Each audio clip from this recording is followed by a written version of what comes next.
thought about texting you last night.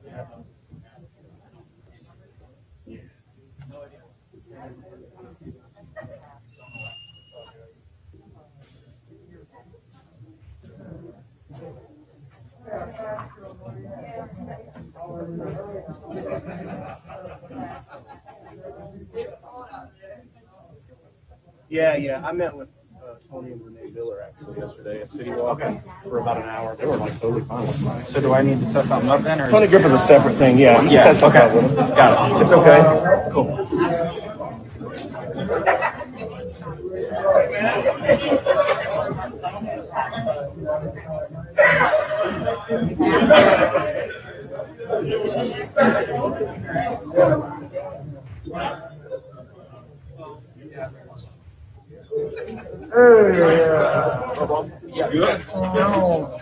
Yeah, everybody got their mask, guys.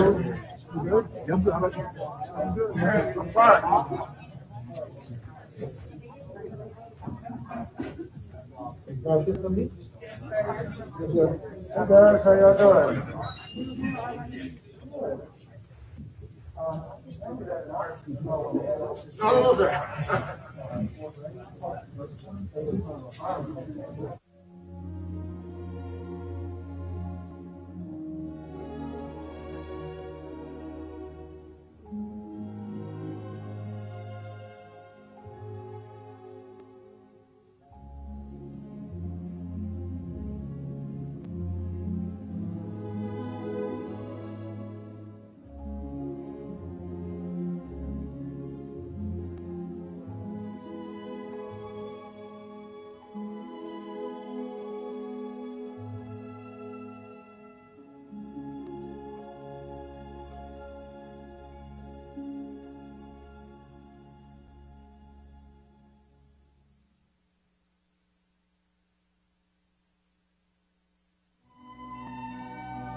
It's on, delighted. Oh, great. Good morning, ladies and gentlemen. Good morning, citizens of Leon County. Good morning, commissioners, staff, one and all. We're grateful this morning to wake up on a beautiful, beautiful Monday morning in the state capital of our nation's third largest state. We're in Leon County. We're grateful for the citizens that we have served, and we do serve diligently. We are honored, in fact, and as a board of county commissioners, our responsibility to provide stewardship for the resources which we amass through taxation, the vision which we seek to put forth, that we're not working in a willy-nilly posture, but that we are a commission with a serious and specific purpose. And that brings us to today, in which we are brought largely to review and reflect upon our collective report card.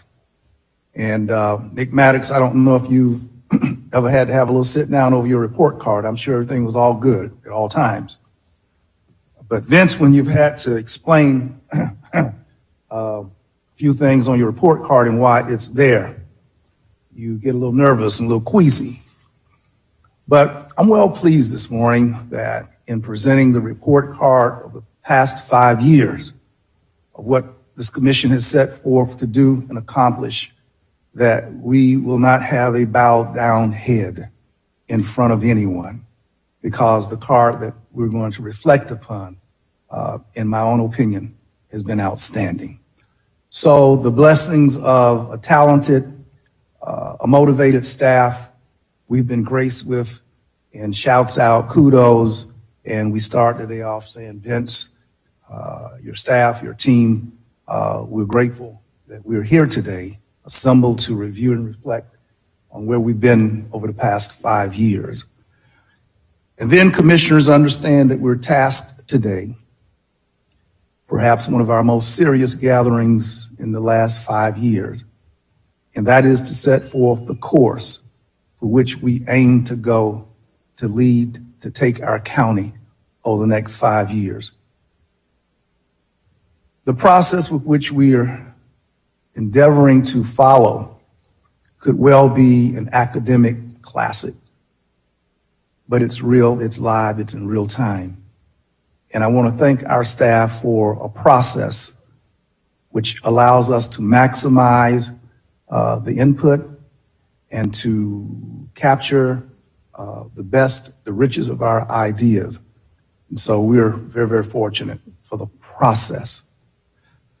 But to be able to take a careful reflection and review and to evaluate where we've been, what we said we would do, what we've actually achieved is amazing. But this morning, Commissioner Dozier, Commissioner Welch, Commissioner Jackson, Commissioner Maddox, Commissioner Minor, and Commissioner Cummings, who are in our meeting this morning, but physically not present, but they are here, and we're grateful.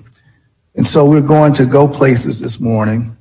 There are supposed to be some house rules. I'm not that much of a rule person. The loudest voice sometimes carries the day. But for those things that you have passion, offer them. Let's be professional, but most of all, let's be collegial. And I believe with collegiality, we will conquer the world. With that, I want to thank Mr. Eric McKinnon. Eric, wave your hands in the air. All right, wave them like you just don't care. All right. All right, I want to thank Mr. McKinnon for the groceries that have been provided, our lunch, as well as our breakfast this morning. And we know that this is just the first installment for even a mightier serving. We also want to thank Mr. Mark Harvey of the North Florida Fair Association, its executive director, and for all that they've done to help accommodate our staff in its preparation for today's meeting. those things said, Vince, I'm off script and I don't have my notes, so just off the top, I hope that I've covered the things that I was supposed to. We turn it over to you, our county administrator. Thank you, Mr. Chairman. Good morning, commissioners. And some of you may recall a couple years back, we had this team building exercise that we did at the retreat. Don't worry, we won't be doing that today. Actually, we already did it. It was involving the gate outside. So Commissioner Dozier, you passed, you're working out. You know, the mayor's still trying to untie one of those knots from 2011. You know what I mean? But you figured it out. Somehow Shinkton got in, but we're going to just go ahead and drive right by that. Yeah, we didn't figure all the details out. But again, good morning, commissioners. First, because I know that all-day retreats aren't everyone's favorite, and because you're all pros by now, I'll spare you the 4-hour presentation on the value of strategic planning and what we do. And also, I should note, obviously, with Commissioners Minor and Cummings and a good chunk of our staff quarantining and taking the proper precautions, that we'll also be mindful of that today as we go through some of our presentations. Some of them we may go through a little quickly. Of course, commissioners, you control the speed limit here, so just let us know, speed up, slow down, whatever the case might be. But don't let that belie the fact that we take this strategic planning efforts and the board's retreat obviously very, very seriously. And in fact, we at Leon County have become really quite a model for this process and what we do in local government. We hear it all the time. We get contacted from local governments and public and private organizations who get a hold of our strategic planning process, and they call us, and sometimes they follow up and say, hey, that was great. And oftentimes it's followed by this: we're not going to do all that, but we might just do, one piece of it or one part of it. But again, we put all the work that we put into this strategic planning process, commissioners, because, and I tell those people this, because it has such a dramatic payoff. And you're going to see that today as we go through this. It pays off in very big ways. So commissioners, as the chairman said, every 5 years, the county enters into what we call our renewal year. We close out the last 5-year plan. We begin the baseline of our new 5-year strategic plan. To accomplish this, and especially in this year, I'm going to steal a phrase from Commissioner Dozier. We do a deep dive on in engaging residents in shaping our future. We do this year as we enter this renewal year. We do it, and we've done it in the past in a lot of ways by getting feedback. But this year we did something really pretty special and comprehensive. We did our first ever community-wide survey. Again, as a baseline for the strategic plan, you're going to be hearing from Sachs Media Group in just a little while. And again, that's really the most comprehensive effort that we've undertaken to date. And you'll be receiving all that feedback before you get to the place where you'll be developing your strategic initiatives for the first year of the plan. We also assess the internal and external trends in our community. That's completed through an environmental scan. With the feedback from staff and community experts. These are the people in the field, commissioners. And so you're going to hear, and on the ground, you're going to hear from several of our division directors who are going to be presenting that environmental scan for you today. The other thing we do is we evaluate our progress. And this is what our Chairman Proctor was talking about over the last 5 years. And I'm really excited to present this to you, our impact and progress report. Commissioners that were here, you'll remember that from the closeout of our last 5-year strategic plan. It was a big hit, and we'll be presenting that to you today. And of course, then you get, after all that, at the bottom of the funnel, you get to the place with all that information where you're identifying new opportunities to advance our priorities and the vision throughout the community. So commissioners, let me just start with, again, a brief overview of things, but it's always important just to kind of talk a little bit about the big picture and how we do what we do and why we do what we do. This is, we jokingly referred to this at the staff level as our circle of life, but this is the, and you're used to seeing this graphic, commissioners, but it demonstrates the strategic alignment.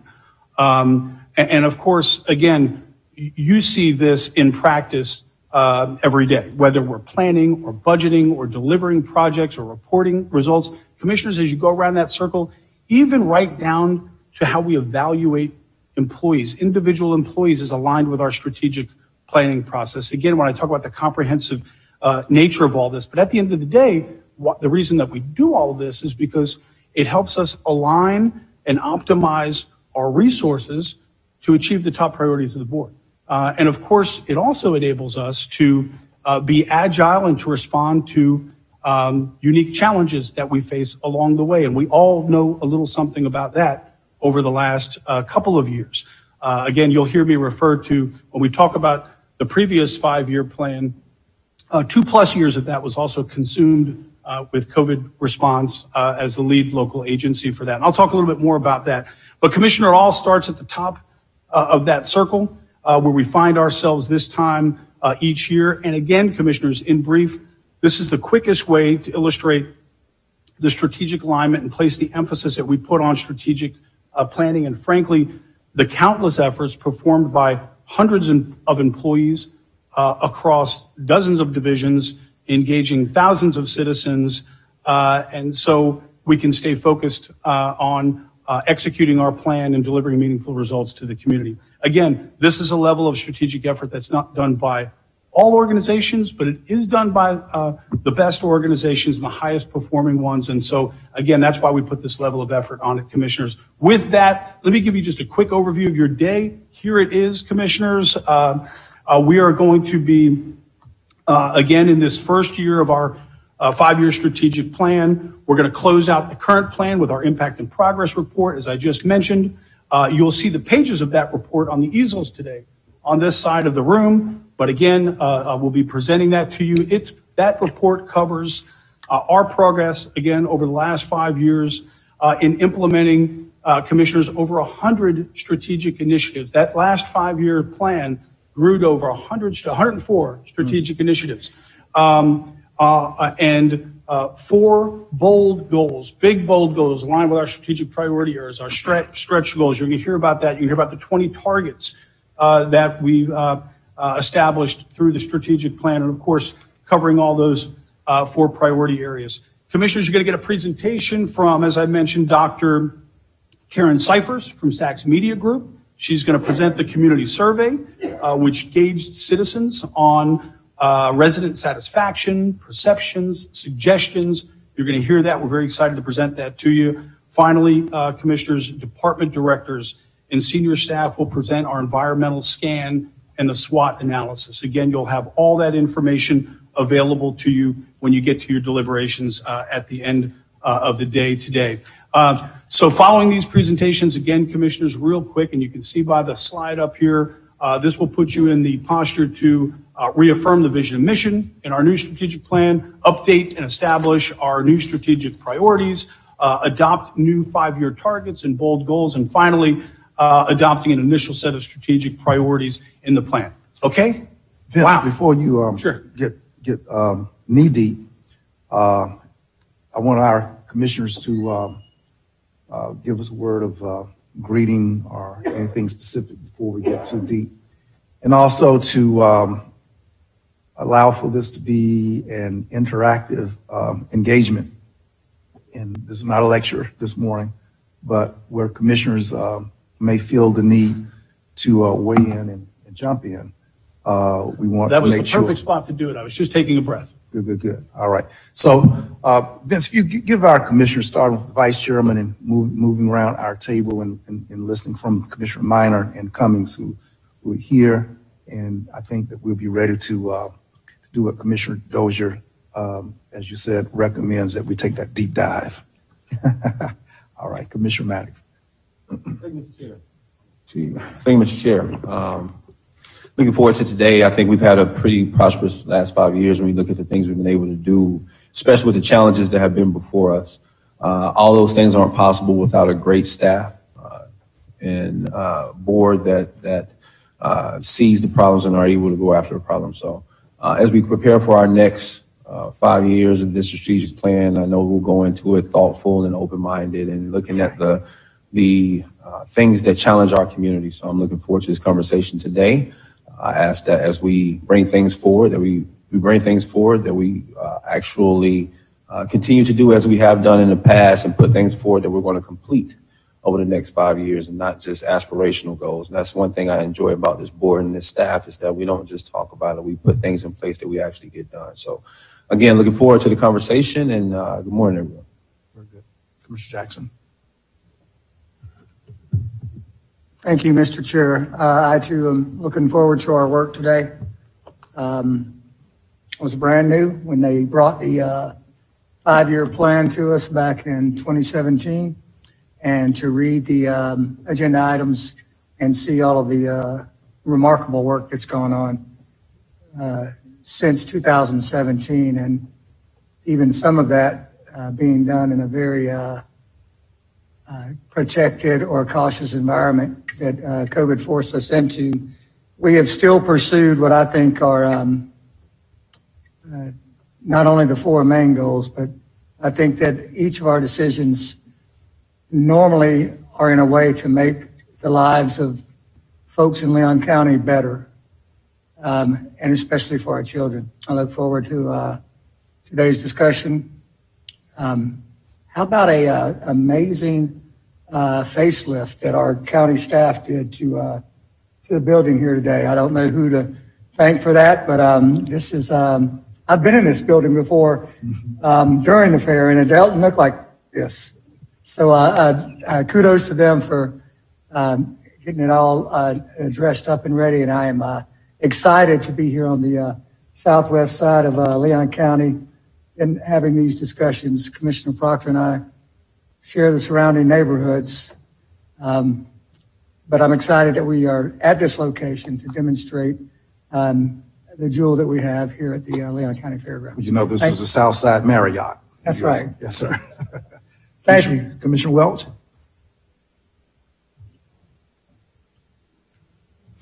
Thank you, Chairman Proctor, and make sure we don't forget about Commissioner Cummings and Commissioner Minor.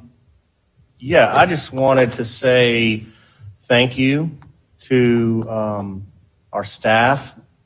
Obviously, I'm just over a year into my tenure on this prestigious board, and it has become abundantly clear to me that we have a really great professional staff at the county who, as Vince said, are in the field.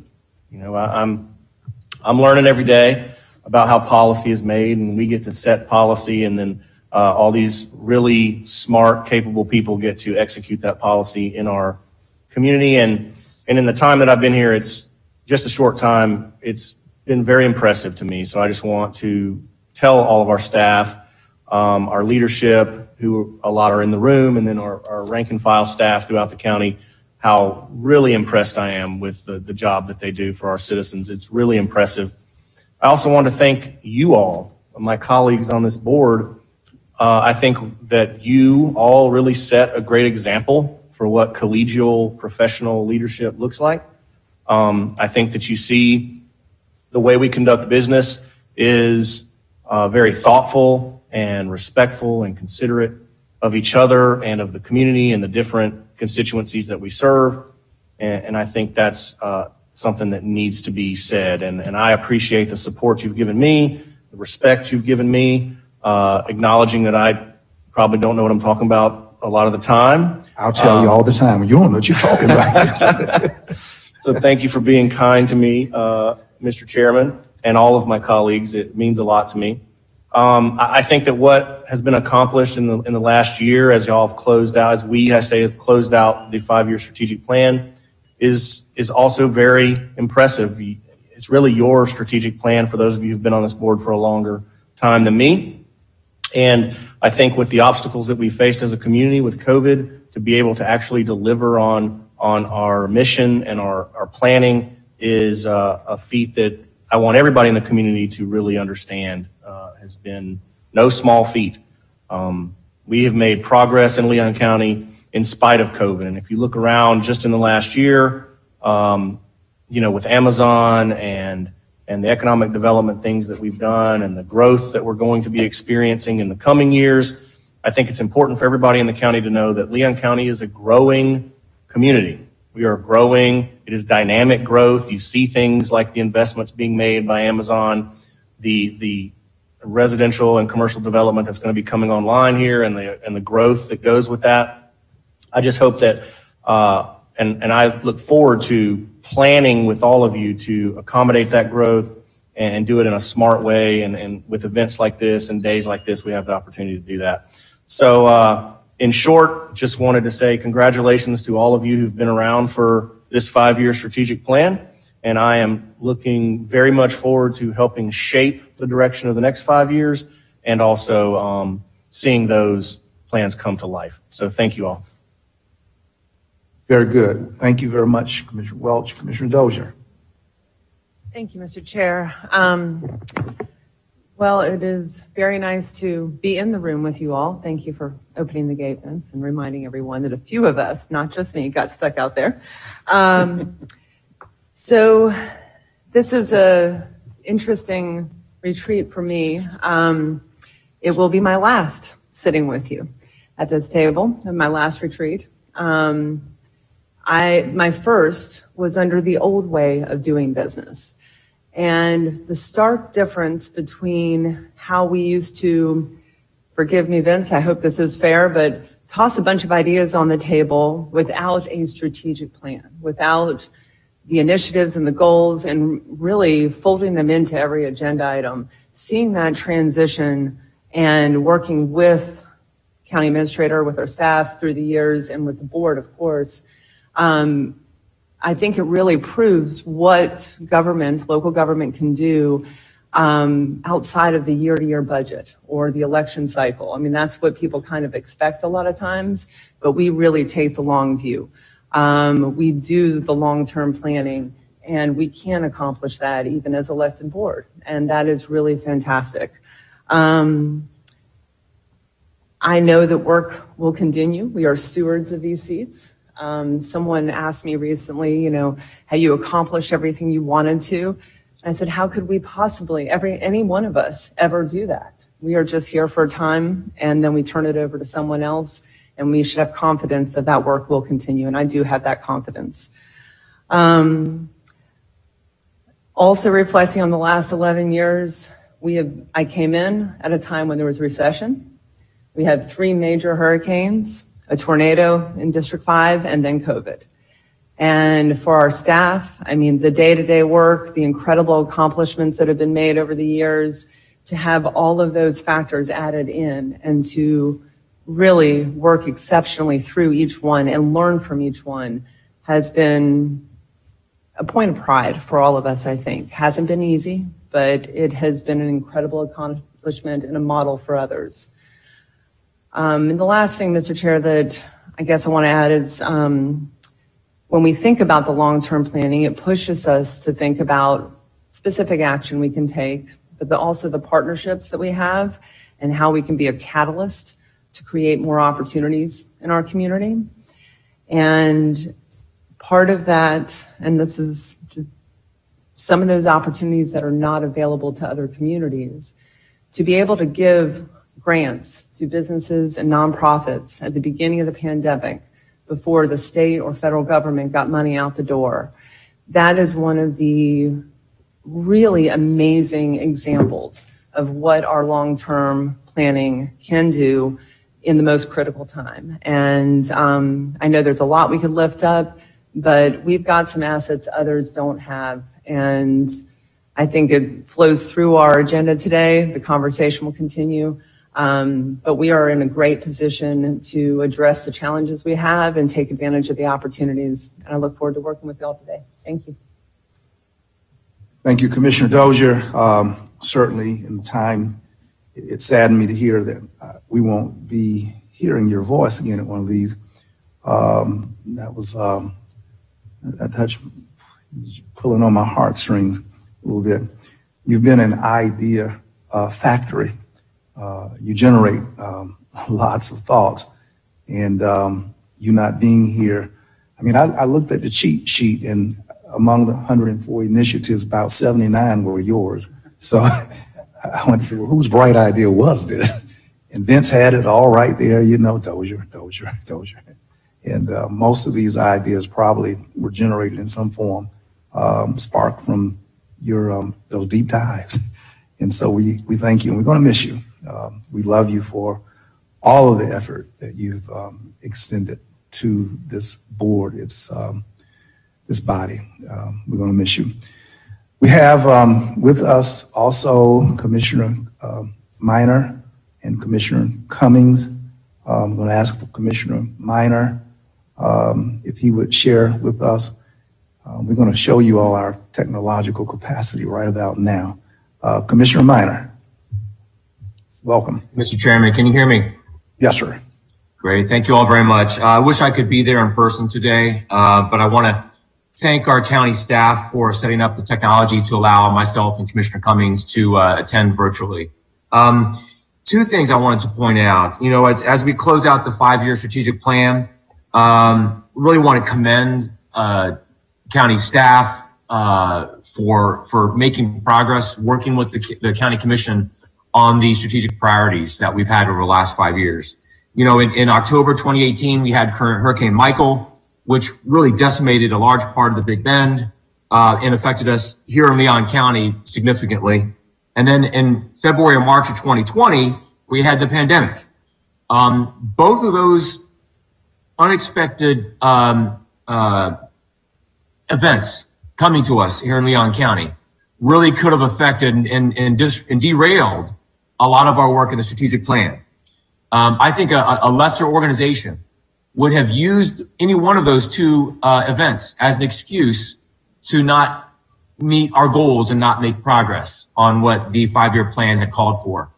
But with this organization, the county commission, county staff, all of us worked together and forged ahead on the strategic vision that we had for this 5-year cycle and continued to press forward. And there's some really great accomplishments and achievements that have been made on the 5-year plan. You know, the Marines have an unofficial mantra, you know, improvise, adapt, and overcome. And that's exactly what Leon County government does. We get faced with a hurricane that hits us.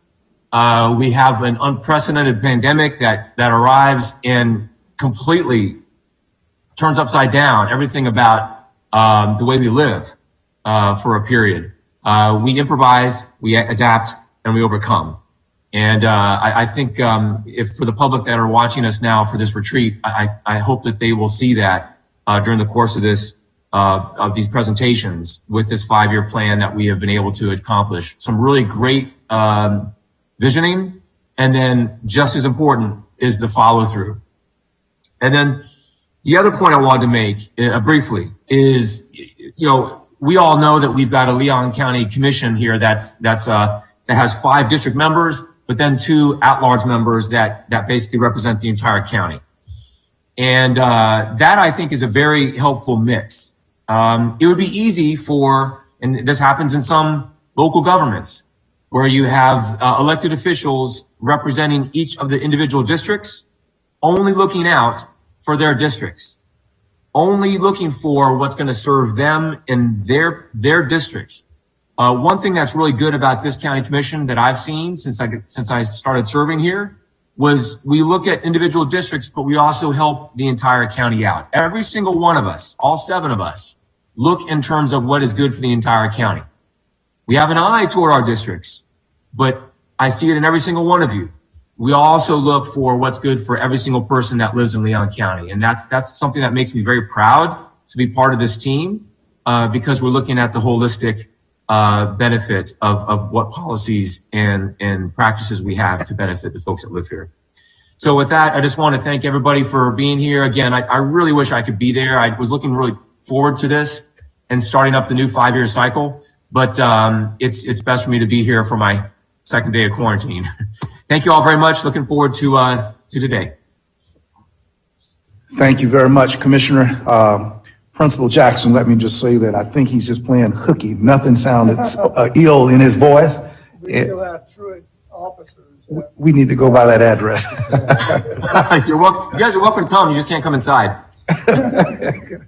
All right, you sound really good. So if that's you on your down day, man, you're great. You're doing a wonderful thing. Thank you, Commissioner Minor. And Respectfully, this board has very much enjoyed all that you add and have brought to the array of ideas that have been pitched. The interest of sharing in our community has been fantastic. Commissioner Cummings, you're up next.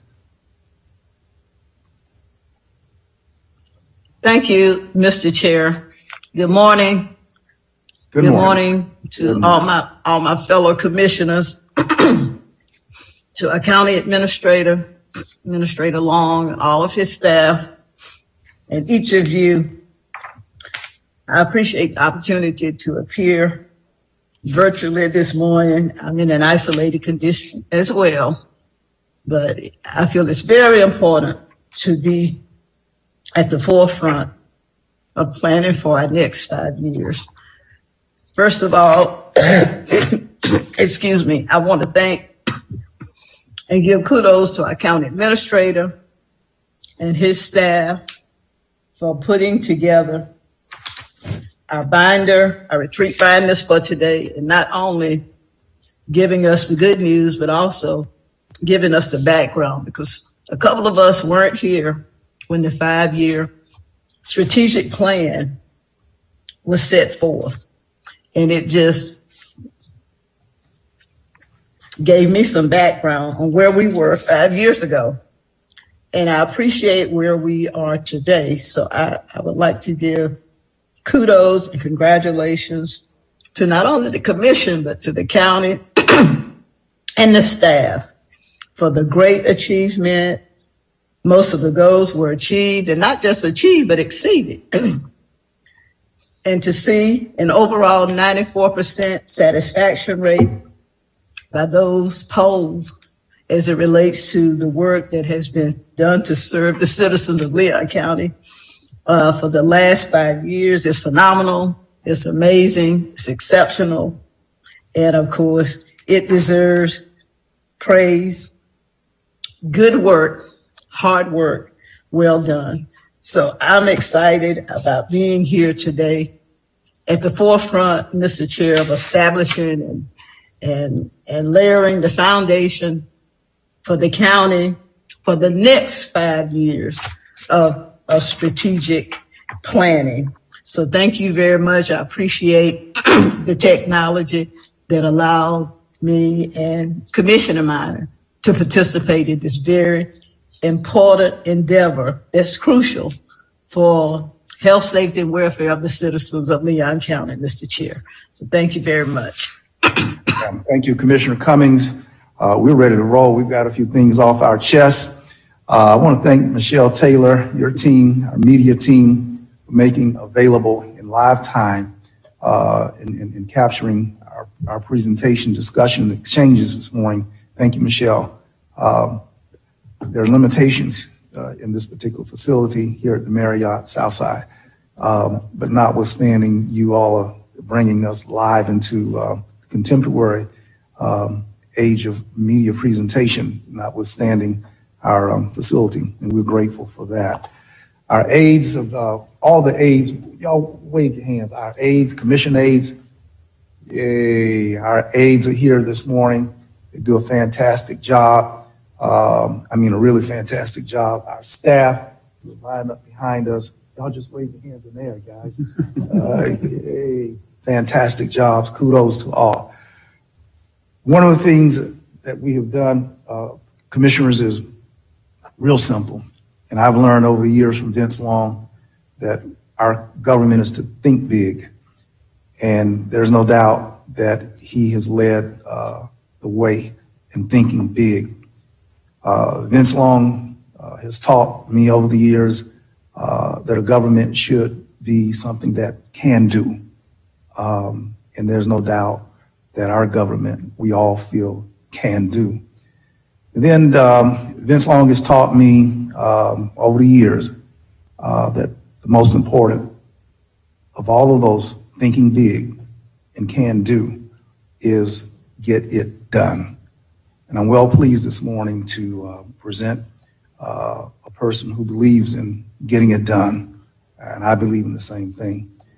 And I want also to note, as Commissioner Cummings noted, goals that have been met and in many instances exceeded. But perhaps in this 5-year report, the brightest shine is not on initiatives that we set forth in 2017. But I'm daring to say that perhaps the brightest shine of this administration and our staff has been its response to the pandemic, which was not on our radar in 2017. So coupled with and simultaneously meeting our goals and the biggest challenge of all, our pandemic, is phenomenal that we're getting this report. Vince, think big, can do, get it done. Tell us a little bit about that. Thank you, Mr. Chairman. Thank you so much. And those staff behind me, don't worry, you'll be hearing from them today. Commissioners, before we get into everything I talked about at the very beginning and what you saw on your agenda today, the chairman asked that we add a presentation today. We've got Artie White here. Artie is going to come on up and kick us off. But again, the chairman asked that we have an important presentation, given that we're in the South Side, about a projects and initiative plan for the South Side area and within the USA. And no better person to be here with us this morning and talk to us a little bit about that than Artie. And Artie, I see you're in place. Thank you. And please kick us off. Thank you. Good morning, Chairman, Commissioners. It's my pleasure to bring an update on our efforts on the South Side to you this morning. Next slide. As you remember and recall, the Southern Strategy with the Southern Strategy area shown on the map was adopted into the comprehensive plan back in 1998. That was really an effort to do three things. One, encourage high quality land development on the South Side, to retain and grow businesses, and help equalize the overall income of the area. I will also note that kind of as I move forward through this presentation, based on the direction we received in January, we are working on an update to these policies and also changing the name to the Southside Action Plan area. So I'll try to not use Southern Strategy area beyond this slide, but continue to call it the Southside Action Plan kind of moving forward. Next slide. I'll also note that the Southside Action Plan area, again, formerly the Southern Strategy area, does overlap a number of other planning areas. You can see on this map that it overlaps with the MMTD, the Multimodal Transportation District. It overlaps part of the downtown overlay, the CRA, some other areas, and it's also completely within the urban services area, which is also another policy in our comprehensive plan. Also note that when we look at kind of the city-county mix of this area, it's approximately 80% in the city and 20% in the county. And we have that on this map and the previous map. Next slide. As I noted, we're in the process right now of updating these policies, or kind of at least going through the effort of getting the input on which we can base updated policies. That direction was given to us in January of 2021, so a year ago. At that time, we were told to develop an engagement strategy, really wanted to make sure that we were working in partnership with all of the people, the residents, the business owners, and everyone who has some kind of engagement on the South Side. We brought that public engagement strategy back at a joint workshop with this board and the City Commission in March of 2021. And this board ratified that in April and basically told us to go forth, engage with the citizens on the South Side. We did that almost immediately. I think it was actually the very next week that we had our first engagement. I will say we had to get a little creative. In the time of COVID, we wanted to make sure that we did it safely, encouraging social distancing. And so we really thought through the way to do this engagement the best way possible. We didn't want to rely solely on virtual options, so we wanted to include some in-person activities as well. And on this slide, you can actually see one of those. We did a drive-through engagement. This happens to be at NIMS Middle School. This gave the opportunity for people to drive through, engage with staff, get informed, give us input, all within their car. And we did several events like this, other pop-up engagements. we also piggybacked on a lot of other community engagement. So instead of telling everyone, hey, come meet us, talk to us about this plan, we went to where people were. And so that was a lot of the ways we did it. We also had online engagement. If we go to the next slide, we did a survey. It was online, but there was also opportunities to take it printed. So there were hard copies as well. Today, we have over 608 responses. We have a few more that we're tallying up. The survey actually ended last week. I will note of one thing to really highlight here is about 93.5% of the respondents had some kind of connection to the South Side. You can see on the map here that most were residents of the South Side Action Plan area. Most of the other ones that are not residents either were business owners, people who worked on the South Side, people who attended church on the South Side. So overall, we're really hearing input from those who are mostly engaged on the South Side. Next slide. What we heard through this engagement, in person, online, really kind of centered down to three main themes. One was beautification, and what we heard was both the citizens and the business owners on the South Side making sure that they did everything they could to have pride in their property, make it nice, but also this local government in partnership with the city, investing in beautification efforts. That kind of leads into the next one, investments. This is investment in terms of citizens having working towards home ownership, so they're actually investing in their homes. It's people investing in their businesses, as well as all the investments that this local government, the city, Blueprint, all put into the South Side. And then one of the really large themes that we heard over and over and over was the way the South Side will move forward and improve is through engaged and active citizens. So really being involved, working with each other, working with nonprofits, working hand in hand with the local government to improve things on the South Side. Next slide. As part of this effort, we also looked at the previous planning efforts that have been done.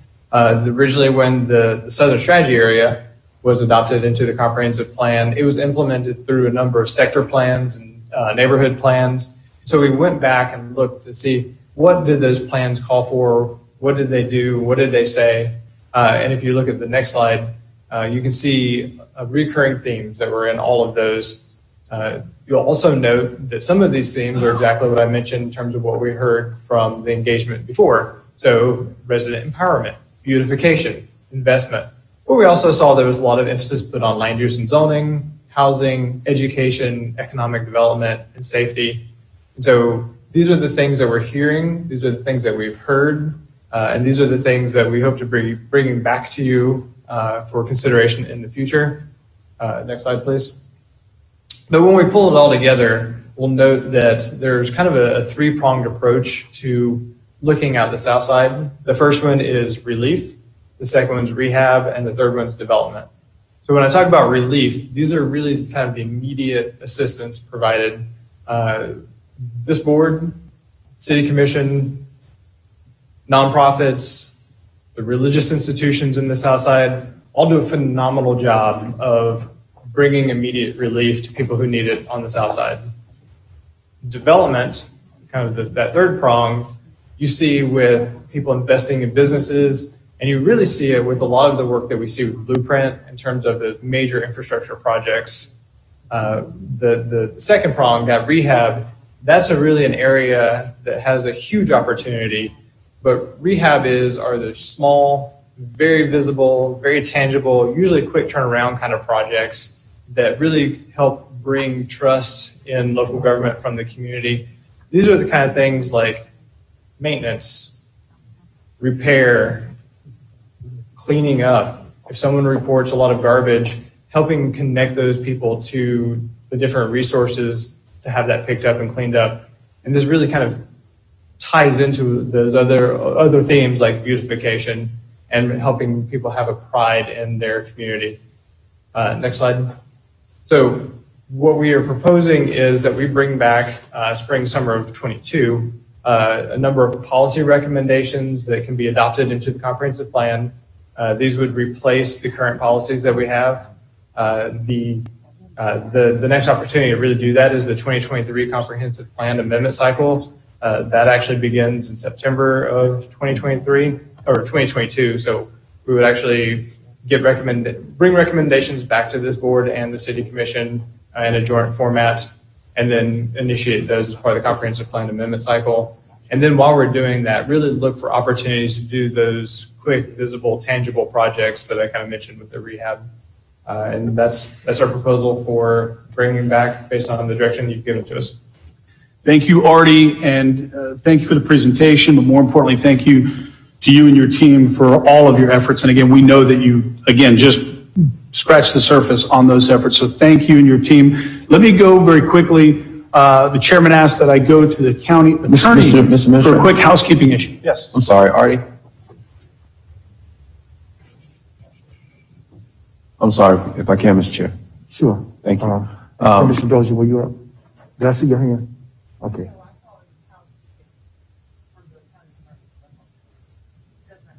Okay.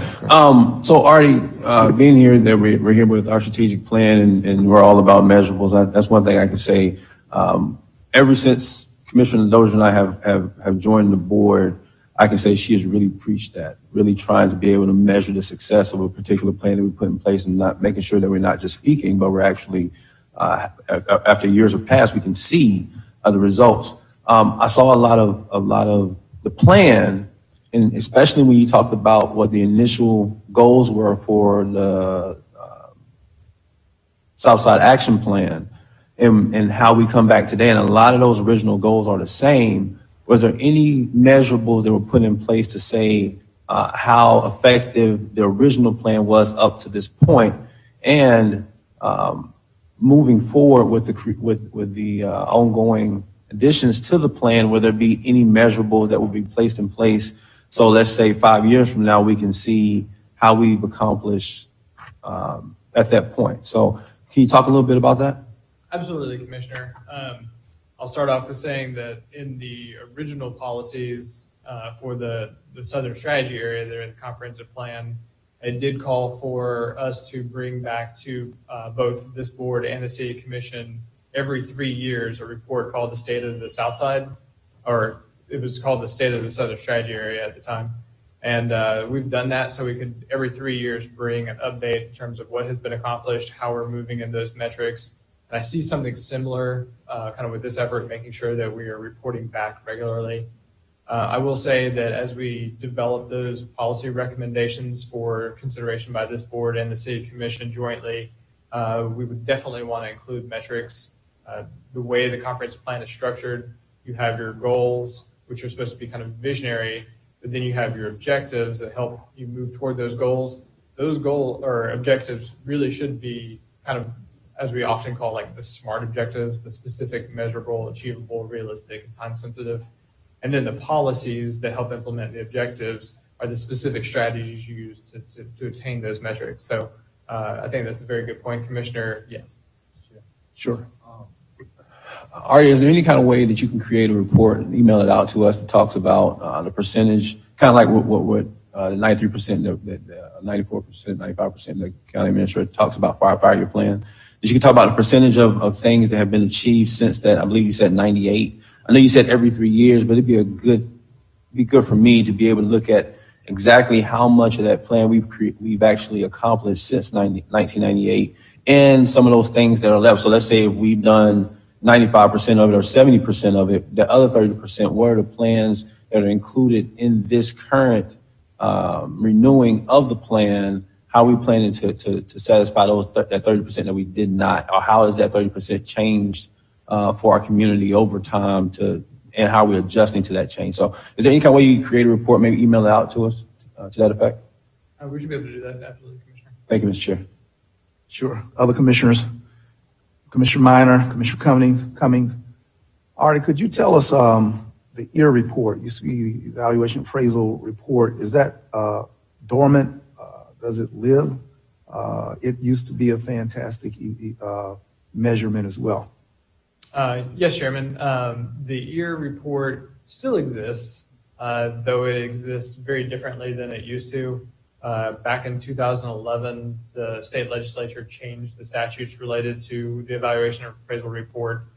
The emphasis on that now is really to ensure that any things that have changed statutorily through the legislative process at the state level are reflected in the comprehensive plan. I want to make sure that your local government comprehensive plan is not inconsistent and not congruent with state statutes. Gotcha. So that's really kind of the emphasis of the ERA report now. Okay. So, Commissioners, whereas prior to that era that Artie is speaking to, when we had the Florida Department of Community Affairs, the comprehensive plan came under review by the state. Our comprehensive plan carried a lot more weight and it had great velocity when the Florida Department of Community Affairs tried to foster standards of which growth in Florida could evolve. And policies over the years have dissolved, and we're no longer the sticklers for an exacting measure or even control of growth. And we've sort of dropped guard and allow for development and growth to take shape organically as it would. So that's the place we're in. Artie, one last thing on environment, is environment still a part of the Southern strategy? Yes, Chairman, it is. It's Okay, a very good. important part of it. Okay, and that's very important, Commissioners, because those NIMBY items not in my backyard. Commissioner Jackson and I, we share that airport. We get that noise. We get some smells. We get things that other parts of the community just don't shoulder. And environmentally, to note that we're on a very sandy topsoil, and the aquifer is much more shallow from the south end than from Commissioner Welch's clay, which is 182 feet above the aquifer, and whereas when it's full, we're in spots about 8 to 10 feet on top of the aquifer. So environmental sensitivities, as well as karst features, are much more prevalent here geographically, just for where it's located, proportion to the Gulf of Mexico. Artie, we thank you very much. I'm sorry, Commissioner Dozier. Thank you, Mr. Chair. Just a quick follow-on to your questions, and Commissioner Maddox, thank you for the presentation, Artie. I'm interested, Commissioner Maddox, in what you asked about the report measuring the progress since '98. And it is my impression that what I saw in the ERA reports and the that 3-year update, those updates didn't continue every 3 years. I mean, there was a point where they kind of dropped off. Is that correct? Commissioner, there's a point at which they kind of changed focus. A lot of the policies, and part of the reason that we were directed to update this was there were milestones for certain dates in the comp plan. And once those milestones were passed, it didn't really make sense to keep reporting on those. So we kept bringing updates in terms of kind of what was relevant. So the focus did kind of change, but we did keep bringing them back. So it seems like there could be a lull in those reports where we could capture some of the measurements, you know, from the early years, but then we really weren't adding new initiatives or anything new to those reports. We were just measuring that baseline. So really in the last 10, 11 years, we probably picked up on some of that reporting. Would that be fair? That's Or right. the data collection? Okay. So just when we see that, I think we have to take into account, I think it's a good idea to look at it, but our reporting and our data collection has really changed over the last 24 years, right? Yeah, it's been a long time. So I think that's a great idea. And the only other question I have is bringing back policies for the 23, for FY23 for that comp cycle. Is this working hand in hand with the bigger project on the comp plan initiative? I mean, we're not going to have anything that's kind of out here in the Southside Action Plan that doesn't align with the other revisions that we're making. Is that right? Absolutely, Commissioner. We'll be working hand in hand with that process. that we didn't want to delay the process while the larger element was written, but anything that gets adopted would carry on. Okay. Thank you. Thank you, Mr. Chair. Very, very good. Commissioners, again, can't underscore enough. When we had a department, a State Department of Community Affairs, our comp plan was subject to its review, enforcement, all of that, much more rigor. When our Department of Community Affairs was eviscerated, it doesn't exist no more. So exactly who is the comp plan responsible to or subject to what jurisdiction? Nobody's. So unless we are self-starters and we stay adamant out of the spirit of our own selves, the state is not mandating nothing from us. So we have got to will within ourselves a desire that that comp plan is evaluated, looked at, reviewed from time to time, but those standards are not there. So this is the challenge, and all of those things. A comp plan meeting, as you all recall, used to be a big deal. You got a little tension in there. I can't remember. It's not just the same thing anymore. Commissioner Maddox, and we're going to move on. Thank you, Mr. Chair. I was listening to you speak, and the comp plan is a very important document. It's been important since its inception. I think it's just as important now.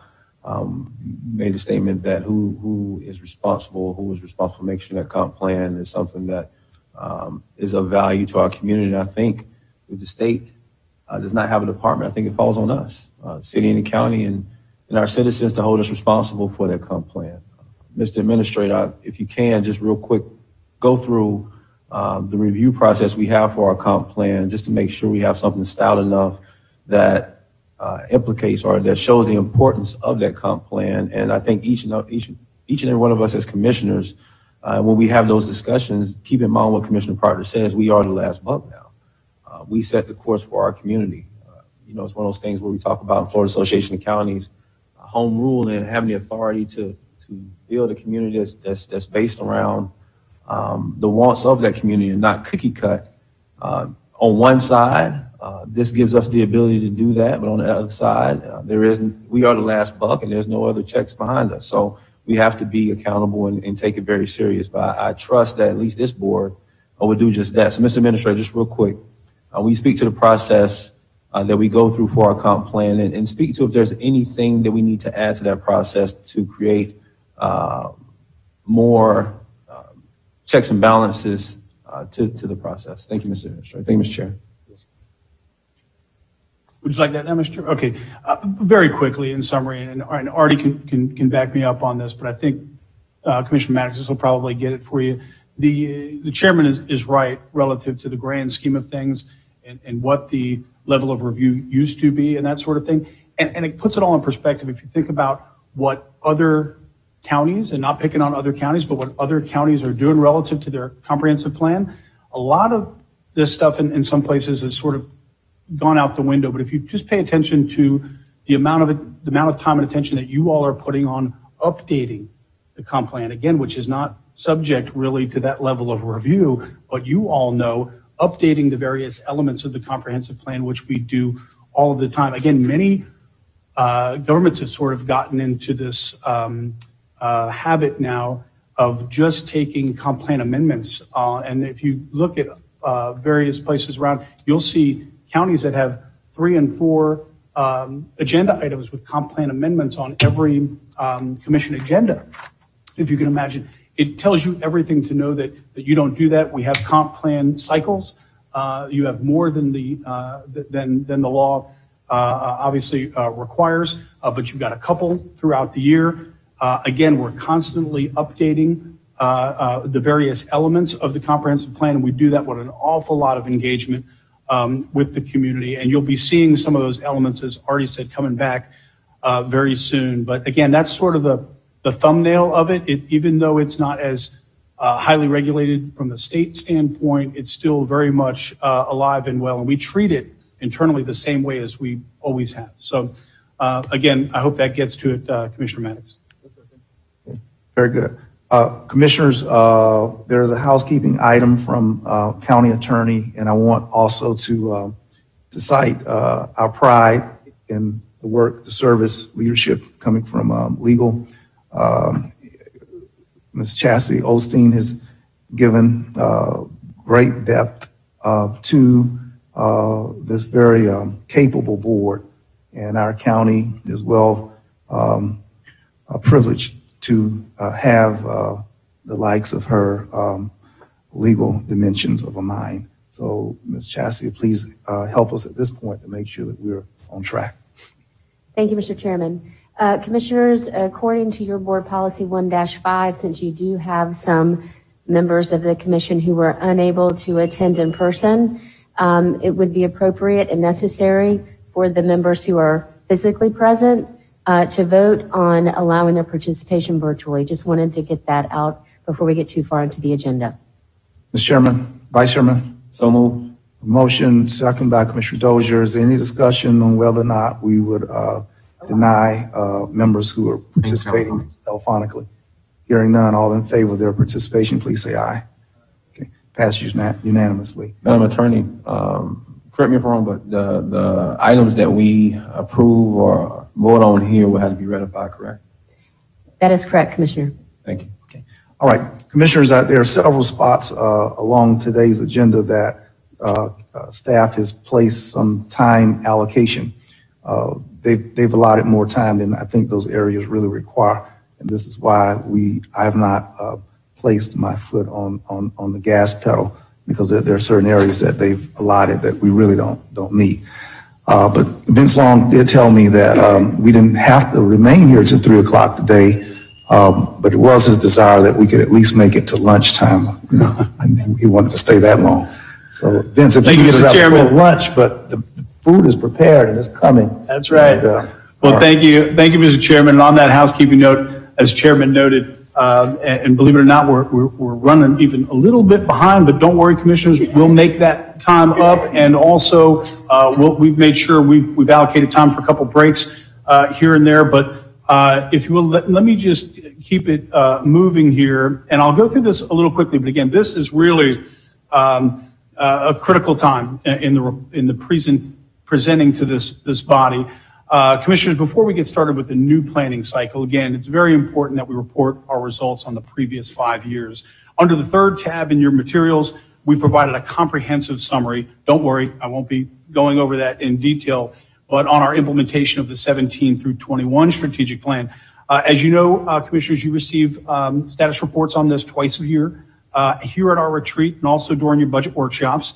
And because this is a closeout of the current strategic plan, we've produced something very special, which summarizes the major progress we've achieved over the last 5 years to close out the strategic plan. And here it is. And I'm going to ask that it be distributed to you now. No reading ahead, Commissioners. Just kidding. You won't be able to help yourself. But our impact and progress report. Again, Commissioners, I'm going to hit this pretty quickly and just hit the highlights. But suffice to say, I think you're going to be pretty impressed. And let me just also say that after today, we'll distribute this widely, as we always do. There'll be hard copies provided to our community partners. There'll be postings on our social media page. We'll have full spreads in the newspaper on this. There'll be a digital copy on the county's website. And of course, your offices will receive hard copies for your use. But Commissioners, I think you'll agree that in only the last 5 years, we've completed bold projects, we've delivered big results, and we've continued to strive to set the standard in public service.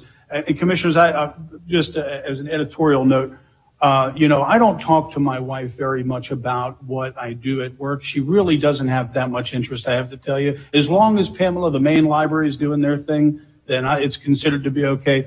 But I actually, one of the joys of being married to me is she actually got to receive this presentation ahead of time, and she said, "What? Could you read that to me again, what you all did over the past 5 years?" So, Commissioners, I want to point out that many of our accomplishments were made in the midst of the pandemic. So that's why you see a whole section on the progress and impact report dedicated to the pandemic. And we've talked about that, but it speaks to the challenges that are difficult to plan for. Not surprisingly, the unprecedented economic impacts, the global recession, and the necessary stay-at-home orders had a huge impact on some of our initiatives in our plan.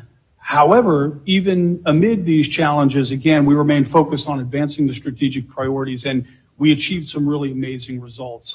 And again, while responding as the lead local coordinating agency for our community during the pandemic. So commissioners, with that said, I'd like to start in the area of the economy, and I'm going to flip through these pages and really just hit the high points, commissioners. But in total, there were 22 strategic initiatives, 100% of which in the area economy were completed.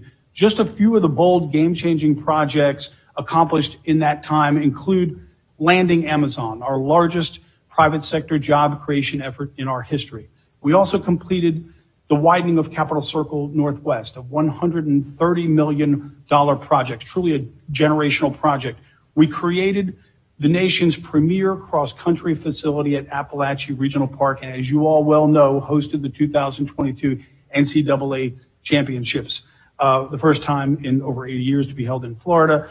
We co-created not one, but two micro-lending programs, first of their kind, to support local entrepreneurship. We distributed $19.2 million just in critical assistance for our 930 small businesses, commissioners. If you do the math, that's very close to all the small businesses in town. It's a huge percentage of all that exists in that category in our community, and nearly half of those funds were distributed to MWSBEs, nearly half. Now on to our 5-year targets and bold goals, commissioners. You'll recall that our plan includes one bold goal and 4 targets on each of the priority areas. In the area of the economy, despite the impacts of the pandemic, commissioners, we were able to make significant progress on our goals. Again, you see them there, attracting state, regional, and national sports championships, co-creating jobs and entrepreneurial ventures, connecting students and job seekers to middle skill careers, hosting residents and visitors at the Appalachia or at the amphitheater concerts through the amphitheater concert series. Commissioners, on our bold goal in this area to grow our tourism economy to $5 billion over 5 years, we achieved $4.5 billion during the pandemic. Of course, that priority, that goal, that bold goal was enormously impacted by the pandemic. Moving on, commissioners, to the environment. Again, I'll just hit these very quickly. 23 strategic initiatives, 21 or 91% of which were accomplished. Again, we have a few that are still in progress, understandably. Commissioners, on this list, developing the county's integrated sustainability action plan, launching residential and commercial PACE, putting in place a countywide fertilizer ordinance, which is critical to our environment, closing the landfill, again, a generational type project, and launching a nationally recognized Leon County water website. In the area of the bold goal here, commissioners, you know we set a goal to do 500 septic tanks to convert from septic to sewer.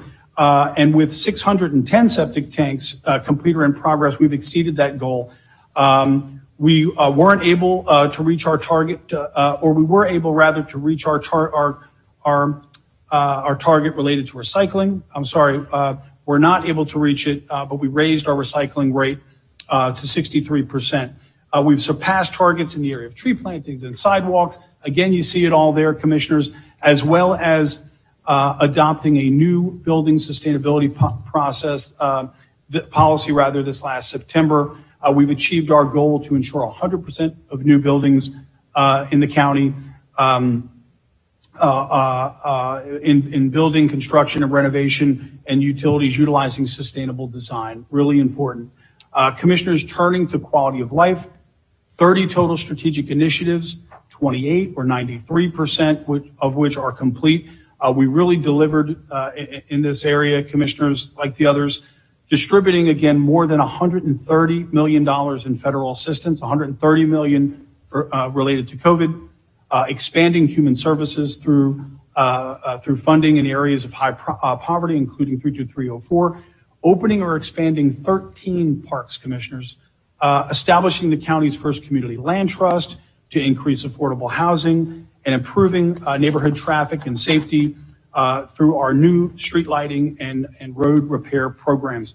Again, just a couple of the big results on the targets, commissioners. We secured $118 million for our local veterans. Remember, our target was 100 million over 5 years. We exceeded that by 18 million. And you'll see when we talk about establishing our new bold goals, what a new bold goal is in that area. And that was a stretch goal.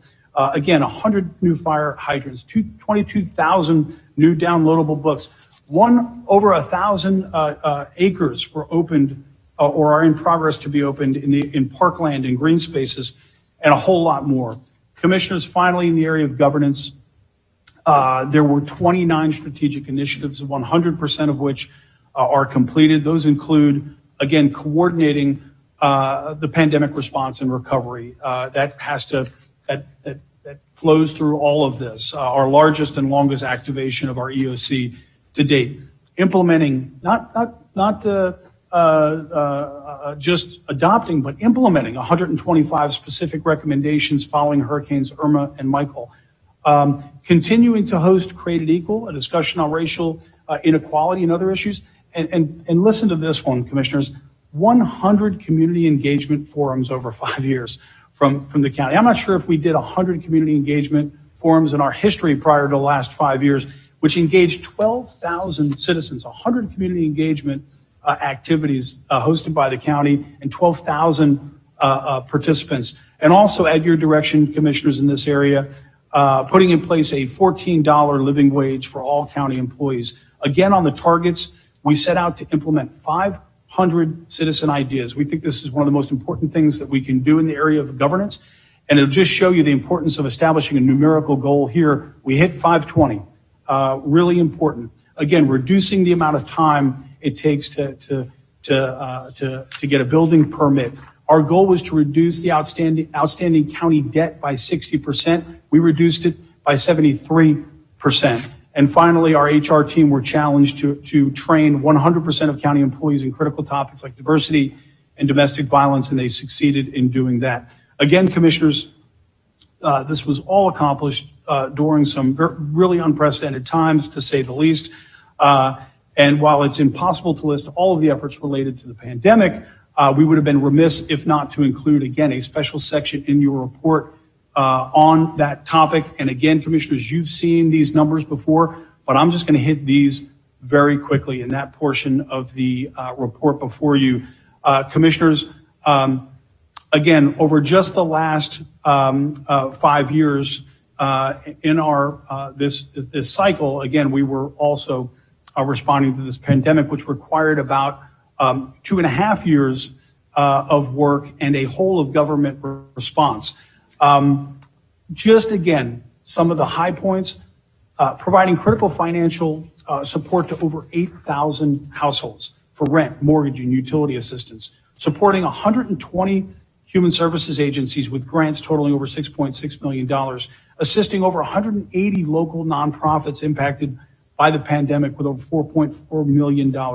Federal funds were also deployed to support our most vulnerable populations, Commissioners, to address food insecurity. Over 4.1 million meals were distributed through the county, working with our partners at Second Harvest. 6.2 million was invested in just that amount of time to our homeless shelters. And again, I couldn't be prouder of the planning and execution and the commitment of all of our staff, which has received, again, national attention in terms of being able to stand up new programs, execute, get the dollars where they were needed the most in our community. And of course, Commissioners, we're not done yet. I think it was Commissioner Minor who said just a few minutes ago, when you hear all of this, Commissioners, I think it kind of, it takes a minute to settle in, but you can't help but sort of think that some people may have given us a little bit of a pass related to our strategic plan and some of the initiatives when you hear everything that it took and all of the resources that it took to address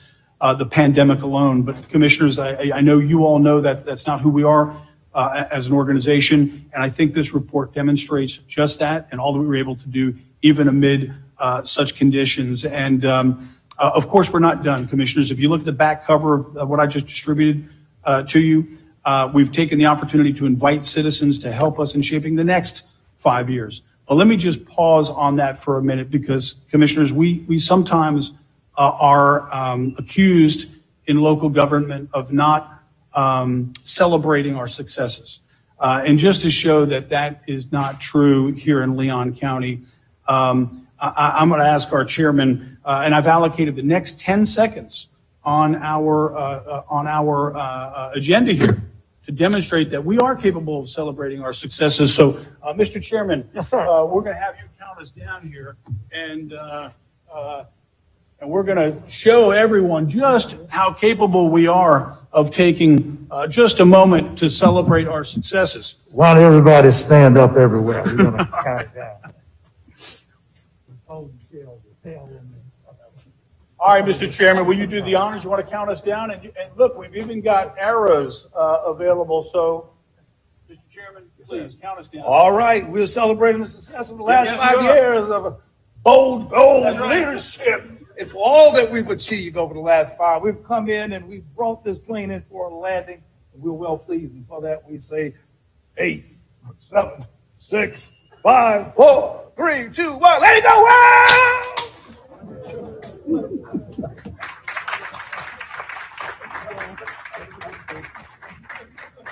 Hip, hip, hooray. Commissioners, that was intended to be hokey and uncomfortable.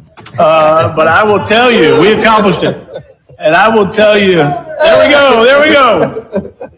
Now, who can say that we don't celebrate our successes around here? That was at least 20 seconds dedicated to celebrating our success. Commissioners, all joking aside. Vincent, now for the libation part of it. All joking aside, Commissioners, we do take time organizationally to celebrate these things. And I want to thank, throughout the year in recognizing staff and recognizing these achievements. It's important to say, but we do, because we move on so quickly to the next, big, bold targets and initiatives. But we do take the time to reinforce these things organizationally. And I want to thank Matt Cavell and the entire team at CMR on doing a great job on this report.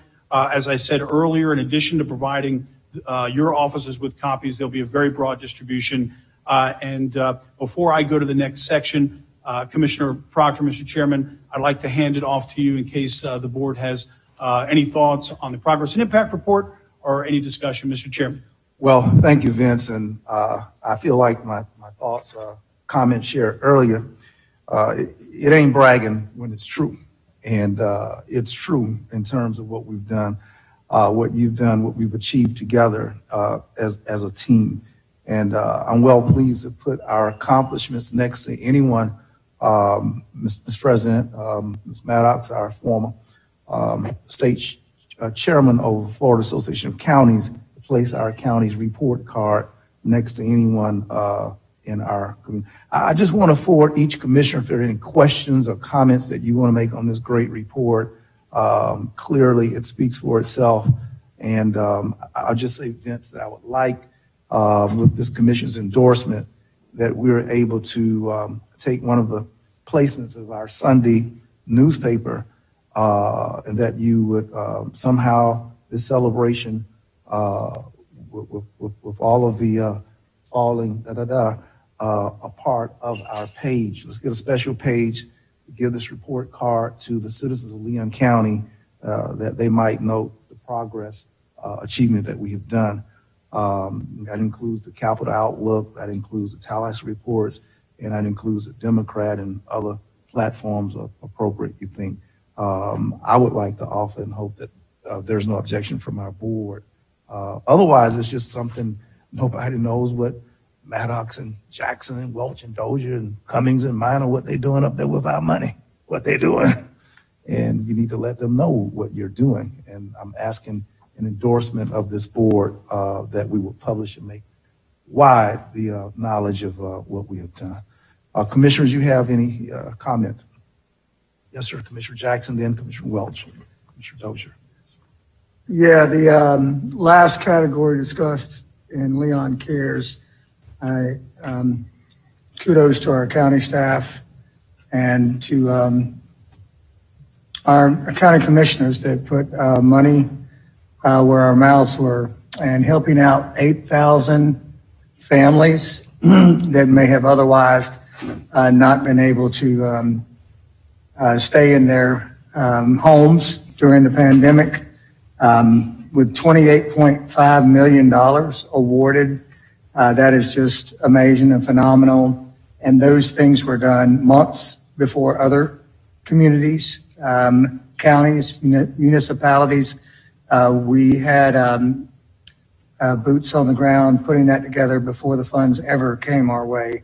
And I think it is yet another example of planning for the future, not just the present. We know that we can't predict, obviously, after the last 2 years we've been through, we can't predict pandemics, but we can certainly strategize the ways to make our residents and our folks in Leon County have a roof over their head during such a difficult time when things during the beginning as well as recently have looked so bleak. And then lastly, 4.7 million provided to 4.7 million price tag, 4.1 million meals delivered to the most needy. And I think that's a great stat to put in there because that's something that I actually have a stake in and participate in weekly based on the efforts and providing foods for the kids in Fort Braden School Zone. My colleagues down at Woodville as well know that many of our neighbors and our communities, the hierarchy of needs does not begin at a quality education. For some of our families, the most important thing that we can do is provide them something to eat as well as somewhere to stay and sleep so that they can pursue, a life better than the one that they have for their children. So again, not just the generosity of just handing over the money, but the strategic planning that got it into the hands of the folks that needed it the most as quickly as possible. I can't say enough about county staff and how those things occurred. Thank you, Mr. Chairman. Very good. Thank you. Very timely comments. Commissioner Welch. Thank you, Mr. Chairman. Just wanted to reiterate, Vince, you guys have a great skill in taking like a broad array of successes and distilling them into something that everybody can understand and unquestionable levels of success. So once again, a commendation to not just you, but your staff who, make you shine, just like all of our staffs make us shine. I'm like jokingly, but half serious here. If Vince continues and the staff continues to be this successful, like Bill and Melinda Gates might come along and try to poach him away to run their foundation or something, guys, we might want to think about some competitive structuring here to keep Vince around because that's on the agenda. It's the last. No, it's I mean, in all seriousness though, Vince, you guys do a great job. And again, I wasn't around for the majority of these goals, but you have achieved many of them with a high level of certainty. So I think that is a commendation again to you. And I think you guys deserve to be called out for your successes. And I think you need to pop, confetti on everybody. And I think Commissioner Proctor's idea is great. If we can publish some of these successes far and wide, I think it continues to keep Leon County's stake in the ground as a leader, not just in the state of Florida, but really in the country. So kudos to you guys. And if Elon Musk starts a foundation and comes along with like $5 million a year, Vince can't leave. Thank you, Mr. Chair. Commissioner Welch, what you don't know is that structure in Vince's new revised contract that Chastity already knows that Vince will not leave prior to my leaving county commission duties. So he won't be a free agent until after I leave this board. So he knows that. Commissioner Dozier. Thank you, Mr. Chair. I'm just going to reflect on that for a moment. All right. So absolutely don't want to, bring it down a level. I do not intend that. Good to celebrate. Absolutely. better to celebrate when we have measurable goals. And you guys have already laid out measurable goals, but the metrics to prove this. That is significant. It's part of why we do the planning. But the work of local government's never done. So I like the way we set this up every 5 years. We do go through, a overview of what we've done, but then we push ourselves to think about what's next. And looking forward to that part. We never say it's good enough, we're done, because we know that we'll start sliding after that point. So continuing to push ourselves should be celebrated as well. Thanks. Yes, Commissioner Maddox. Briefly, I think everybody spoke on everything except for the business piece that we did. I was looking at, I think Commissioner Dozier may have spoke on it earlier. I was looking at an article here from Forbes that talked about between, I believe it said February to April 2020, 40% Black business ownership declined 40%. It's the largest in any time span ever. I believe that was around the time that we were setting up to do our grants. And so when you talk about, Mr. Administrator, the grants that we gave out to businesses, but I think he said about 50%, if not more, going to MWBEs, you can imagine how much that helped our MWBEs continue to function here in town and how important they are, not only to our whole community, but to communities that are most in need within our jurisdictions.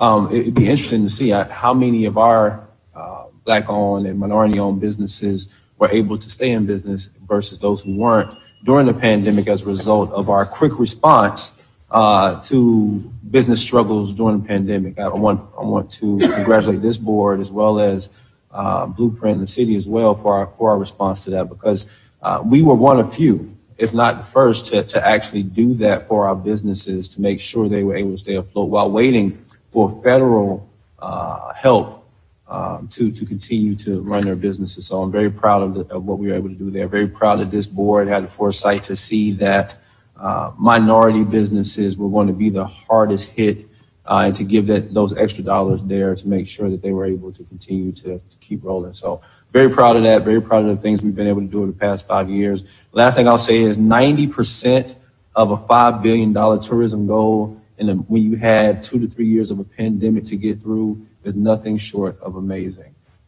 We were able to hold events here that other jurisdictions couldn't hold. For example, the state championships a couple years ago, we weren't slated to have them all here in Leon County, but they chose to come here because they could not do everything they need to do in the other jurisdictions they had those things placed in. So to our tourism department, absolutely amazing job that you were able to just come half a billion or $500,000 short of a goal of $5 billion. That's extraordinary. I want to give you kudos for that. But overall, staff did an amazing job. Again, when you have those, as Commissioner Dozier said, you can't celebrate if you don't have measurables. I think a lot of time people ride around town and they wonder, like Commissioner Parker said, what are they doing with the money? Because they can't necessarily see it all the time. But when you're able to put it on paper and show them each and every time, hey, this is what we've done, these are the things we have accomplished, then they can say, okay, well, I might not can visually see all of it, but I see where you spent our money in good places and be good stewards. So congratulations to the staff. You can continue to make us look smarter than we actually are. And I hope that you do continue to do that. If you don't, there could be some consequences to such. And Mr. Chairman, as I said, commissioners, as we get to this point in the process, just know that some of the comments that you've made and the particular staff that you've identified in these various divisions, you're going to be hearing from them soon in a quick feed out that they're going to be doing. So you're going to be able to engage with them as well. I just want to make sure you do that, Mr. Chairman. Yes, sir. Mr. Rader, Commissioner Minor or Commissioner Cummings, would you like to weigh in? Commissioner Cummings, would you like to go first? Mr. Chair, not at this time. Very good. Commissioner Minor. Thank you, Mr. Chairman. Really quickly, Commissioner Jackson, I think, took all the points I was going to bring up almost point by point. So I want to thank Commissioner Jackson for that. And then, Commissioner Maddox brought up a good point about how, he mentioned that 40% of African-American owned businesses had faltered during that 2-month stretch, I think, in the early beginnings of the pandemic. And I think this county commission, as well as our county staff, really helps to address that here locally. And I want to point out that the Big Bend Minority Chamber helped bring that issue to light locally by reaching out to each one of us. And then Commissioner Maddox not only it helped kind of spearhead the additional relief for African American businesses, minority businesses here locally, but he also helped. I view it as him shepherding the creation of the microloan program with the FAMU Credit Union administering that loan program. So, we've done a lot, I think, to help address the need that exists nationwide, but addressing that here locally as it comes to minority-owned businesses in the wake of the pandemic. And I think, the organizations like the Big Bend Minority Chamber, as well as other organizations, and I want to thank Commissioner Maddox for kind of spearheading a lot of that, because that was a really good discussion we had last year, was it 18 months ago, to address that need. Thank you, Mr. Chairman. All right. Thank you, Commissioner. I think Commissioner Maddox hit a point. All points that you lifted up were excellent points, but I think Commissioner Maddox mentioned the tourism piece, and that 90% effort goal was achieved is amazing.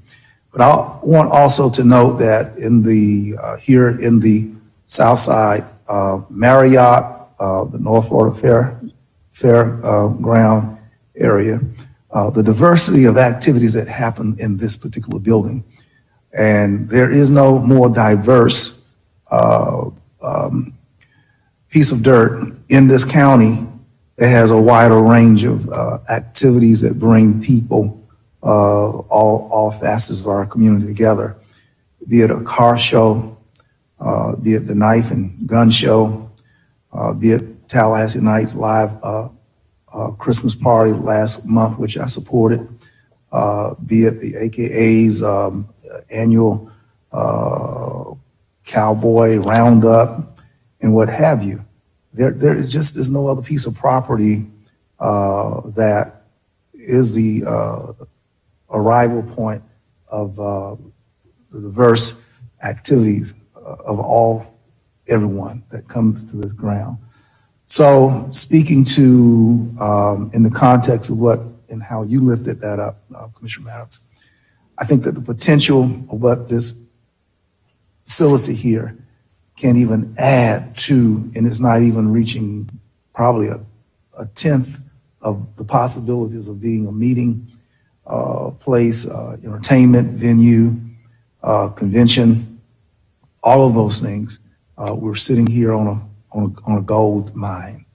It's been said that location drives the train on what activities can occur successfully. And I believe that over the last several years, even with for the want of infrastructure, nevertheless, this place has been the go-to spot. So looking forward to it. Jada, we thank you for your presence this morning.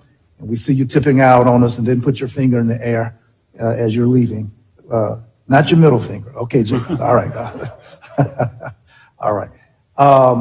Vince, unless there's some violent objection to it, can we, do a little stretch now? I know we got Absolutely, a Mr. 15-minute mark, probably a little bit later. But as a preacher, I know when people are getting restless. And I think if we could get a 10-minute stretch, that would work. Absolutely. Is that See you okay? in 10 minutes. All right. Thank you, sir.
You ever had one of those jobs where the whistle blew? Ladies and gentlemen, we thank you. We know that the recess moment has been a beautiful one for camaraderie. We want to talk a little bit about the football game this weekend, and you probably want to talk about plans for Valentine's Day. And is there any room for plans for Valentine's Day? Our birthdays. That's right, absolutely. We'll get to that. So we want to continue now. Vince, if you go ahead and put the pedal to the metal. Thank you, Mr. Chairman. Thank you, Commissioners. Okay, so with the impact and progress report behind us, Commissioners, we're now moving into the development of the new 5-year strategic plan. To begin, the next few presentations will focus on the results of the community survey, the environmental scan, and the SWOT analysis.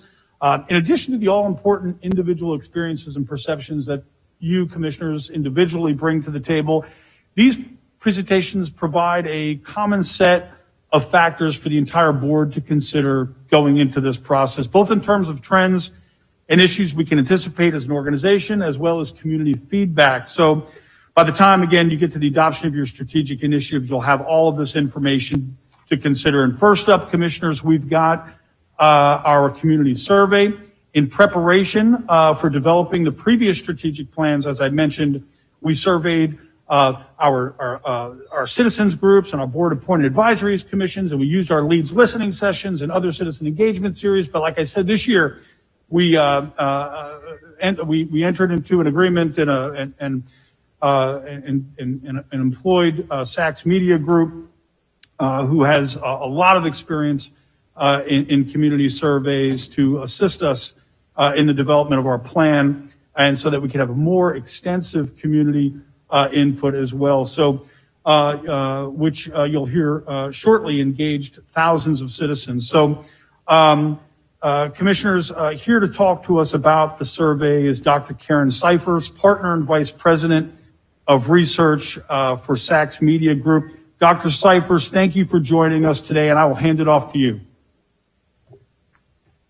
All right. Well, good morning, everyone. Thank you so much for having me. I regret I'm not there in person with you today. Like some of you, my kids and I are taking our turn recovering from COVID right now. But I am very pleased to be here virtually. First, I want to thank you, commissioners and staff, for your service to our community and for the privilege of our firm having the chance to partner with Leon County government on this important work. To quote my friend and boss, Ron Sachs, Leon County isn't just the capital of Florida state government, it's also the capital of Florida's quality of life. To me, as both a resident of Leon County and a survey researcher, part of what makes this community so special is the great lengths that our leaders go to get the feedback of residents. And so on that note, I want to acknowledge Heather Peoples for the job that she's done to gather this input with us. And as you'll hear some today, this input is extensive and unfiltered. Heather, it's been a real pleasure to collaborate with you and your team. This was a very large undertaking and has a lot of value for our community. And I'm pleased to share that the data strongly affirms the work that the county has been doing in reaching citizens and delivering services. But I'm also looking forward to sharing with you a number of areas that represent new opportunities and challenges for our community to tackle. As we walk through these slides, I know there's a lot of content. I know that they're in the packets, like the data tables are in the packets for your review. I won't be able to get super deep on every slide here, but I'll be available after to answer questions, or if separately down the road, if questions come to mind, please don't hesitate to reach out. All right, next slide, please. Okay, and there we go.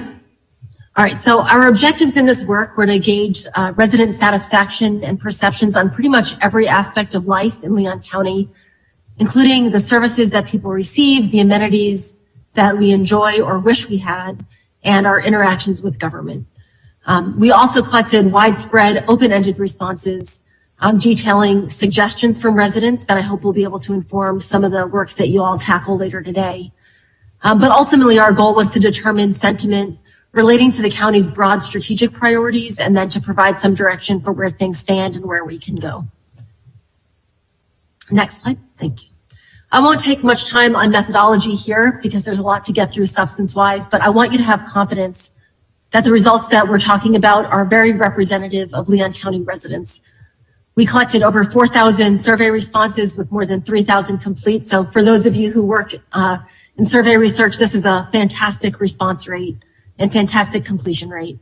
The margin of error is less than 2%, and you can rely on results being representative of Leon County residents and voters, both in terms of pretty much every demographic range, age, race, ethnicity, gender, zip code, political affiliation, employment status, education, home ownership, and so on.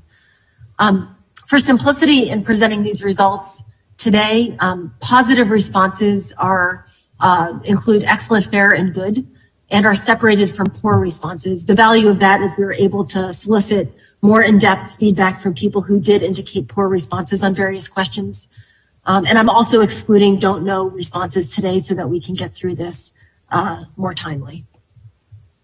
Next slide. So before we get into results, I did want to refer everyone to a few limitations that we have.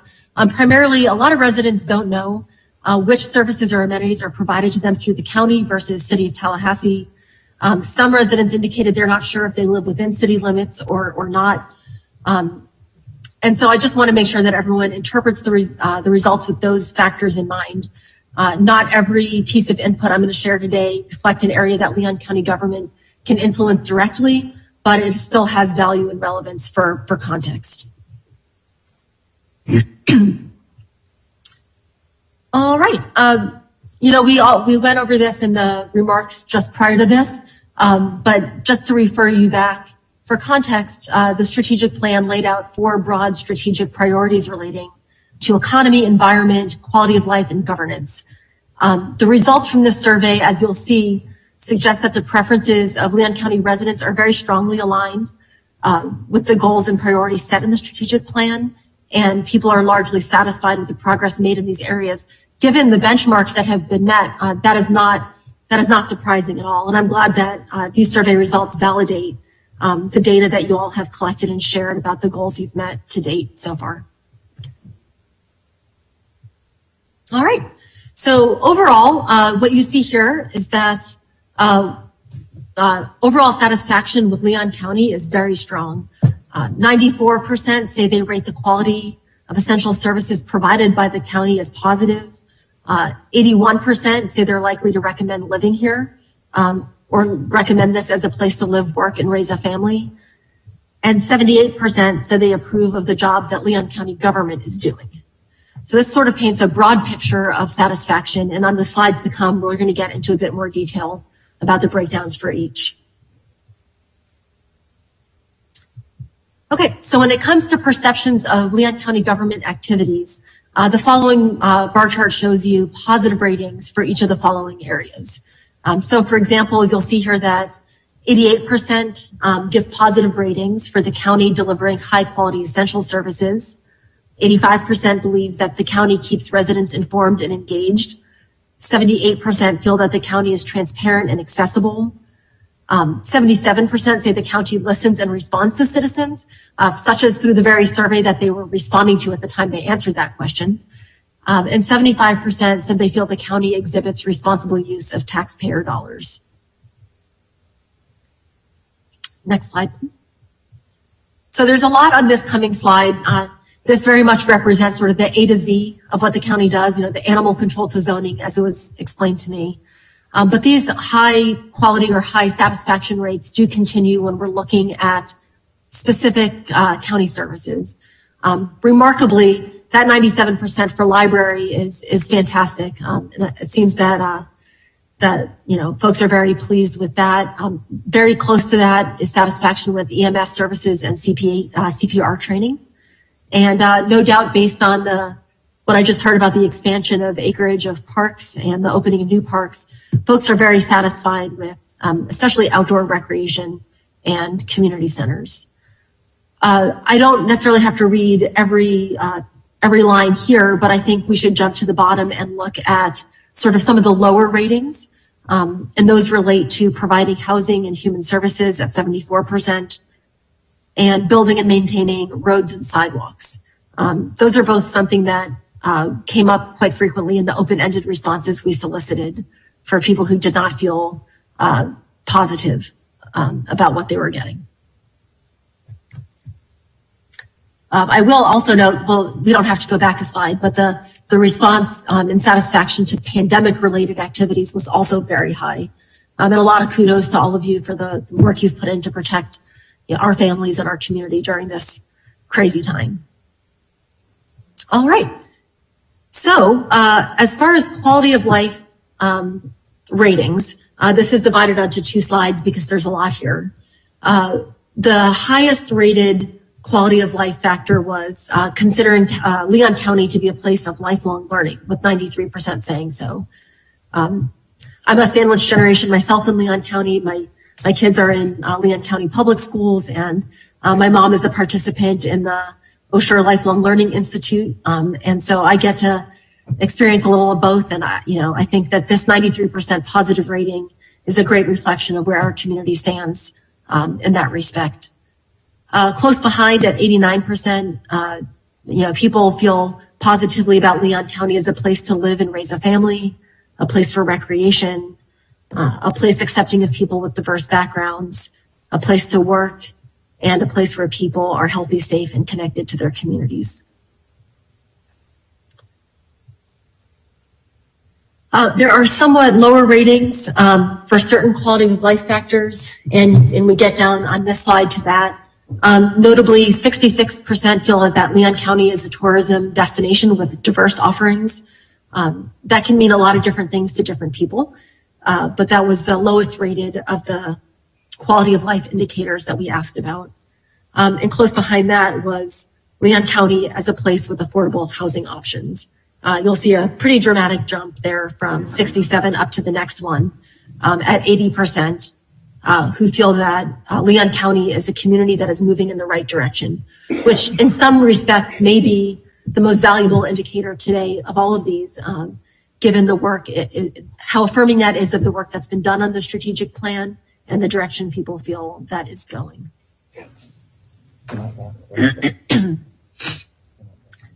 Okay.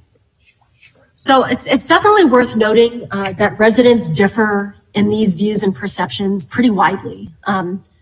If you've taken a look at the data tables in the packet, we can certainly go through that at some other point. You'll notice that there are several demographic groups that stand out as being significantly more pleased with Leon County than others.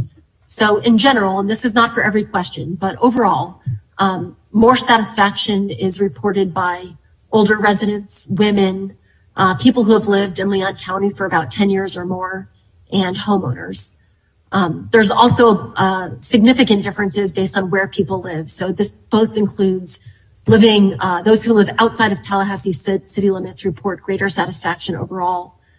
And there are about a handful of zip codes where greater satisfaction is also noted. Those include 32317, 32311, and 32308. Next slide. Okay.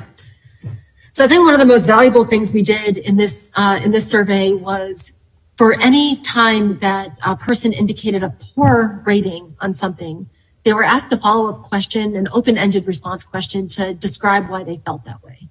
And so this was over, probably 20 questions were coded open-ended. And they ranged from all of the factors that you just saw. So including, safety, lifelong learning, EMS, you name it. When a person indicated a poor response, they then wrote in why they felt that way. And what we found going through this is across the board, there was basically a handful of reasons that repeated again and again for each question as to sort of poor ratings. And these include things like crime rates or the news of violent crime, homelessness and poverty, and housing costs. There's also some concern or dissatisfaction with recreational offerings, with a lot of folks saying that there's not much to do here beyond going to parks. There's concerns with government corruption or the perception of that. And then pretty much as probably residents of any municipality would say, concerns with traffic and road conditions. So this slide gives you sort of an example of how we went about it. So for example, 1 in 5 residents gave Leon County a poor rating regarding community moving in the right direction. So we then asked those respondents to tell us why they felt that way. Some of the top responses related to gripes with either policy or politics. Many perceived that regulations are either too liberal or progressive in Leon County. But I should note that for every person who said they were dissatisfied with Leon County as far as mask mandates, there was a lot of people who said that they felt unsafe in the county because of people who reject wearing masks. So this is an area where we found just a lot of competing opinion or a lot of dissatisfactions that were directly in contrast with each other.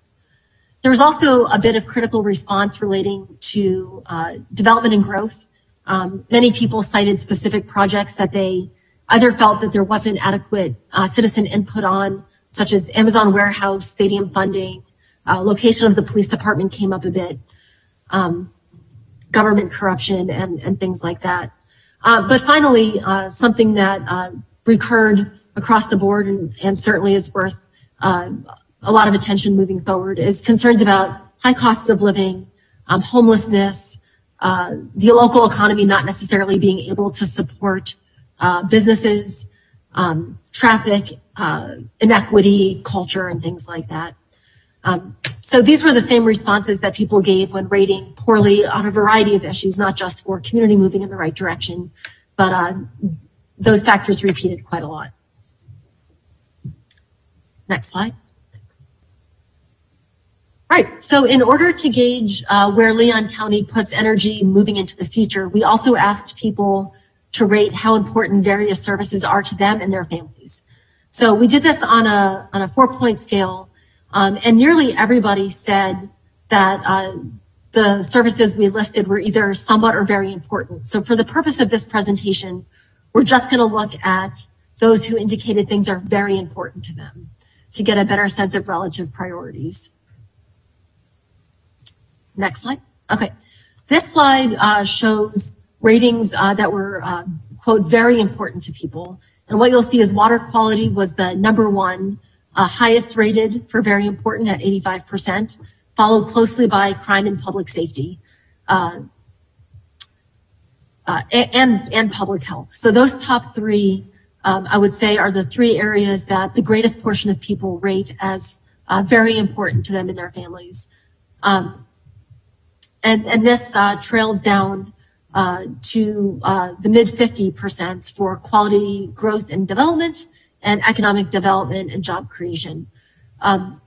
Obviously, you know, I would say, I think it was in the 90% for every single one of these when we combine somewhat important and very important. So I think really what this says is these areas are important. All of these areas are important to people. All of these areas are reflected in the strategic plan. And that is highly, it means that what Leon County residents care about is highly aligned with the direction and the things that the county is looking at and working on already. Next slide. Okay. And lastly, we asked people to share how they access information from Leon County government or about Leon County government. Notably, only 3% of people said they don't access information through any of these channels. So, you know, we take that to mean pretty much everybody is accessing something, at least among our respondents. The most common of these, interestingly, is word of mouth. So getting information from friends, family, and neighbors. And this is followed by the Leon County website directly, and by social media close behind. Sources start dropping off a bit as far as TV news broadcasts, but that's still at about half. County bulletins at 42%, followed by about a third receiving information through other online news sources, radio, or daily newspapers. I'm not sure how consistent this is with your experience. At all the community meetings that you lead, about 13% say they tune into those, whether in person or through some other channel. So if there's time, I am happy to answer questions. I'm also happy, like I said before, if questions come to your mind when you're digesting this later, I'm always happy to talk through it. I welcome Heather for you to share my contact info with any staff or commissioners who want to talk more deeply some other time. Dr. Cyphers, thank you so much for that presentation and the work of yourself and your team. Mr. Chairman, I'd like to now turn it over to you to facilitate any questions or discussion among the board. Okay, I'm gonna start with Commissioner Dozier. I'm certain that much data, she's got her bat ready to swing on something. So Commissioner Dozier, I know you were taking notes as I was, and we'll roll around the table. All right. I know we poke a lot of fun, but I hope everyone got a lot out of this data because it is fascinating. Dr. Cyphers, thank you for the robust report. You're not the only one who sounds like that. It joined our meeting today, so thank you for powering through. And we hope y'all are better very soon. Thanks. So just a few of the questions that I have, and we could talk about this part for a while, but there's a lot of overlap with the environmental scan and other parts of our discussion today. So you mentioned up front that some of the challenges people, and we experience this all the time, don't know whether a service comes from the city or county or where they live necessarily. In your experience with surveys like this, if people don't have a strong knowledge base in one area, if they've never used animal services, for example, are they more likely not to answer a question or just to say generally, well, I haven't heard anything bad, so I think it's pretty good? Just trying to get a handle. That's a great question. And so, and I sort of skimmed over this at the beginning, but what we did for this analysis was to remove folks who said that they have had no contact with that service at all. So we gave everyone the opportunity to say, to give their satisfaction rating or to say, I don't know, or I haven't used this. So the satisfaction ratings that I presented today are among those who have had some exposure to that amenity or service. That's fantastic. That is very helpful. And I already had confidence in the numbers, but that boosted up a little bit if someone's not speaking to something they've never had experience with. So I think this may be in part a question, or Mr. Chair, just part of what I kind of drew out of some of these numbers as opportunities. It's interesting that lifelong learning was ranked number one in one of those areas. Well, that also means that our community is very responsive to those opportunities. We look at our citizen engagement series and we've got, you might be able to hear me a little better now.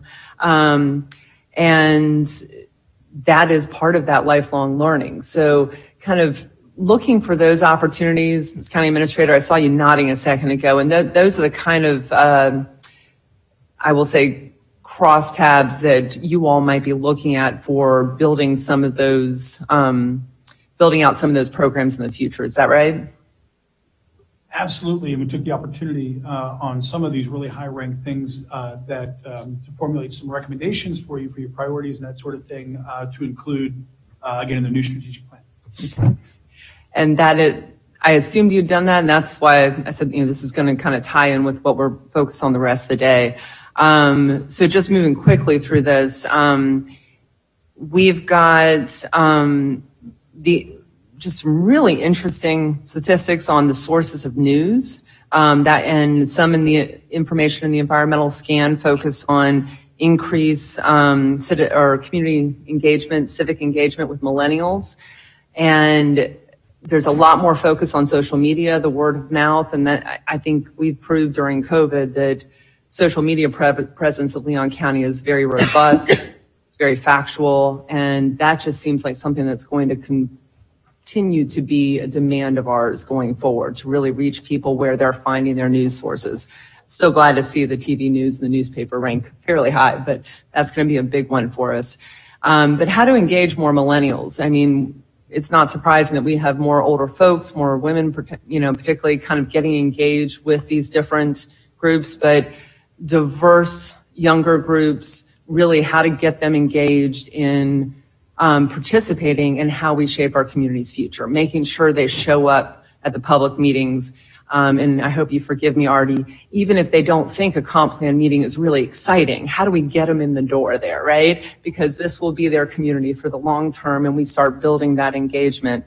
And the last, again, I could dig into a lot of this, but this is just one big area that I kind of lifted up. We see corruption. We see different things like that come up. Thankfully, that's not been part of Leon County government, but it affects our whole community. And Dr. Cybers, I know I'm kind of making some comments here, so if you had a comment on this particular issue, I'd love to hear it, but it may just be more of a statement. Even if we take steps to address some of these concerns, city, county, as a community, they get baked in for a while. I mean, I'm sure you all have heard, we still hear that permitting is just terrible and it takes forever, even though we know the stats tell us that it's gotten better and better and better over the years, right? So these perceptions get baked in. How do we, I mean, that is a caution on one end that if we let things slide, we are dealing with that perception for a long time, right? On the other hand, how do we start to communicate on those pieces to get ahead of it, even if it's not an issue that, again, I'll say, quite frankly, was generated by Leon County. So those things are really standing out to me. And similar to that, it stood out to me that economic development job creation was ranked the last on what's important. Personally, I think this might be a challenging issue to wrap your mind around sometimes of what our policies, if they really connect. I mean, the water quality at the pond, you're taking your kids to, that really is important, or it kind of, that makes a lot of sense. But this issue relates to housing, it relates to poverty, it relates to all of these other issues that are ranking higher on the list. So if it's not important to our community, is that in part on us for how we talk about why it's important and why it matters in some of these other issues that do rank high? And I was just going to say, and forgive me, but for context of what Commissioner Dozier is raising too, we had questions about that when we were going through this data. Some of it too is a perception that citizens have of issues that are being addressed. So again. And that's a fair point. Based on what I'm hearing in some ways and what we see in the newspaper, there are still concerns, there are still ideas that we could move forward. And it comes out, if you look at the details about talent, job training, other things like that. I mean, it's in there if you push down into it. But you're right. It could be that people think we're doing a great job.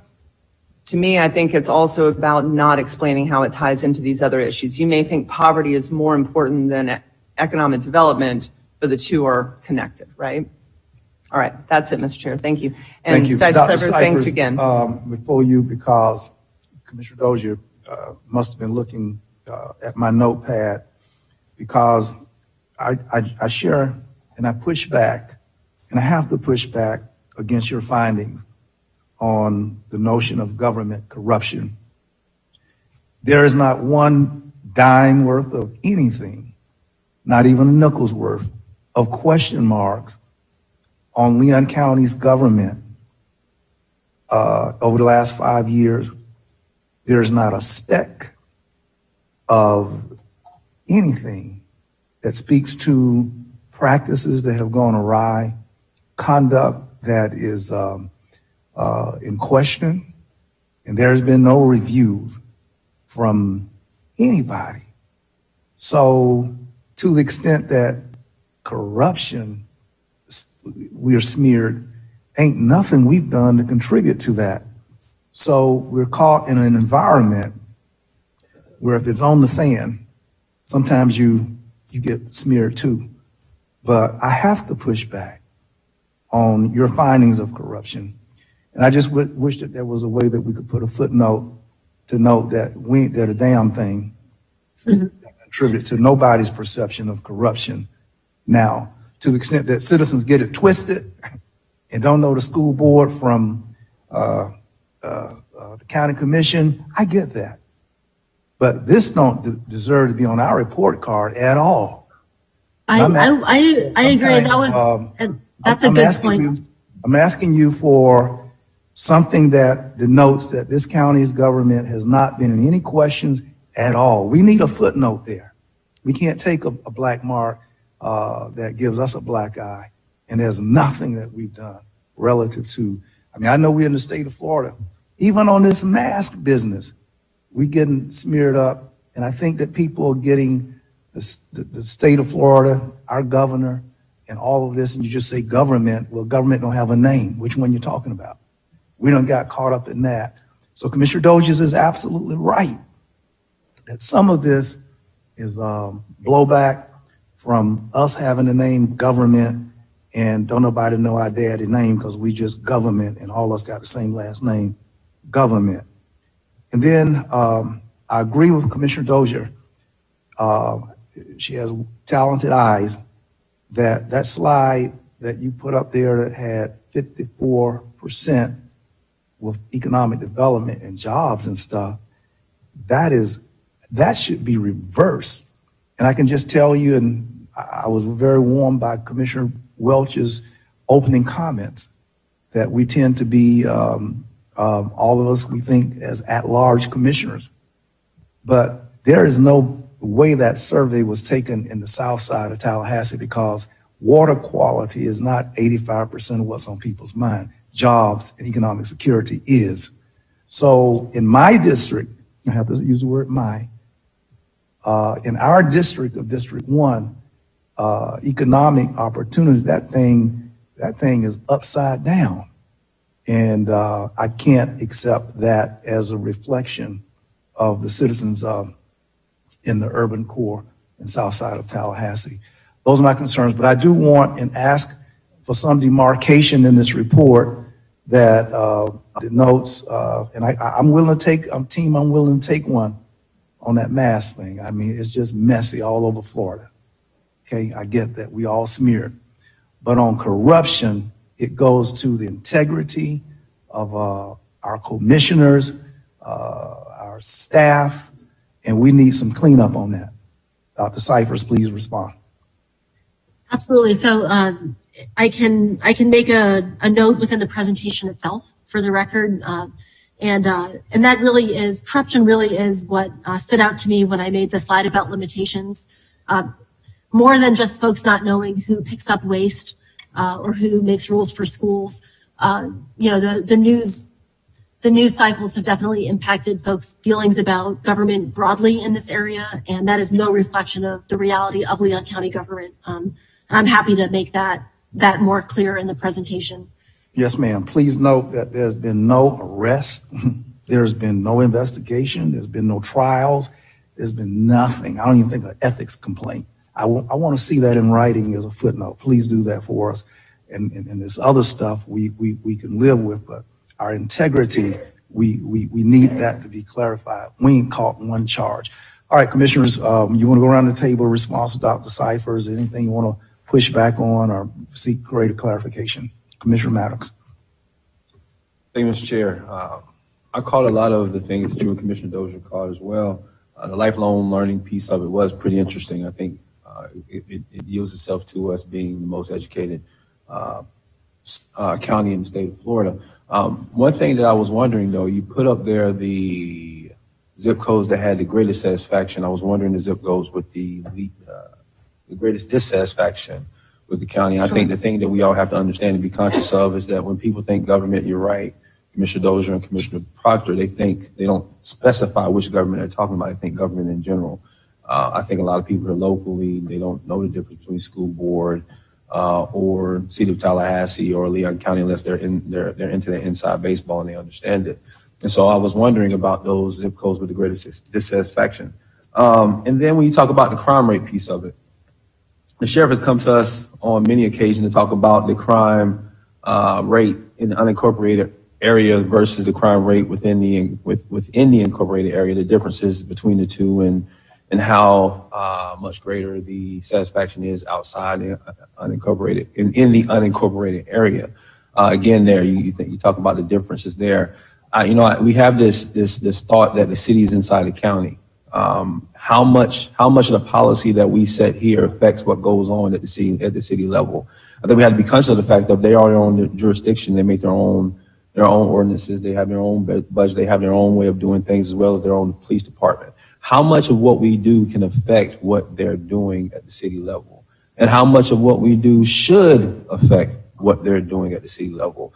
I think since I've been on this board, I think we made it a good practice to be good partners with the city and allow them to man and legislate their own jurisdictions and not get too involved in what happens over there. But I think maybe in this case where we got a survey that covers the whole city and county, that it'd be good to even share some of these things with the city, or the survey with the city, so they can see, because I don't think it was specified, correct me if I'm wrong, Dr. Cyphers, whether these folks live within the city or the county, and what they, in which, well, some questions spoke specifically to Leon government, but I bet you a lot of those people didn't really think about, am I talking about the city or county government? So I think some of this stuff would be valuable information for the city as well. Absolutely. Yes, overall, there's not a lot of shock there. One of the big things that I saw was the affordable housing piece, but we all understand and know about affordable housing, but it's not just something that we're dealing with here in Leon County. I'll challenge anybody to go to any county in the state of Florida and nationwide, and they don't have a affordable housing problem. I actually spoke to a commissioner that was over in Alabama, and he was talking specifically about their affordable housing problem. So we all are dealing with the same thing when it comes to housing. One thing I didn't see that I did see the economic development piece, but one thing under the threats that we have, and we're going to talk about later, I think we all have to be conscious of, is this great resignation thing that we're going through. Commissioner Jackson just whispered over to me earlier before we started. He has, how many, 18? He has 18 employees at his school not at work today. And I believe Commissioner Welch said they had about 20. If you look at all around at fast food places, any place that you look, everybody's looking for work. Everybody's looking for people to work. I'm interested in how that worked into the fact of you got a 54% of people that say that economic development is not necessarily the issue. But then again, you have people looking, you got jobs looking for people, but people also looking for jobs. So there's some kind of incongruency there as well.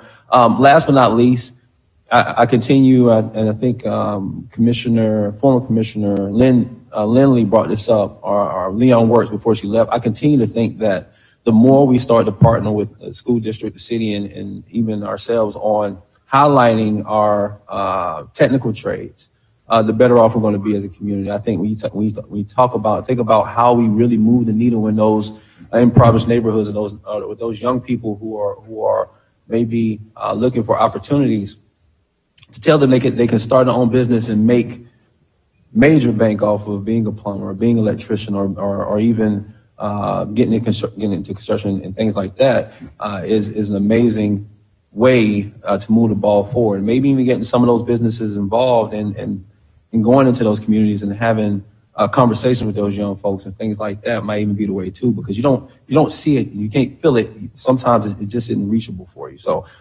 those are things I saw. Last but not least, I talked about the zip code with the greatest dissatisfaction. I'd like to know that the government, you guys spoke on the government corruption piece. Again, it goes back to the fact of when one of us looks bad, all of us looks bad. Only thing we can do there is continue to operate the way we operate and continue to uphold the standards that we uphold.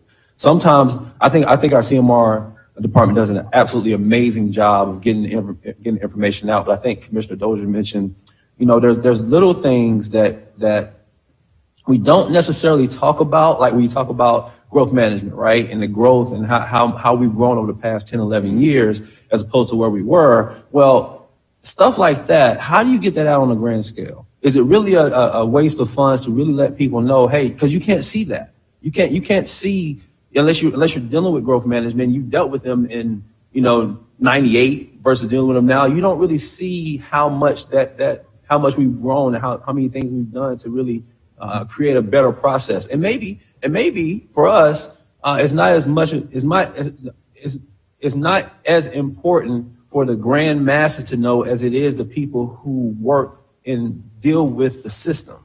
But the perception will never change unless the masses know. And whether you're having those people who deal with the system put out the word, or whether you're getting the word out yourself and patting your own self on the back, sometimes you never beat the perception. And quite frankly, I've always worked in a way, and I will continue working this way, where I'm not really interested in the masses knowing what I've accomplished. I'm interested in the people who I've helped knowing what I've accomplished and being able to tell the masses what I've accomplished. So if that's the way we want to go about it, that's the way we want to go about it. But the downside to that is if you don't do it that way, if you don't do it the opposite way, then the masses will perceive that you're doing nothing about the system, We all know that's not true. We all know we've moved the ball forward on a lot of these issues, but we have to decide whether we want to stay in this frame that we've done things. Whereas, we do a good job with trying to get it out, but we don't overdo the job, or do we really try to amp up our marketing and information when it comes to, concentrating on how well we're doing growth management, or how much we've grown and all that kind of stuff. So those are my comments, Mr. Chair. Thank you. Yes, sir, Mr. Administrator. And Commissioner Maddox, loud and clear. And the great part about surveys like this is they'll tell you who you're hearing from. To some extent, we've got an expression here that we all share, and it's not meant to be dismissive of anyone at all, but it's called STP. It's same 10 people. And the issue is, are you hearing from the same 10 people, and how do you really separate the signal and the noise? And so we know, because we engage people so frequently, our frequent flyers, and Barry Wilcox can tell you about this in our quality growth committee, where we have contractors sitting. The frequent flyers will tell us, leaps and bounds in terms of this, but the people that sometimes that you hear from in terms of the negative perceptions are not the big audience. It's the same 10 people. And reaching the same 10 people, look, I learned a long time ago, if you don't think there should be a permitting process, there's no permitting process fast enough. And so again, that's it. And so we recognize all that, we weigh all that. And, but I just wanted to acknowledge that Commissioner Maddox, good points. And Mr. Chair, while I got it, and that's all I'll say, we'll be able to move to the next thing. I just wanted to say, just for context too, and obviously Dr. Cyphers and her team did such a good job here, but for context, the numbers that you're seeing here too on the high marks, and I know, and she went out into the field and we said we want unvarnished information, but frankly, to go out in the field as they did during this time of COVID and what's on the front page of the newspaper, and massive debates about different things. Boy, nobody would. I wouldn't have expected the results we saw if you were out in the field after 365 days of sunshine. You know what I mean? Again, our highs were very, very high, and our lows were very, very high as well. And so, in terms of government survey, Commissioner Maddox used the word shocked. If there was anything, we were shocked to see that. And so again, just a little context, Mr. Chair. Thanks. Mr. Chair, real quick, I'm sorry. Yes, sir. I did want to say this though. I think it's the nature of us as a board and as folks who are looking to push our community forward to focus on the things and the highlights of what we perceive to be our greatest needs in the areas that we need, the community say we need the most help. Well, let me tell you something. I think you're right, Mr. Administrator, in that I don't think you can perceive that you're going to get 80% and 90% on surveys from folks that are going through a pandemic, have been through some of the things they've been through the past 2 years, on some of the questions that were asked. I think it's a testament to what staff has done. But I think it's a good thing that as commissioners that we pat ourselves on the back for a second, but just a second, but dig right into those things that our communities say, hey, listen, this is 54%, this is 76%, and really want to see how we can lift those things to the 80s. It's like my kids, they're great students, make good grades, but that one low B needs to be an A, so I don't want staff to anyway take it as we don't appreciate the 80s and 90s, that we focus on the things that don't seem to be in that 80 and 90 range, because we do appreciate it and we see the work and we see the progress. Thank you, Mr. Chair. All right. Thank you very much, Commissioner, Vice Chairman Maddox. Ms. Cyphers, I hope you're hearing us. We're not afraid of, we've set goals, we've evaluated what we've done in 5 years. This afternoon, we'll talk about what we want to do over the next 5 years. And what you're giving to us is a balanced perspective of what the citizens think that they perceive about us. And I think that this is a fair apparatus to lift up here, because if we're not, reality is perception, and perception is often reality. And if people believe that there's something corrupt going on, I can't get past that right there. about our government when ain't nothing corrupt.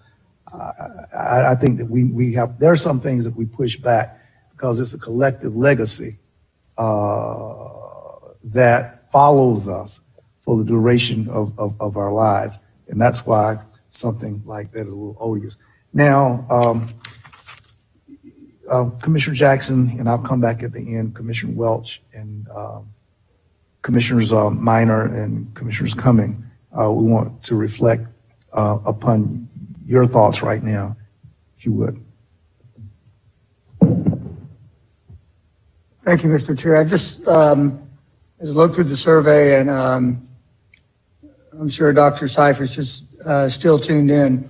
I think to lend even more credibility to the argument or the point that Chair Proctor is making, in that 1 out of every 4 survey takers, or 1 out of every 4 folks that completed the survey, indicated a distrust of government, and then pointed out locations for the new city police station and the selection of a city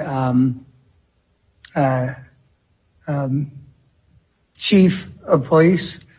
I do think that the casual observer sometimes only reads the headline above the fold, and suddenly everyone is guilty by association.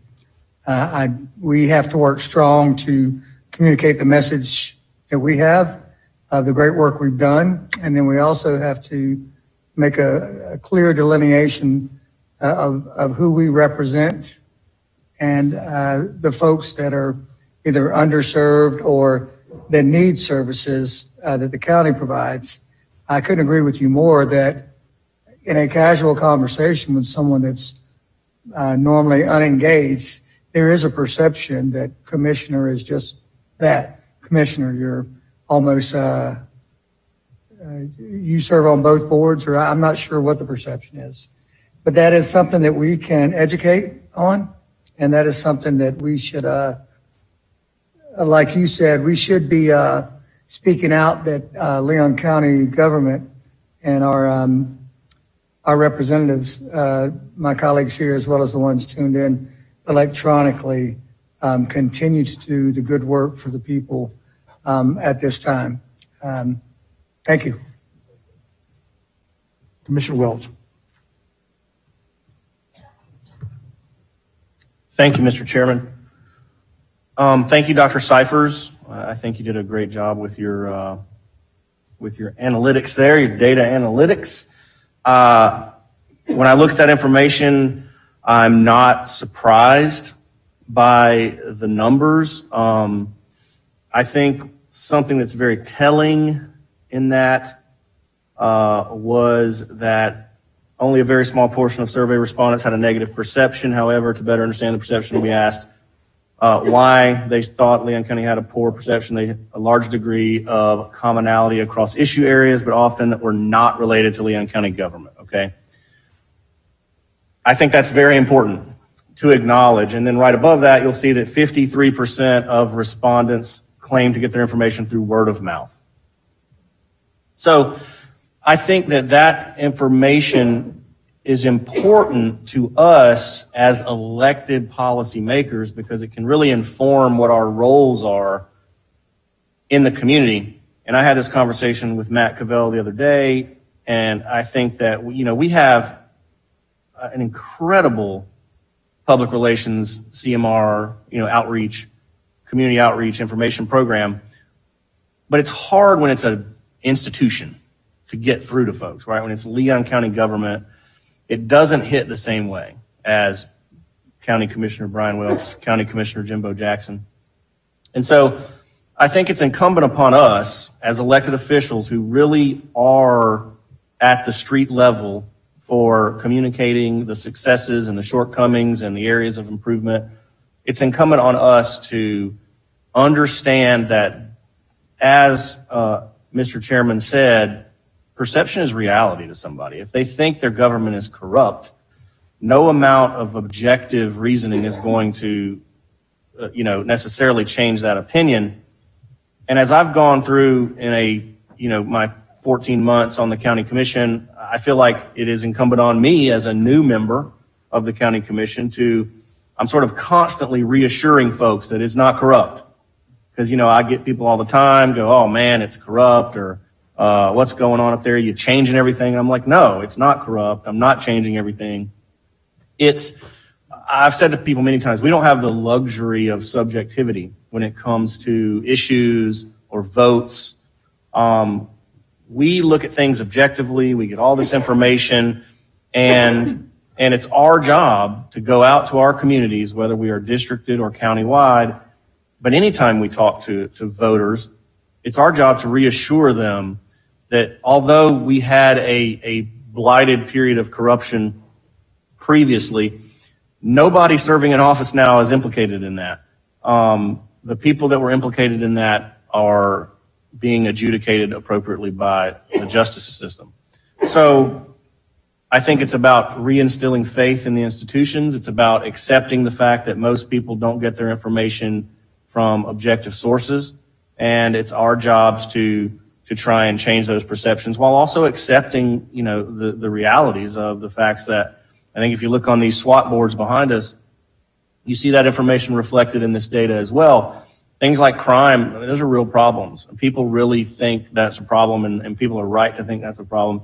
So we got to embrace that at the same time. If we want people to believe that we're giving them objective information, and if we're going to push back against some of the negative perceptions, we also have to embrace the positive perceptions, which is that homelessness is a problem in our community. Crime is a problem in our community. And whether it's in the city or it's in the unincorporated parts of the county, I don't think people draw those lines, and I don't necessarily think they should have to draw those lines. It's our responsibility to explain to folks, hey, we are a county with a big city inside of it, and the city has a much bigger budget than us, a much bigger staff than us, and a much bigger scope of responsibility than us. That's not passing the buck. It's just acknowledging a reality.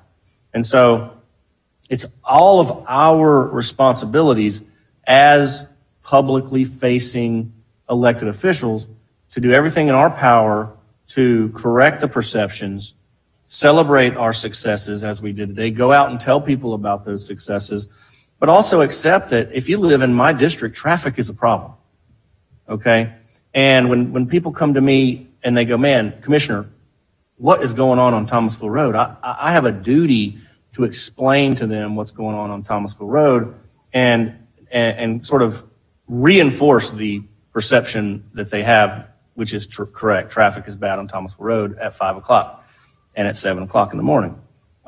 We as a collective body, and I know we're talking about this tomorrow night, we got to accept that homelessness is a problem. All right. And that perception is real. People drive around and they see it with their own eyes. You talk about expensive to live.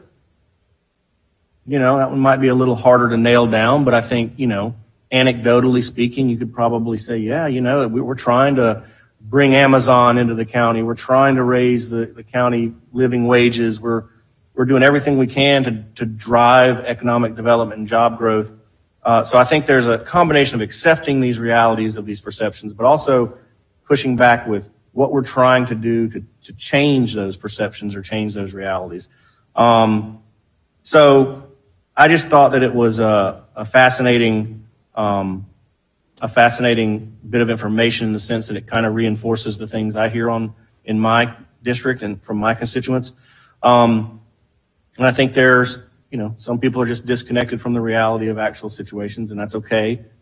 I just don't expect them to be connected, frankly. I mean, people go about their lives. What we do here is not the most important thing that happens in somebody's day. It's only when it's at their front doorstep that they really care about it. And it's our job to embrace that reality, to go, yes, you're right. This is happening at your doorstep. And it's our job to explain it to you, to make it as palatable to you as possible, and help you understand why in our objective analysis, this is the way forward. So that would be my thought on that. Thank you again, Dr. Cyphers. I appreciate the data. And I guess we do this every 5 years, Vince, I think we should maybe consider doing these more often if it's going to inform our policy directions going forward, maybe every 2 years. we do a similar community survey to see if we're moving the needle. 5 years is a pretty big gap, I think, to identify if you're moving the needle on these big issues. And I know when we get into the SWOT analysis, we'll be able to kind of revisit all this. So thank you so much. Again, Dr. Cyphers and Mr. Chair, thank you. Thank you, Commissioner Welch. Commissioners Minor and Cummings, Dr. Cyphers is giving us the community report card on us, and she's categorized areas of which there's been a response. Is there any pushback that either of you have, or any anything that gives you angst specifically in the report that she might be able to note as we're here in the parent, teacher, and principal conference? We have Principal Jackson here, so we're in the principal conference with our report cards. Commissioner Cummings, if you just. Yes, Commissioner Proctor, thank you so much for the opportunity. And I want to thank our county administrator for securing the services of Sachs Media and Dr. Cyphers to present us with this with this survey and the results of the survey. I just think we need to keep in mind, we were given the number of individuals who were given the survey document. I think a portion of those individuals did not respond. So we ended up with responses from about 3,000 citizens of Leon County, and we need to recognize that. And I know how surveys go. You can't survey the entire population, but we need to recognize too that that's a minority portion of the population of Leon County. But I do think we agree with you, Mr. Chairperson, that we need to take seriously the perception of some misconduct and mistrust as far as the county administration, county commission is concerned. Perception in many instances is reality. So those people who have indicated that as their opinion. And I think we need to recognize too that we're all involved, we're all county government, and in many instances, as has been said, citizens don't really decipher between county commissioners and city commissioners. But I think we have the reality of knowing that as far as county government, I'm not aware of any allegations of misconduct. As our chairperson said, I'm not aware of any instances of filing of ethics complaints or what have you. So I think in our everyday dealing with citizens and in our official capacity, we just have to maintain our integrity and our honesty and our decency by the way we handle government business, by the way we handle county business, and by the way we deal with our citizens. So I agree with the recommendation as far as a footnote on that particular portion of the survey, and I believe Dr. Cyphers has agreed to do that. I also just want to just reiterate portions of the survey where high marks were given in the area of Mr. County Administrator of direct services, where direct services were provided to the citizens. I'm just encouraged in the area of emergency management services, emergency response. The marks were in the 90 percentile. That's very encouraging to me. I believe that in the areas where we received low marks, crime rate, homelessness and poverty, high cost of housing, those are services where individuals are trying to take care of their families, and we all know that that's pretty much reality. Those are areas that we really need to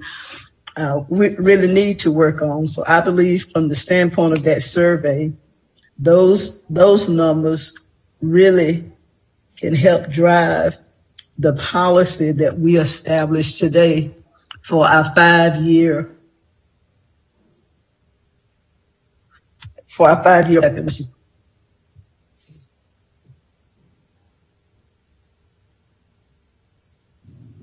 Commissioner, You blanked out. I'm sorry. Yeah, I'm sorry. I had to mute for a second. But I believe that those are the areas that we need to zero in on. Public health, the high crime. I'm encouraged that water quality is something that we are addressing and we can continue to address. But I believe that these community surveys are just a guide for us. And I believe from the commission standpoint, we use those as a guide, and then we continue to chronicle those areas where we know we're doing a good job. We have to celebrate, as we've done earlier, our report cards, celebrate areas where we have high percentages, and just work hard on those areas that we know affect direct services to the citizens of Leon County, but we know we've got to do a better job. So I believe this is a good roadmap for our final 5-year plan that we are going to, that we'll be addressing later on in this forum, Mr. Chairman. Thank you. Very well. Commissioner Minor. Thank you, Mr. Chairman. Dr. Cyphers, just wanted to thank you for the presentation and for this data analysis and the survey. I think it's very enlightening, very informative, really encouraging responses from the public on the performance of Leon County government. So thank you very much. One thing I want to point out, and I think we all know this, but just to bring it up into our discussion is, these survey results in large part are for us to extrapolate and use this information as we come up with policy priorities. And the great example, as someone alluded to this earlier, is that, economic development and job creation are 54% in terms of being considered a very important area for us to focus on. But this is a good example. If you extrapolate that, job creation, helping to expand and develop our workforce is really a key element toward us addressing a whole host of social issues. If we can raise incomes, average incomes in this county, we are not just helping with people earn higher wages, we're also helping with increasing, addressing affordable housing, homelessness, poverty, food insecurity, a whole host of issues that we are struggling or tackling right now can be addressed by simply, in large part, by us helping to increase incomes. Now, it's reasonable to expect that if the pandemic does start to wane in 2022, we're going to see nationally and globally an economic expansion. And that, of course, will be the case here in Leon County.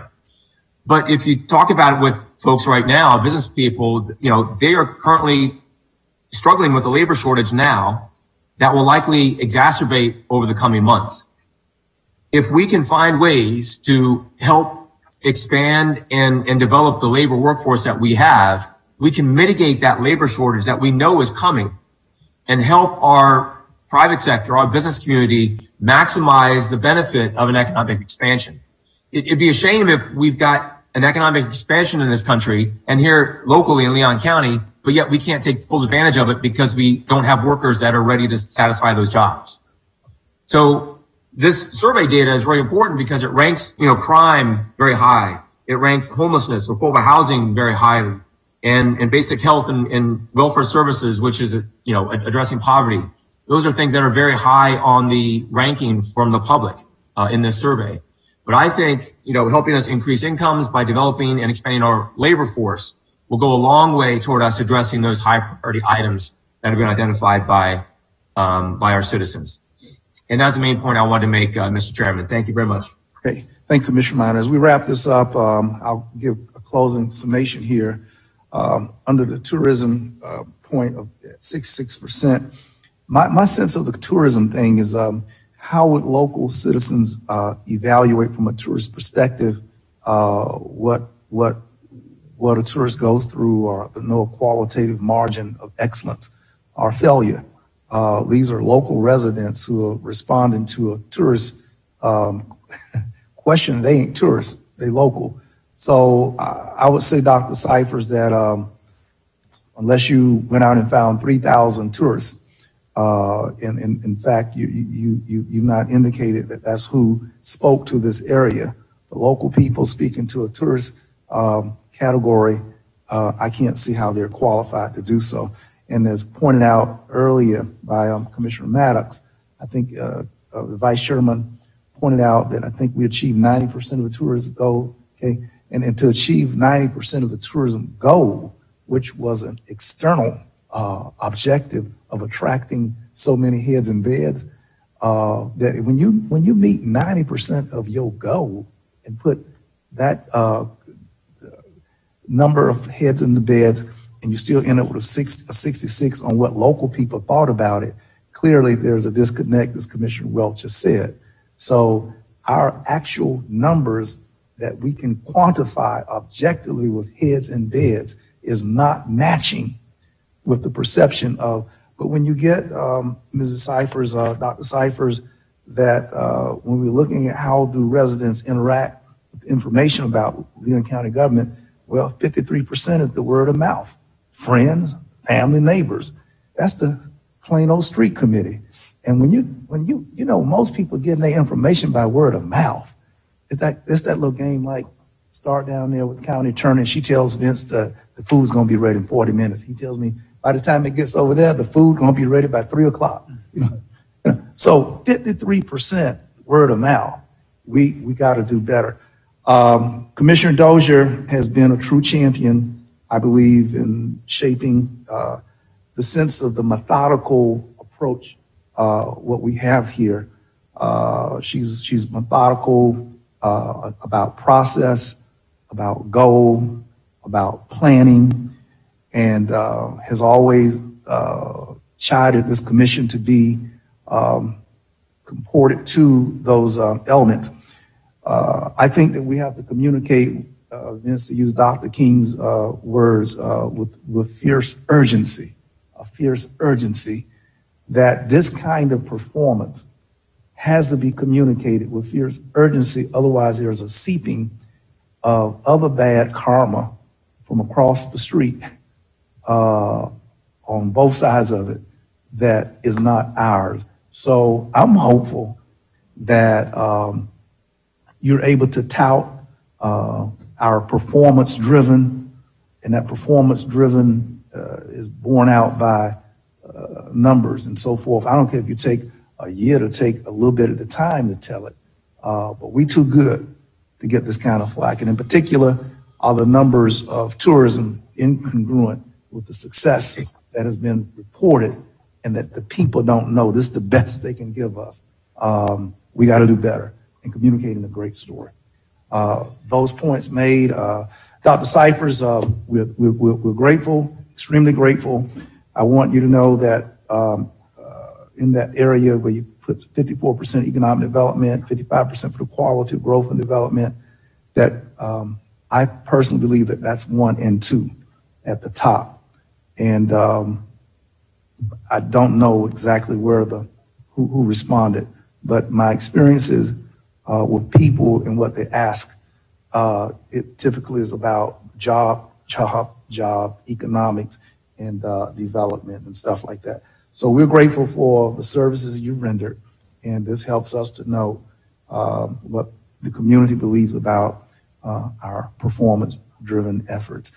Ms. County Administrator, can we move to our next category? Absolutely, Mr. Yes, sir. Chairman. Thank you so much. Commissioners, I think we're going to be able to take these next 2 sections and really put the accelerator down and get them done prior to lunch. And I believe it was just 2 for the afternoon. We would have completed 6, is that right, the next 2? That's right. And Okay, so good, the good. environmental scan and the SWOT analysis, again, community survey, great information. Again, just one component of the data that we'll build on and narrow to. You'll see a little bit later down the road how that informs the rest of your work today. But with that, commissioners, let me just say that the environmental scan, let me talk 1 second about that. Again, it's going to provide to you a comprehensive analysis of emerging internal and external trends, issues, conditions that impact the county.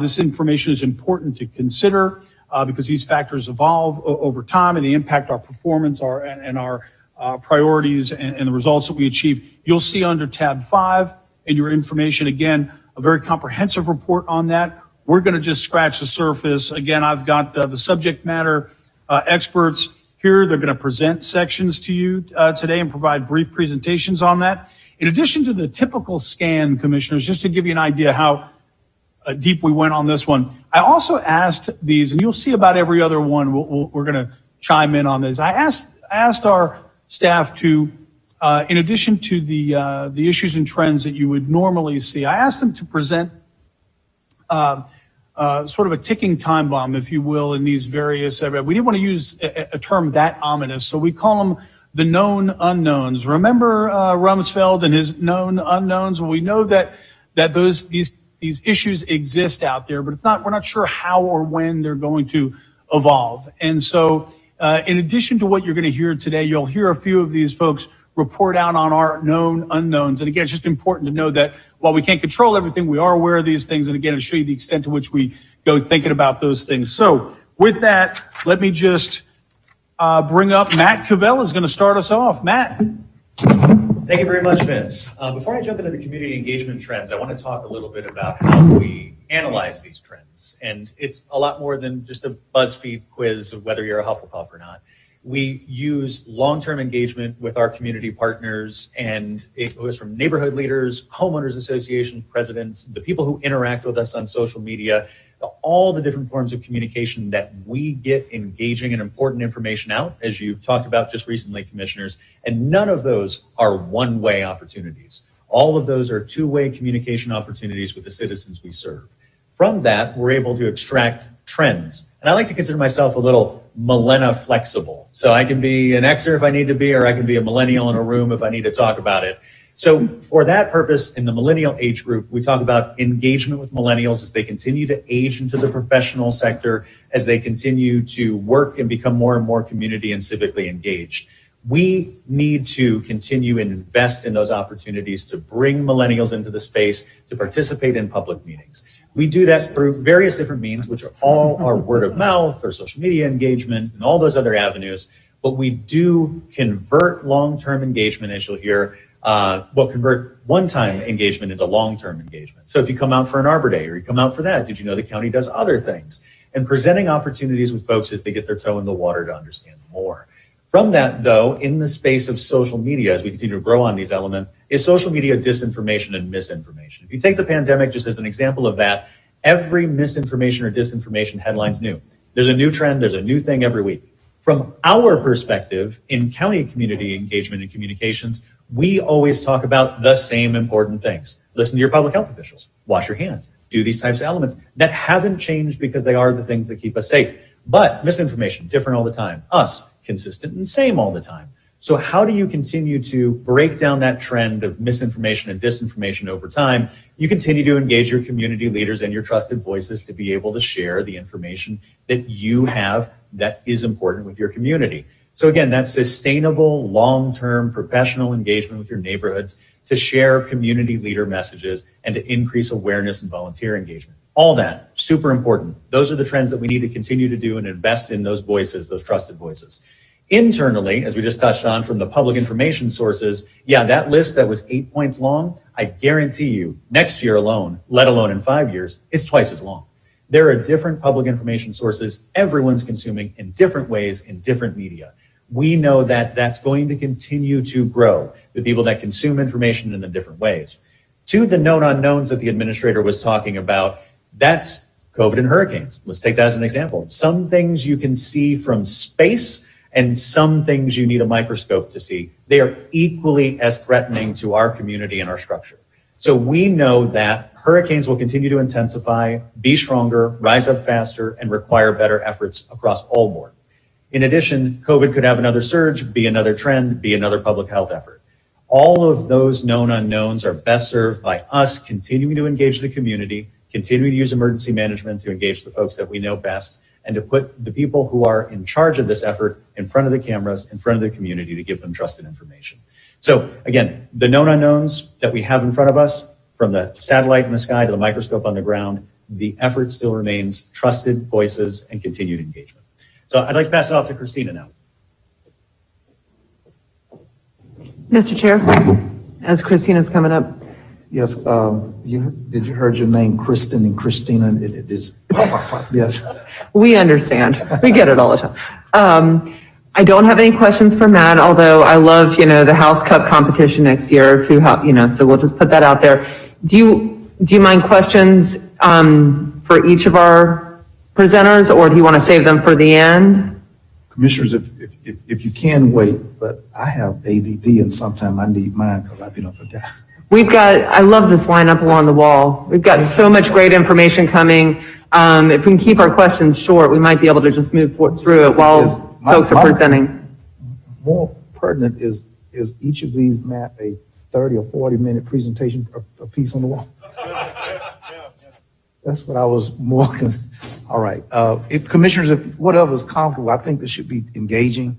And I think it's more because you want it fresh on your mind, and they need to know what frame of thought is fresh on their minds as well. So no disrespect to the presenters, but if a commissioner holds their hand up, if you would recognize them, and never mind the chair, he might be dozing off or something.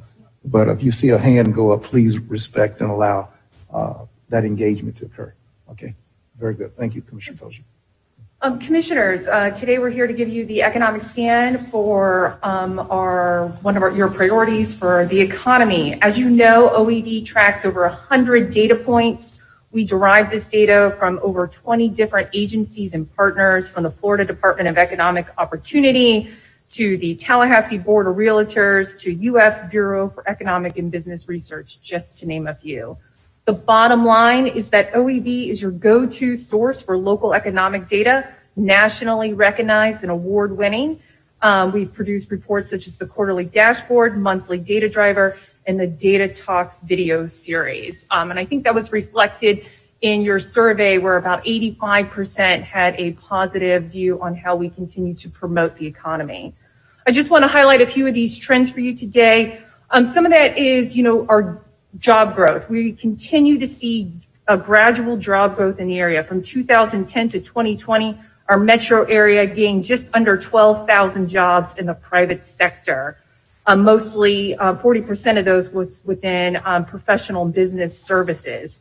So the bottom line here is we have maintained steady job growth over the last 10 years. When you look at our cost of living, in 2020, Leon County was 3% below the average cost of living for all areas that participate. The takeaway here is that Leon County maintains a consistently lower cost of living than the nation. GDP growth, I wanted to highlight that for you today. In 2020, the Tallahassee MSA had the 13th largest real GDP growth among Florida's 22 metro areas. Last year in 2020, it was nearly the same as it was in 17 and 18, whereas the state kind of dropped down as well as the U.S. So the bottom line here is our community overall has been more resilient to the economic effects of COVID than both the state and the nation as a whole. And lastly, I wanted to highlight for you the rebounding of commerce. Our recent data shows that our local commerce is rebounding. In 2021, taxable sales through January through August were 20% higher than the January through August average during 2015 and 2019. And those are just some of those key highlights when you look at the environmental scan for your local economy. Thank you. Commissioner Welch, Christina. Hey, thanks, Christina. Thank you, Mr. Chairman. I just wanted to note, we were talking about disconnects earlier. Folks think that we have a high cost of living, but you're saying we have a 3% lower than average cost of living. So that's a great opportunity for us to communicate that, right? When folks say, man, it's expensive. Well, it's less than where it is anywhere else. So thank you, Christina. Oh, and I also wanted to say to Matt, I have been offered a top fan badge, okay, for the Leon County Facebook page. I'm going to accept that. I think that should be the standard for all of us in terms of how we are processing the county's public relations efforts. Thank you. Good afternoon, Commissioners. I'm going to touch a little on the financial health of the county. And as you heard Matt talk at the beginning, that there's a lot of people who are really interested and engaged in a lot of things the county does, but to say the least, Scott Ross and myself don't really have a lot of people who want to engage with us and talk about the depths of budgeting. or finance for that at all. So in general, there's not a lot of engagement going on there. But that being said, we do have a lot of outreach and learning from a lot of sources. County administrator myself, we attend the economics club. We learn not only national, but state and local trends. We're actively engaged with our government finance officers association. We talk regularly to our peers around the state and the county. We follow a lot what the state does in forecasting and revenues as well. So we're actively engaged, trying to learn from everybody else and keep up on the best practices. With that said, I want to just kind of crosswalk you through just a couple of things that are going on right now. One of the main things is our increase in revenues. And we're pleased to know that we're kind of almost back to pre-pandemic levels at this point in time, which is very positive. And that's something we can look forward to as we go through this upcoming budget cycle. But with that said, you also have all heard about this thing called inflation, and we're not immune to it as well. So while we have the same thing where revenues are rising, unfortunately, we also have our expenses rising. So throughout this upcoming budget cycle, we'll be doing our best, as we have in the past, to bring you, obviously, policy recommendations to balance the budget while being sensitive to the needs and the priorities where they are here today. Finally, I just want to touch quickly on the known unknowns. We all lived through it, as Commissioner Dozier alluded to it when she got right on the commission. We were just getting into the Great Recession. Well, prior to the Great Recession, at that point in time, we just come off the housing bubble back in the late 2000s. We are sure, with confidence, I can tell you today, we will experience one or both of those again within the next X, but it's going to happen. And what do we do to prepare for that? Obviously, we do a lot of good things. We make sure, as you saw throughout the pandemic, when revenues dropped precipitously, we had reserves on hand because we have strong reserve policies. So you can see our rating from the bond rating agencies recognize that. So we continue to do things like aligning our recurring revenues with our recurring expenses, aligning one-time revenues with one-time expenses, make sure we have strong, healthy financial policies to make sure when those things do occur in the future, and they will, that the county is best positioned to address them. So with that, Commissioners, we're going to try to keep it moving here quickly. And I'm going to pass it off to the one, the only, Barry Wilcox. Alan. Yes, sir. Commissioner Welch. Hey, Alan, sorry, I don't want to be on a roll here, but I know our bond rating went up. Is that over the 5-year period, or is that over like a 2-year period, or? It was a re-rating last year. They do it every 2 years. That was a re-rating last year. So if I'm not mistaken, the county's bond rating went up during COVID. Yes, sir. I mean, kudos, my man. Good job. That's pretty incredible, I would like to think. Yeah, we require that. Basically, that's like banks saying, hey, you guys are like super well financially, managed, right, essentially? Yes, they do, and they do have the comments that say that. They're very For people that don't understand, it's kind of like your credit card as a government agency, right? Absolutely. Yeah, that's awesome, man. Congrats. Alan, thank you so much.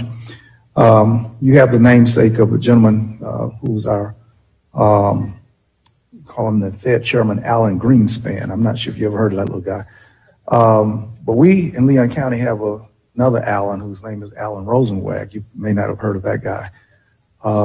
Could you help us to understand what prevents us from being a 3A from a AA? How Double A wide plus the is gap? about as good as you get. After that, Commissioners, it's pretty difficult to get a little higher than that.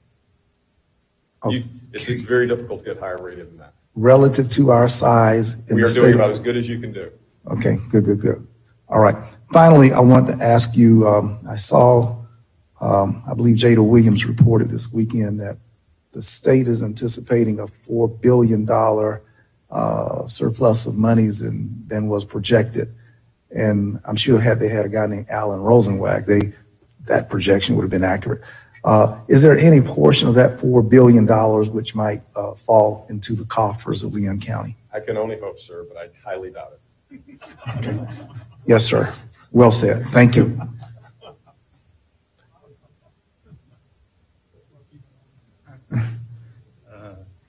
Well, it's always hard to follow the joyous and dynamic presentation style of Alan Rosenzweig, but I'll give it my best shot. Let's kick this energy up a notch by talking about statistics, right? Since the bottom of the trough in 2011, our permits have increased. The number of permits issued by our department have increased 86%. That's 86%. Since that same trough, the number of new single-family permits issued has gone up by 500%, right? All that has been done at the same time that we've reduced staffing by 10% and improved our time to issuance of permits by 30%. I mean, those are just staggering statistics all the way across the board. So you ask yourself, how are we doing it, right? And the simple answer is essential oils. No, I'm kidding. Told Maggie I had to throw it in there. No, honestly, it's because I was so pleased that the chairman began with this. It's a dedicated staff. It's a dedicated and talented staff that looks for three things on a regular basis. They look for opportunities to improve our business practices. They look for opportunities to communicate more clearly and openly with our partners in the community. And they look for opportunities to leverage technology to become more efficient and become more transparent as a local government. A good example of that is Amazon from this past year. I think probably a lot of permitting departments would have run for the hills when they saw that project coming. Instead, our department looked at it as a challenge, and they were happy to take that on. They looked at it as an opportunity to stress test our business practices as well as our technology. And I think we can all agree it passed with flying colors. When it comes to communication with the community, that was an area where we stood to improve. And I think we can all agree on that one. The lengths that we have come in that area in particular is unbelievable. We have the Keep It Rural Coalition asking for our Development Services Director to get a lifetime contract for the work that he did with solar. The other day, and this one floored me, we're discussing building fees with the Tallahassee Builders Association in their Government Affairs Committee, and we receive a round of applause. And again, we got a round of applause from the Builders Association while discussing building fees. So that's how far we've come in our relationships with all these folks out there. As far as technology goes, I mean, that's just something with an award-winning MIS department, award-winning GIS department. There's so much to be gained there. I'll talk about that real quickly as we get into the known unknowns. So what are our known unknowns? COVID actually, obviously, was our biggest one. In March of 2020, when for a short amount of time we had to close our doors to the public, we had no idea what that was going to bring. Were permits going to go down? Were they going to go up? At the time, we had just turned more permits in 2019 than we had in any previous year ever. And a lot of that was due to Hurricane Michael. So what was going to come in 2020 with COVID, who knew? But I'm proud to say, and these are, again, staggering numbers here. Since the outbreak of COVID, our permit numbers have gone up 14%. We've turned close to 12,000 permits during that time frame. And we have turned 1,000 new single-family permits in that time frame. So I don't think anybody would have been able to predict the construction boom that we saw coming with COVID. And we did it all and still turned permits 30% faster, turned them with the same amount, if not fewer staff. So we just continue to produce on that level. What's around the corner? What are our known unknowns? It's the market. It always is. And if anybody tells you they can predict where this is going, don't listen to them. The best year on record to date for new single-family construction, and remember, single-family construction is one of our biggest markets, was 682 permits. And you probably could guess what year that was done in. That was 2005. Our worst year on record, by the way, was 2011 when 105 permits. So that's a significant drop, as you can see. This past year, 2021, during a pandemic, we turned 619 single-family permits. So while at the same time I'm ecstatic about that number, it does give me a pause because I am worried that we're at the top of something right now. Are we? I don't know. But all I know is we've got an incredibly resilient department, an incredibly resilient county, and I think we're well prepared for whatever might come our way. Mr. Chair. Commissioner Welch and Commissioner Dozier. Thank you, Mr. Chair. Barry, thank you very much, man. I just wanted to say, you mentioned a little bit about the ebbs and flows of the building cycle.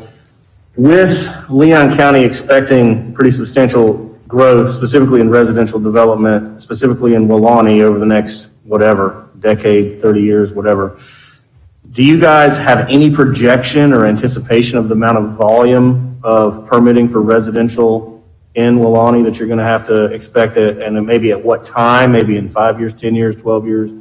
Is it going to be more than 600 a year, which is your record, and if so, do you have the capacity to process that much, or what is your thoughts on that?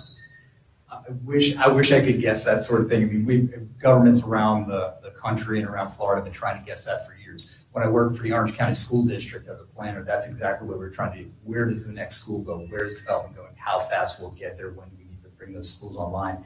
It really is anybody's guess. This market could continue like this for another 2, 3, 4 years. It could end, in the next 6 months. We don't really know. I think Artie is going to talk to you a little bit about lot availability, which is a big part of that. But I have to say, we hear a lot about lot availability. Hey, we don't have enough lots. We don't have enough lots. We don't have enough lots. We just turned 1,000 permits, 1,000 new single-family permits, and many of those didn't require any sort of rezoning, any change to the comprehensive plan. So there are lots out there. They're not the easy ones that you got in the 1980s, but they're still out there. Commissioner Dozier. Thank you, Mr. Chair. Don't want anyone to think I didn't have questions on the last few. Y'all are doing great, but Chairman didn't see. No, I'm kidding. Just had to jump in here because I'm going to tee something up for you, and then I think we're going to get into this with Artie as well. So 1,000 permits is great, and let me backtrack and say I have sat through a lot of Tallahassee Builders Association covenants meetings for years, and what Barry said about getting applause at that meeting, this is a shift from a tone that was really kind of constructive, but really disturbed by some of the things they were seeing and upset. We had a lot of meetings where there was a lot of issues. So that stands out to me. Quality Growth Committee, everything else, y'all have done a lot of great work on the communication. So we've got 1,000 single family homes. Are we tracking just general data about the price point of those homes, about where they're going, about who they are intending to market to? Meaning retirees. We have some new communities like that versus families. Notably, and I think it was in the environmental scan, the cost for housing we've seen it across the country, but if I'm right, it was 25% up in the last year. Someone who could have afforded a $250,000 house and it's now over $300,000, they're out of that market. That's a different mortgage. That's just a different echelon for them.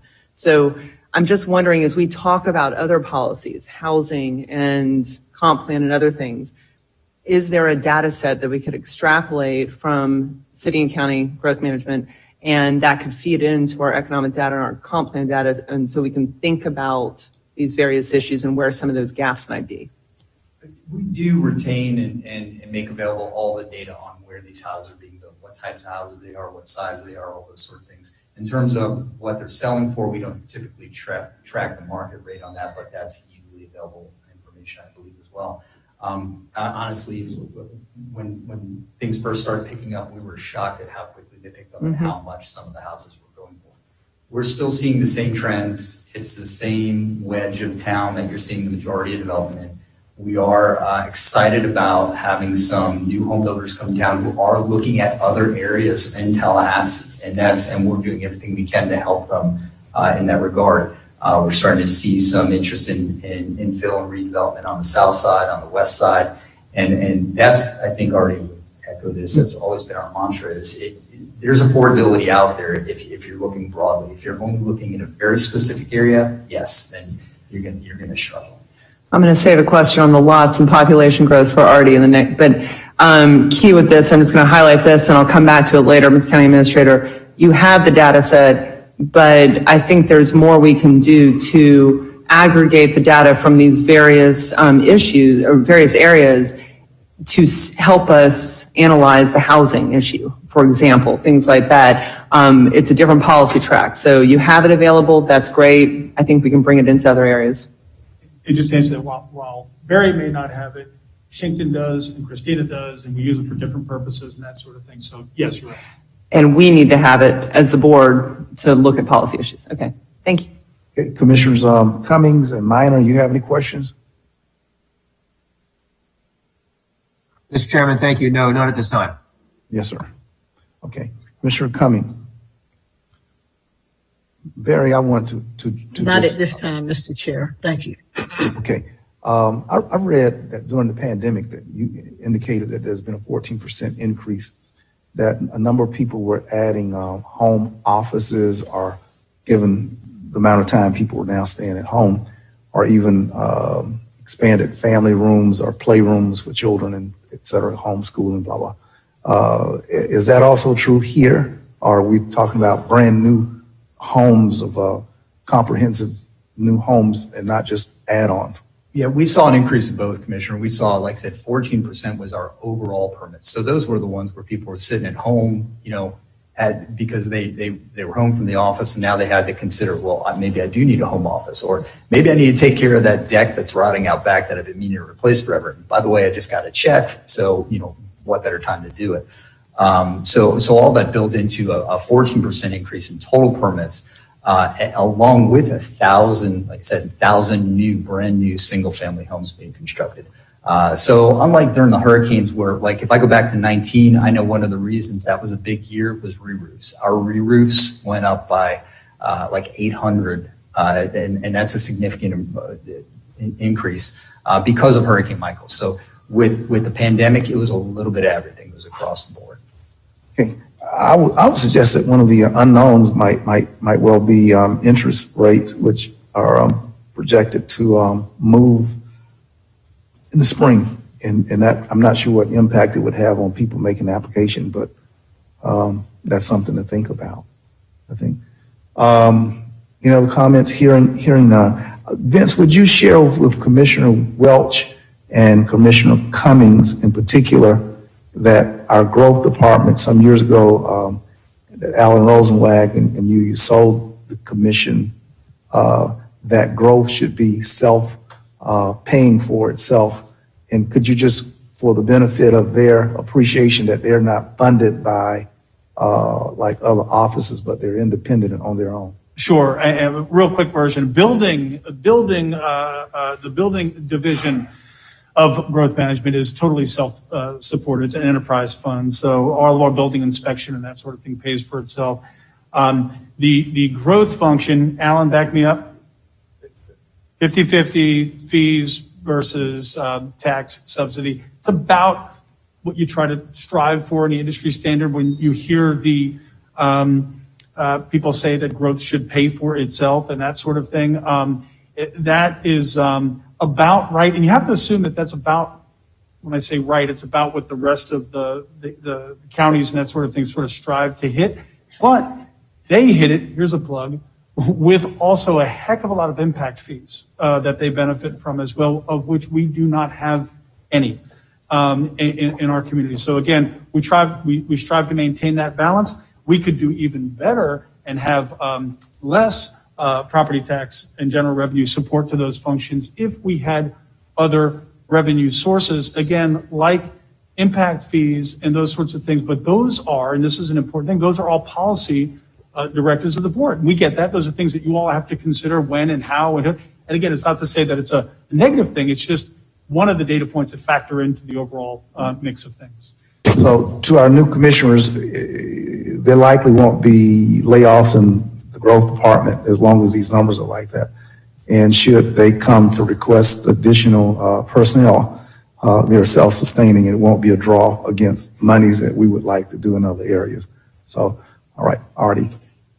Great. Thank you, Chairman, Commissioners. Thank Barry for teeing this up really, really well. Actually, as he noted, there is an increased interest in urban infill. I think you're all aware of the amount of private investment that has followed the public investment in places like Gain Street, FAMU Way, Cascades Park. We see a lot of interest in development in those areas following that private investment. We also see a huge increase in the amount of mixed use. So kind of breaking that down, residential, non-residential uses kind of integrated together. We've also seen an uptick in interest in things like adaptive reuse. That's really kind of a planning jargon for what you see with places like Happy Motoring, where they take an existing building and really kind of create something new out of it. We also see a lot of residential infill and residential development in and around downtown, as well as in and around different nodes around the community. Kind of touch on some of those things like the Lake Protection node. There's some Mahan Gateway nodes. So we're seeing some interest in residential development in and around those areas.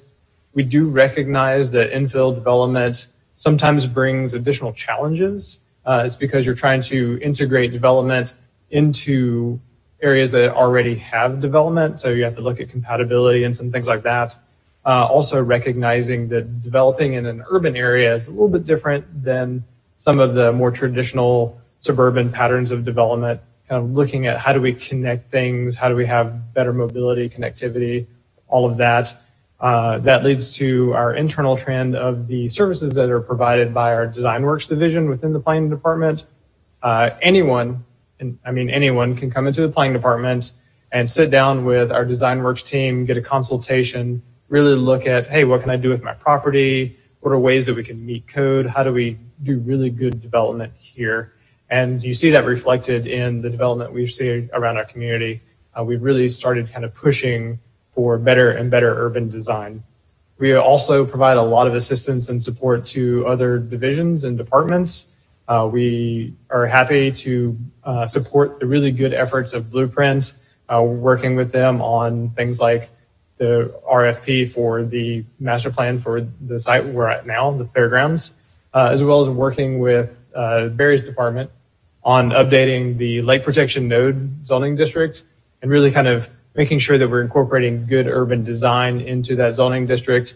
In fact, we've even included graphics, so it's easier to understand, easier to interpret, both for the user as well as for the reviewer. So those are trends that we're looking at. I do want to hit on a very important known unknown that's connected and automated vehicles.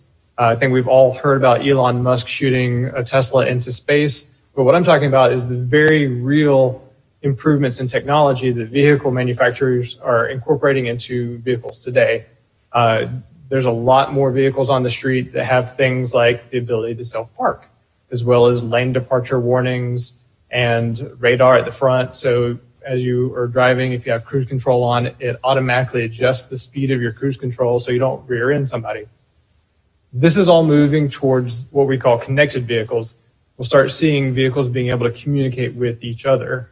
Long term, we actually see potential for them to drive themselves, maybe not quite the way you hear in the headlines sometimes, but that technology is coming. And what that does is really reduces human error and makes the transportation network a lot more efficient. The unknown with that is, what does that mean in terms of land use and transportation? It could go a couple different ways. Does that mean that insurance rates are going to go down? You know? I hope so, actually. It very well could, actually. But we do see is a possibility for more and more urban development as transit becomes much more efficient, faster headways, less and less space being devoted to cars because you don't need as much parking, you don't need as much devoted to streets and roadways. You could also see a lot more car sharing. Or we could see a trend for people moving further and further out because they don't mind the commute because the car's driving itself. Or we may need more and more parking for these self-driving vehicles. So that's the unknown. But what I'll say is we're keeping our finger on the pulse of this. We're really kind of watching it. We're following the trends. We're really engaged in these conversations so that we can bring recommendations back to you as we learn more and more. And speaking of finger on the pulse, I'll go ahead and introduce Chief Abrams, unless there are any questions for me. Okay, Chief. I'm sorry, Commissioner Dozier. I know everybody's angling for lunch right now. If we can ask a question later when we get into strategic initiatives, I can't even say that right now. I'll hold that some questions, but I do have a couple questions for Artie, so you're not going anywhere, right? Okay. Hey, good morning. Chief, before you get started. Yes, sir. Commissioners, what we want to do is at 1 o'clock, cease, desist, and line up, get everybody, and maybe we can work through lunch to make sure that we're out on time and just, instead of the easy mingle, roundabout, we might get our plates and just continue to hear things. Okay, thank you. Chief Abrams. Yeah, Commissioners, in your materials, we have 6 external and 3 internal items, that trends that we know impact EMS. Certainly over the past couple of years, our members have been at the front lines of this pandemic response, and they've certainly done an admirable job of not only providing a response to the pandemic and the public health assistance they've provided, but continuing to respond to those everyday emergencies. And the thing that I want to point out is that those services that we provide are at the leading edge of evidence-based pre-hospital medicine. We continually adopt medical and technological advances that improves patient outcomes One that we're very far along in and that we intend on implementing very soon is the delivery of whole blood to patients in the field, which is shown to significantly improve mortality of critically injured persons. And we are also looking at leveraging additional telehealth capabilities. That certainly will help us provide the best available care that we can. What we provide and what our members provide to the community from the standpoint of EMS is certainly significantly more than a ride to the hospital for our patients. Study after study has proven that the field care provided by our paramedics combined with expeditious transport reduces mortality and morbidity, results in better outcomes long-term, and just better overall quality of life for people. This all has to be coordinated, and just one quick example that we do here that I think is extremely important to understand. If our paramedics identify someone that's having a heart attack, we can notify the hospital ahead, take that person directly to the cardiac catheterization lab, which opens up that blood vessel and restores the blood flow and helps them the most. That can't be done without the great coordination and relationships that we have with our community partners. Now, I want to point out our known unknown really is billing, and in the bigger scheme of things, healthcare reform.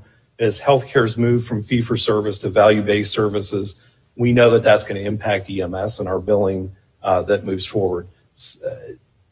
Tangent to that is really the issue of balanced billing of insured patients. This is something that we see insurance companies continue to escalate this issue. They want to pay the county an amount that they determine to be appropriate for the services, irregardless of what it actually costs the county to provide that service. Now, we know that that billing is an important part of what we do, and we keep an eye on this because 60% of our revenue comes from user fees, with the balance of the costs providing from property taxes. So we recognize the long-term impact that this will have on us. Just prior to the pandemic, we were invited to meet with leadership of the Center for Medicare and Medicaid Services, Innovation Services in Baltimore, to talk about how the future of EMS reimbursement will look. Two things from that trip. One is I got to travel with Andy Johnson, which was quite an adventure. But more importantly, the results of that meeting were really a first glimpse of how Medicare foresees the future of EMS reimbursement, where we'll continue our core mission of delivering life-saving services, but also looking out to providing additional medical treatments with no transport services and other alternate destinations, and also the use of nurse triage systems integrated into the 911 system. These are all out on the horizon, but we are regularly engaged in statewide advisory councils and access to care and reimbursement committees, which will look at those issues and provide recommendations for implementation at the state level.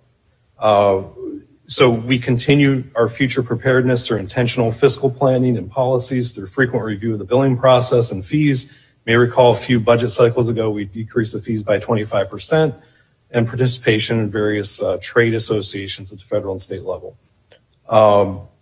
We also have, within the last couple of years, participated in cost reporting back to Medicare and Medicaid at the state level and the federal level so that they can help better understand the gap between what it costs us to provide the services and the reimbursements through those programs. So I'd like to pass it over to Carrie at this point.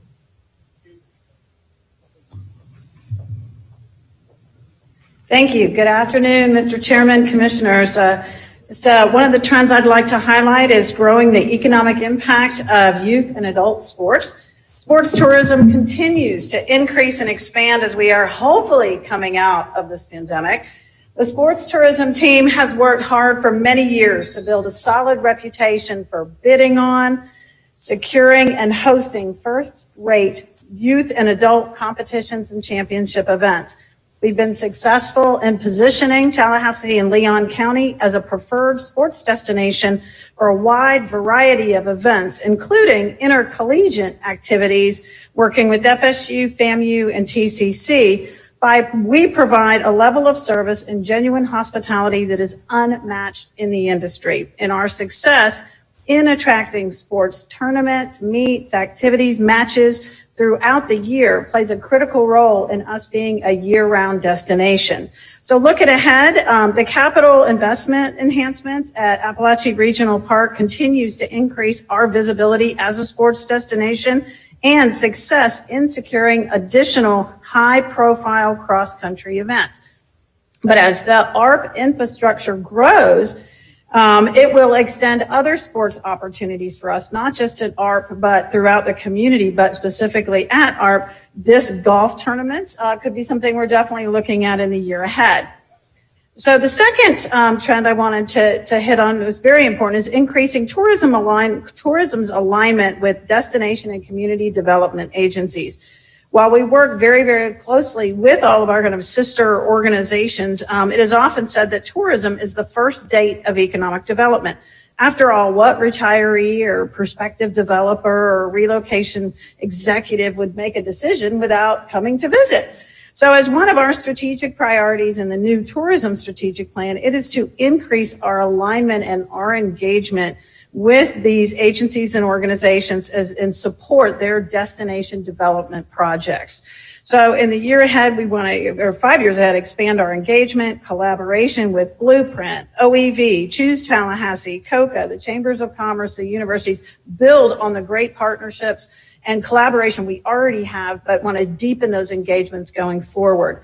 I did want to touch on a little bit of the comments with the community survey about tourism is not deemed as important to residents. And the chairman was spot on, because our job is truly to promote visiting Tallahassee and Leon County to communities outside of Tallahassee and Leon County. But we recognize that is always a perennial challenge of the tourism office. So that is one of our strategic priorities in our new tourism strategic plan, exactly that, to increase resident education on the value and importance of tourism. So with that, that concludes my remarks, and I'll turn it over to Wanda Hunter. Good afternoon, commissioners. I'll be very brief, which is in no way a reflection of the importance of this issue on public safety, as I'm sure you'll be discussing it more this afternoon. Over the past several years, many grassroots organizations and advocacy groups like the ACLU have focused on national and local bail reform efforts. The ACLU is pushing for more non-monetary release conditions, as well as one of the elements of the entire criminal justice reform efforts. Our courts in the Second Judicial Circuit are also supporting these efforts and recently reduced or modified the uniform bond schedule to ensure that all defendants are able to post their monetary bonds and have sufficient funds to do so. These are positive trends in that we've encouraged our law enforcement entities and our court systems to rely more upon non-monetary forms of release and alternatives to incarceration, which kind of emphasizes the importance of your programs like your pretrial, probation, drug and alcohol testing.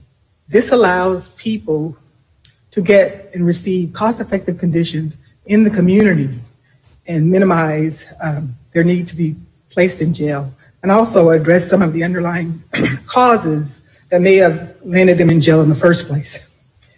The other known unknown that I'd like to discuss, which is a little more daunting but not insurmountable, is the jail population. Commissioners, this morning as of 7:38 a.m., there were 1,175 inmates in the Leon County Jail. That does not include 25 that are currently housed in the Wakulla County Jail, 5 in the Jefferson County Jail. Right now, the Sheriff's Office is in negotiations or discussions with the Walton County Jail to ask that they take on some of our inmates if it's necessary. That's what we know. What we don't know is if this trend will continue. Now, you are aware that you have a Public Safety Coordinating Council, which is led by your chairman, and one of their roles is to constantly monitor the jail population and bring back recommendations to you to identify ways to ensure that we're doing cost-effective measures to manage that population. We bring this to your attention because we want you to know that we are on top of this and monitoring it, and that we will be bringing you back more recommendations as time goes on. Some of the things you will hear from our speaker coming up, Shinkton Lammy, I'm very pleased of the actions that they are taking, working with our community and even with our pretrial and probation departments in the library to help identify some alternatives to these issues that will help keep people out of jail and in the community. So with that, I'll turn it over to Shinkton. Wanda, what's the jail max population? 1,200. Thank you, Wanda. Commissioners, we also be brief. Just real quick, I'll just add that our human service trends that you see up here, they were developed after lots and lots and lots of meetings with partners. I mean, we meet a lot, monthly, weekly, daily, hourly, minutely, if that's a word. Externally, COVID-19 continues to be the significant impact, continues to be a significant impact on the demand for human services in our community.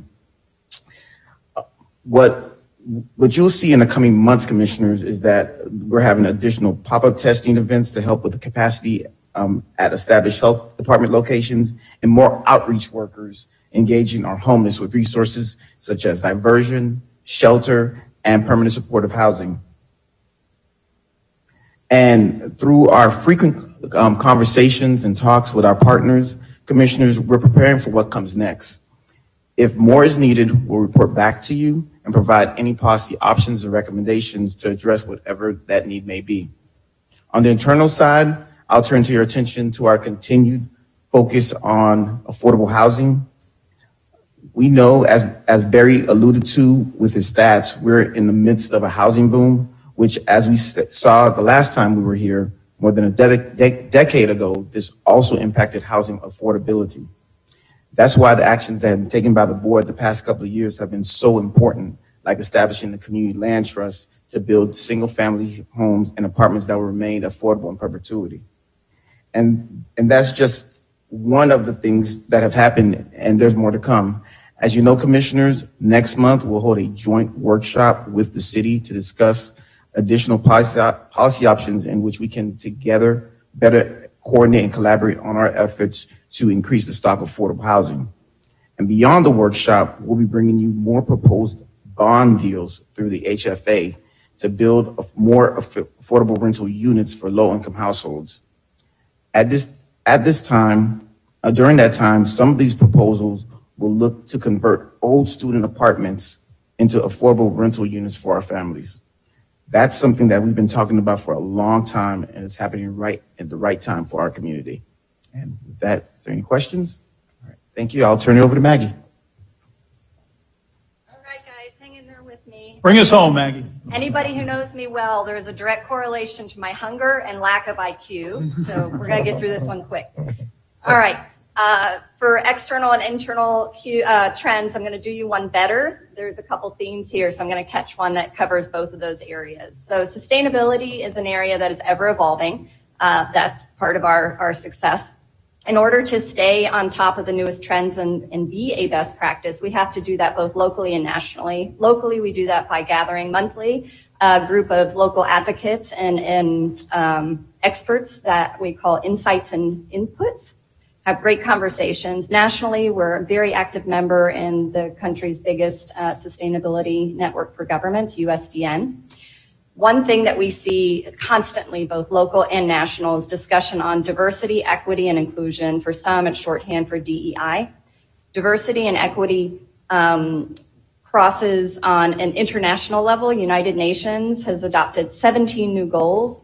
The top 5 involve diversity and equity. When you look at a local level, some of you may be aware, but FSU has recently launched their Social Justice and Innovation Lab. So we're seeing a lot of movement in this area, rightfully so. Local governments are creating programs and plans. And you might ask, well, that sounds like something that Shinkton might be talking about, diversity, equity, and inclusion. Why is Maggie talking about it? Well, sustainability has 3 pillars. We've got our equity, our economy, and environment. I'm wearing green because most people identify that with environment.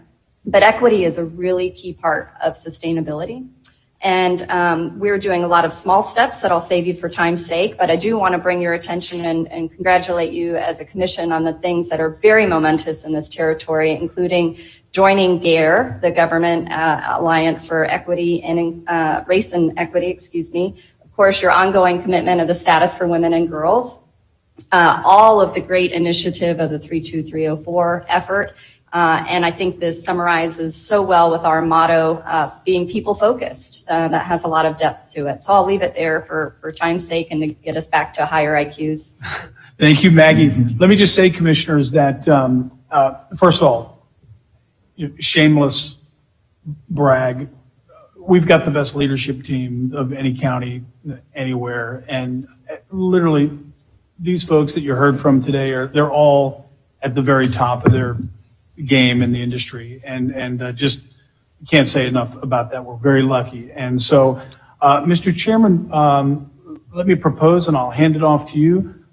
As you were saying, we could get lunch and that sort of thing. And if commissioners have questions on any of what you heard before we go into your new strategic plan, obviously our staff is here. We're very happy to engage in that kind of conversation, Mr. Chairman, if that's what you'd like. Only another adjustment on the itinerary here on the agenda that I would suggest is the next thing up was a presentation on your SWOT analysis. Frankly, you've heard a lot about that already. You've got all of that in your materials. Of course, we're very happy to answer any questions you might have on that, but we can also, for the sake of time, defer that, and after lunch, again, get right into the development of the new plan. With that, Mr. Chairman, I'll hand it back to you. Mr. Administrator, thank you for that. And notwithstanding what our county attorney has advised us, we're not paying any attention to her because we won't allow Commissioner Minor and Cummins to talk on this point because they're already home eating. Commissioner, what is your favorite? Would you y'all care to eat right now? Yeah. All right, we think that's a good idea you come up with. What we would do, Candace, Ms. Wilson, you know that in the Baptist church, the preacher always goes first and his family. So I'll take that on. All right, come on, guys. Let's have fun. We'll take 15 minutes off. We'll cease and desist from talking at all for 15 minutes, and then we'll, go back in easy exchanges. Okay.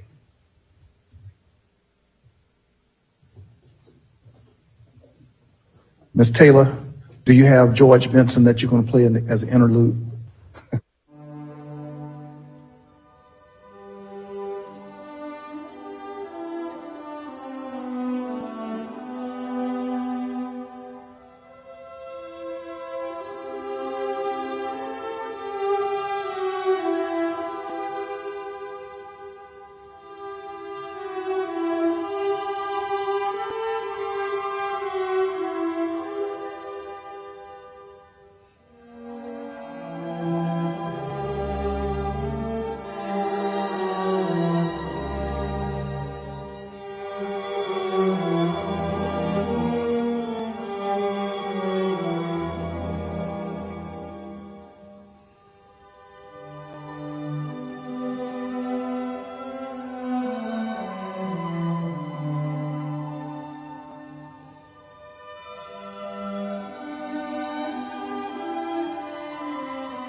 become a mouthful.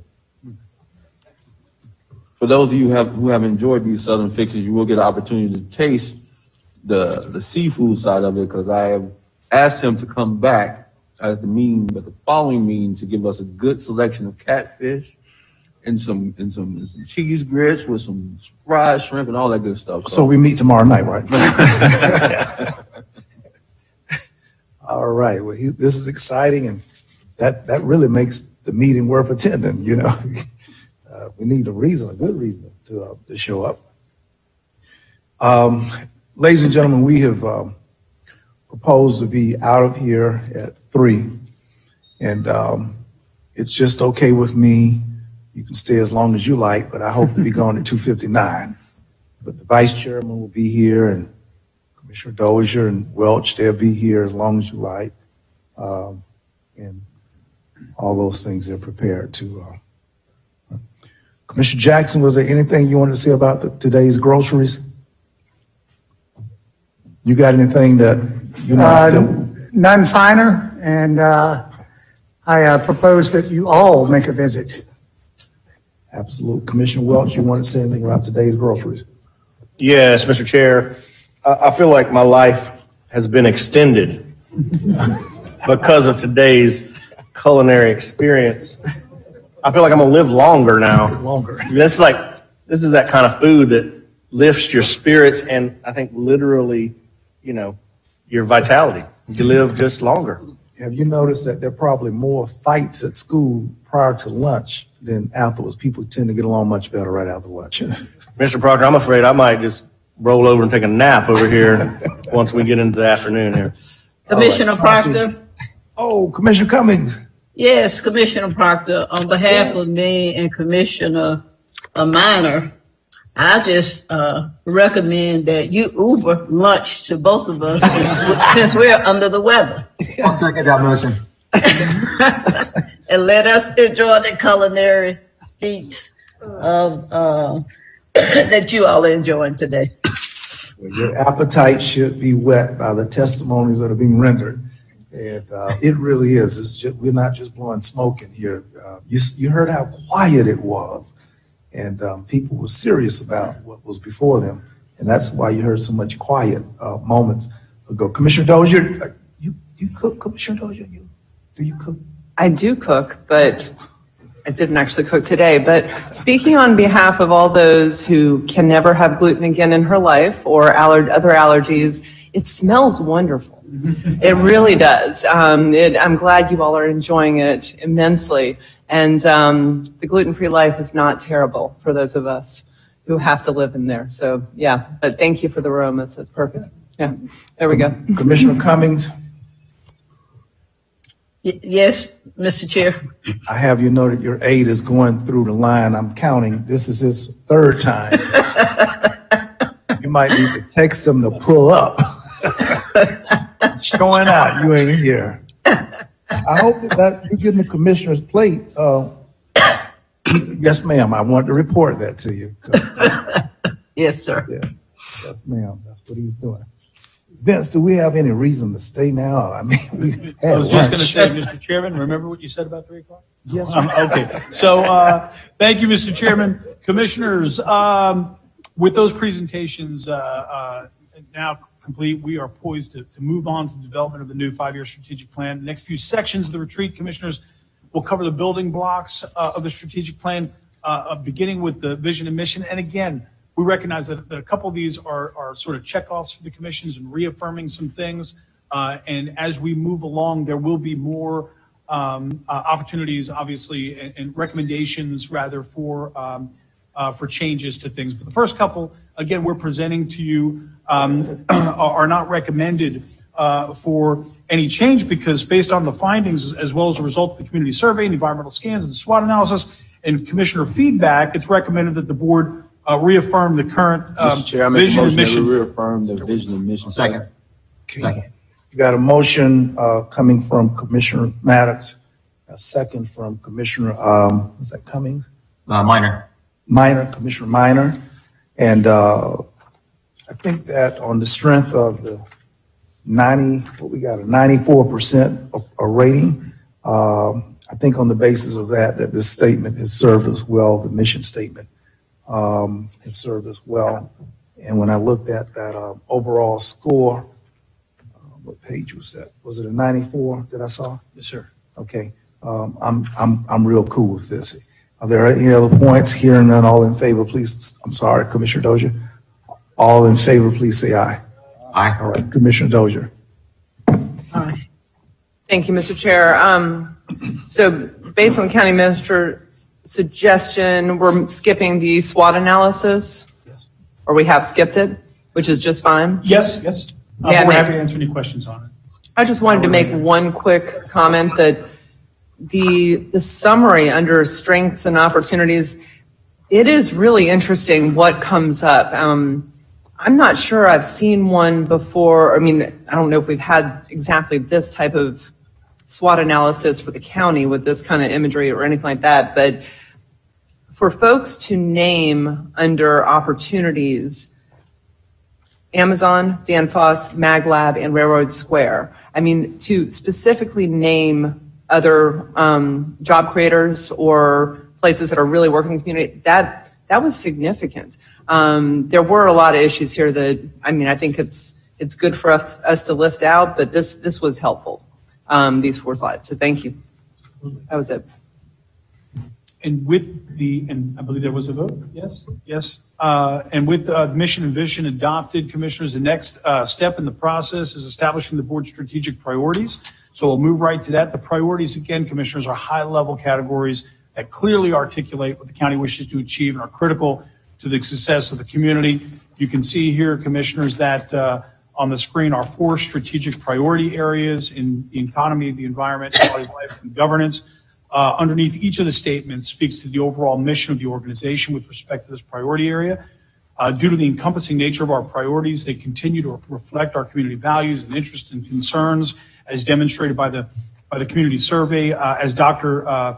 Cyphers explained, the preferences of residents are well aligned with our current strategic priorities, and residents are largely satisfied with the progress that we're making here. Additionally, the priorities continue to be representative of what we do, which is an important element of all this, and the department's major responsibilities in these areas, as also reinforced by the environmental scan that was just presented. So as a result, at this level, we're not recommending any changes to the strategic priorities at that time, but will be when we drill down just a little bit further.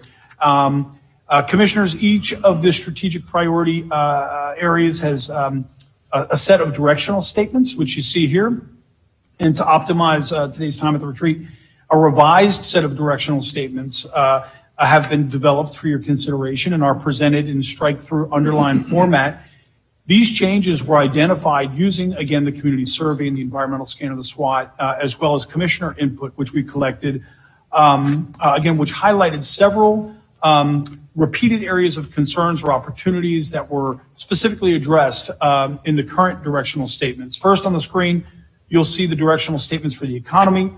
Here it's recommended that the second directional statement be amended to include workforce development as well as economic equity and mobility. Themes, again, that are not, that this board is no stranger to. These terms better reflect the priorities and opportunities of the community and the board, as well as the county's ongoing economic development initiatives, including Leon Works Expo, MWSBE certification, and newly launched micro-lending programs. Following that, Commissioners, and of course, when I get to the end of this all, the Commissioners, please can weigh in and discuss any of this. But in terms of the directional statements for the environment, there are no revisions being recommended at this time because the current directional statements continue to align with the priorities of the community and the board as outlined and as discussed in the analysis that we've been through this morning. These include water quality, sustainability, conservation, climate change, and climate change through carbon reductions, all of which are reflected in the current directional statements. Commissioners, moving on to quality of life, as you can see here, several recommended revisions to the directional statements are identified here. First, it's recommended that the directional statement be updated to reflect our libraries and community centers strive to offer both recreational and essential services. The latter has become even more apparent as these locations have been hubs for resource distribution during hurricanes, as well as testing for vaccinations and vaccination sites during the pandemic. Next, the directional statements have been updated to include early intervention and prevention strategies. This reflects the county's collaborative role with reducing recidivism and preventing crime, for example. The next updates are to better reflect the broad range of services the county supports, including healthcare, mental health, affordable housing, and homeless prevention services. So that's why those revisions are there, Commissioners. And following the directional statements have been combined and expanded to reflect efforts that build strong neighborhoods that reflect and support all ages. And that's why you see that reference there. Finally, the last directional statement here, Commissioners, was added to reflect the county's leading role in the area of emergency management. Commissioners, last up are the directional statements for governance. Here it's recommended that the third directional statement be updated to better reflect our responsibility to engage and inform citizens. As Matt mentioned earlier, younger ages are more civically engaged and want consistent, high value, and transparent communications from their local government. At the same time, the county must work diligently to combat misinformation and disinformation on social media. Commissioners, that concludes this section of the retreat. Staff are recommending the adoption of the strategic priorities and amended directional statements as presented. So with that, we're happy to answer any questions. Is there a motion for option one? We have a motion, second by Commissioner Dozier, a motion by Commissioner Welch, and second by Commissioner Dozier. Is there any other discussion? Mr. Chair. Commissioner Cummings? Yeah, Mr. Chair, is this Yes, ma'am. an opportunity for input from commissioners as far as additions to the strategic priorities? Mr. Chairman, if I might, Commissioner Cummings, it is on the priorities. If there's any language there that you want to see amended in any respect, certainly the board can provide us that direction, but not to add strategic initiatives. That'll come next. Oh, okay. Okay. Thank you, Mr. Okay, very good. Mr. Administrator. Thank you. Thank you.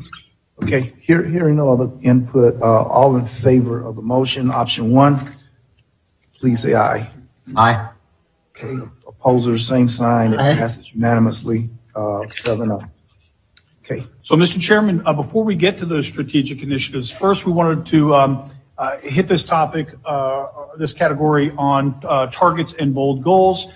Commissioners, these were initially established as part of the 2017 current 5-year plan. And as you'll recall, the county's goals and targets are aligned with each of the 4 strategic priority areas and communicate to the public and staff specific high-level results that we expect to achieve collectively in executing on these initiatives over the next 5 years. And our bold goals in particular, and you saw obviously in the progress and impact report that we provided what our progress and goals, how we achieve those in the current plan. Again, now as we address those for our next 5-year plan, we recognize that these bold goals will continue to be big and difficult to achieve, and they will require us to stretch and find new opportunities and new ideas and new partnerships to accomplish, and that's the idea behind them.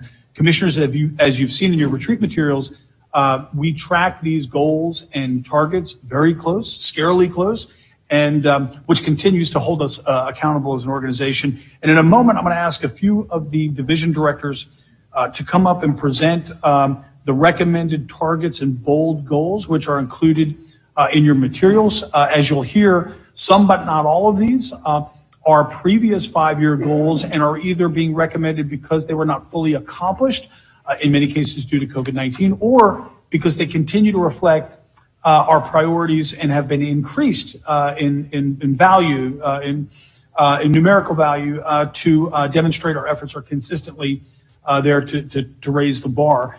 You'll also be presented with several new targets and bold goals that are being recommended because they better align with our updated strategic plan and are supported by the results of the community survey, again, SWOT analysis, commissioner feedback, and others. So now, commissioners, I'd like to present Christina Paredes to come up and present in the area of the economy. And again, commissioners, we're going to go through these 4 really quickly, but I felt like it was best to have the subject matter experts to present our new proposed bold goals and targets, and of course, happy to answer any questions you might have. Christina. Thank you, Vince. Commissioners, in the area of the economy, we're recommending that the county continue the bold goal of growing the 5-year tourism economy to $5 billion. This is recommended because despite the impacts of COVID-19 pandemic, tourism has and will continue to be a major economic driver in Leon County. In 2021 alone, 1.7 million visitors traveled to Leon County, creating $879 million in economic impact and supporting 12,385 local jobs. This is also recommended because it is still a bold goal that will be difficult to achieve. While the tourism economy is improving, we've not fully recovered from the COVID-19 pandemic, and it is anticipated that variants of the virus may further slow the recovery. Consequently, achieving this goal will require aggressive marketing, strategic partnering, and public relations to promote sports tourism, as well as our cultural, historical, and natural-based amenities. In addition to this bold goal, we're recommending 4 targets, which are displayed on the screen for you. These cover a broad range of our local economy, including sports tourism, growing the job market, and increasing our MWSBEs. Each one of these is recommended as it aligns with the community survey, environmental scan, and SWOT analysis. Next, I'll hand it over to Maggie to present the recommended targets and bold goals for the environment.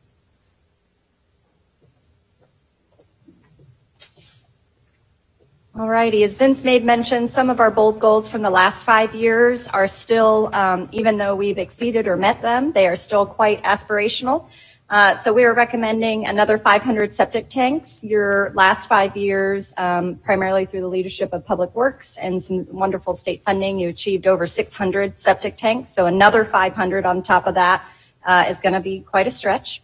Looking at the 5-year targets, I really have to smile at these because we already have so much momentum. So reducing our greenhouse gases, this month we're wrapping up your $17 million energy savings contract that's going to make a notable progress towards reducing the energy efficiency or increasing, energy efficiency of our buildings.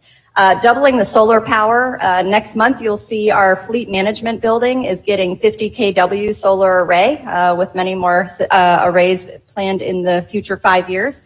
Diverting 3 million pounds of hazardous waste. We have learned over time that access and awareness are really key in the success, and that is part of the reason that we've recently opened a new drop-off center at the Public Works building, lower lot.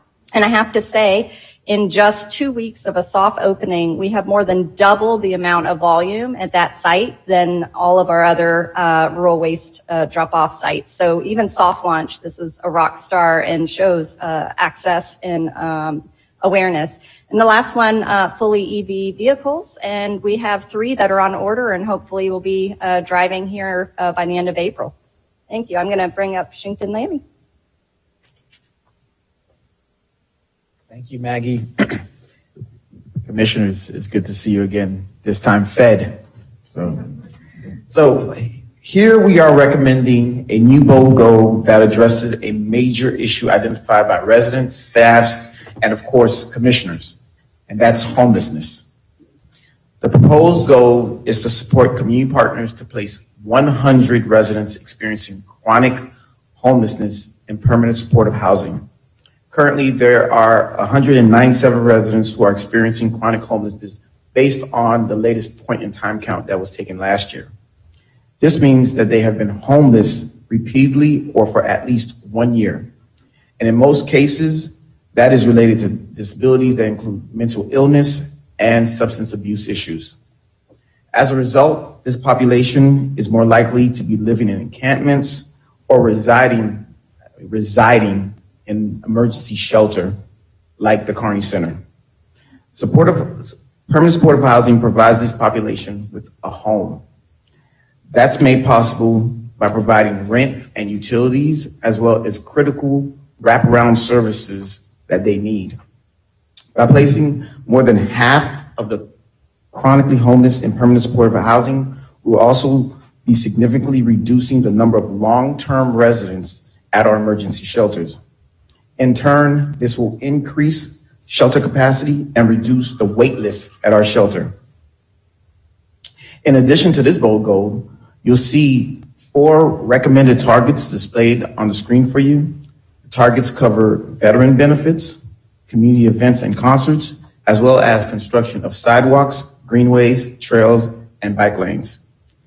And of course, each of these is being recommended as it aligns with the community survey, environmental scan, and SWOT analysis. Last up is Mr. Cavell.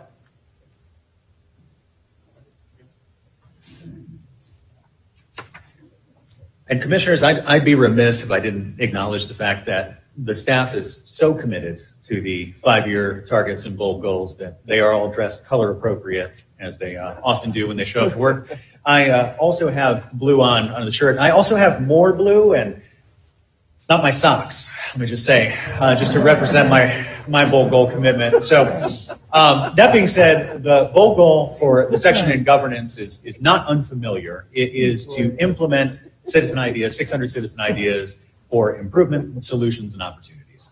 And those are ideas both big and small. So the recommended goal embraces the importance of citizen commitment and engagement, especially even demonstrates our commitment to the community as a learning organization, to engage with citizens and implement those ideas that best serve us into the future.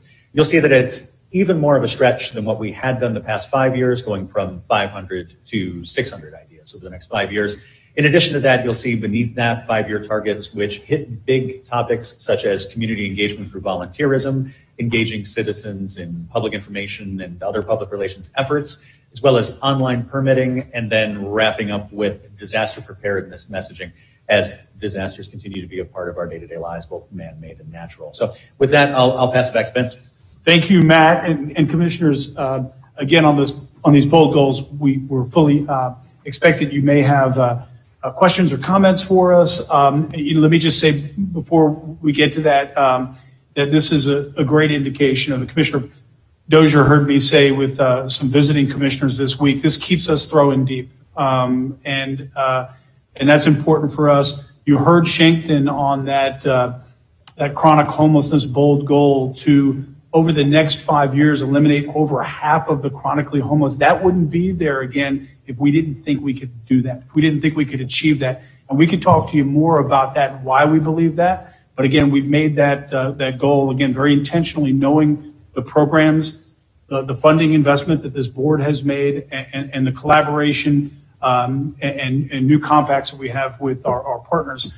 But with that, commissioners, again, we're happy to discuss any one of these, and these are being proposed for you for the bold goals and targets at this time. Thank you, Mr. Chairman.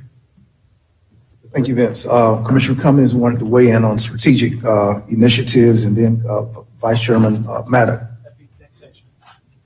That's the next one. Okay, I apologize. Okay, Commissioner Maddox. Thank you. As always, I'm always interested in the MWSBE piece of it, at 20%.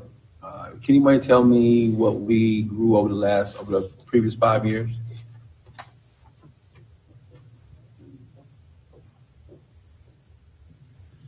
Commissioner, over the past 5 years, we have doubled our certified MWSBE. If I recall correctly, when I first started as the director of the Office of Economic Vitality, we were around 120.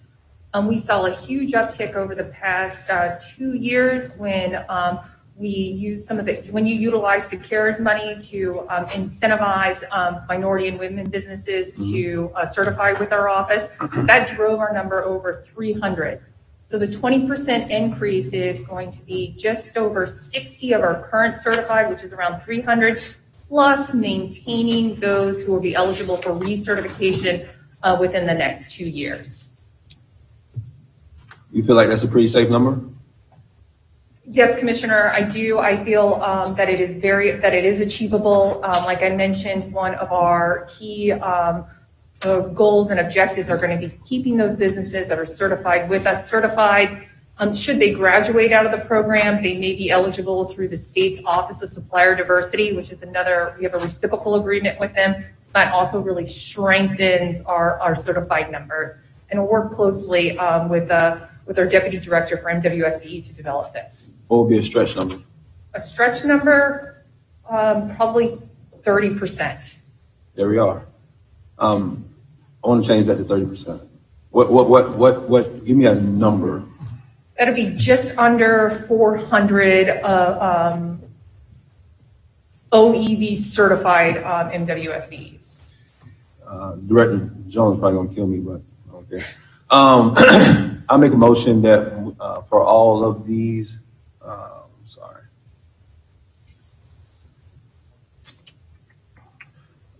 goals and targets with the amendment to bump the MWBE goal from 20% to 30%. There's a motion. Commissioner Dozier, is that a second? Your hand.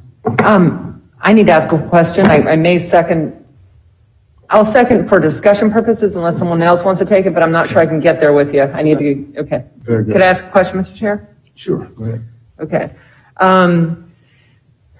I understand completely why we may want to push this goal. But it is also my understanding that, and you referenced this, the certification was required for the COVID grants that OEV was putting out. And I have talked to some of those businesses that, and correct me if I'm wrong here, Christina, but they don't all operate in the procurement. They don't all need the certification going forward. They needed it to get that grant during COVID. But I understand your goal is to keep them in the family and everything, keep them certified, recertified, but there may be businesses that just don't need to do that because they're not looking for contracts and everything. Am I on the right track with that? Yes, there are multiple opportunities with certified MWSBs. The most focused is within our procurement. Yeah. However, working with our MWSBE team and the new economic development strategic plan, our goal is to really build in a true economic assistance for these businesses through the outreach that we do on our business development side, and to roll that in. The IA board approved the addition of an MWSBE analyst. We also have a fellowship that we're bringing on board to help MWSBs digitalize their businesses too. So there's a lot of opportunities here that certification can bring to our businesses.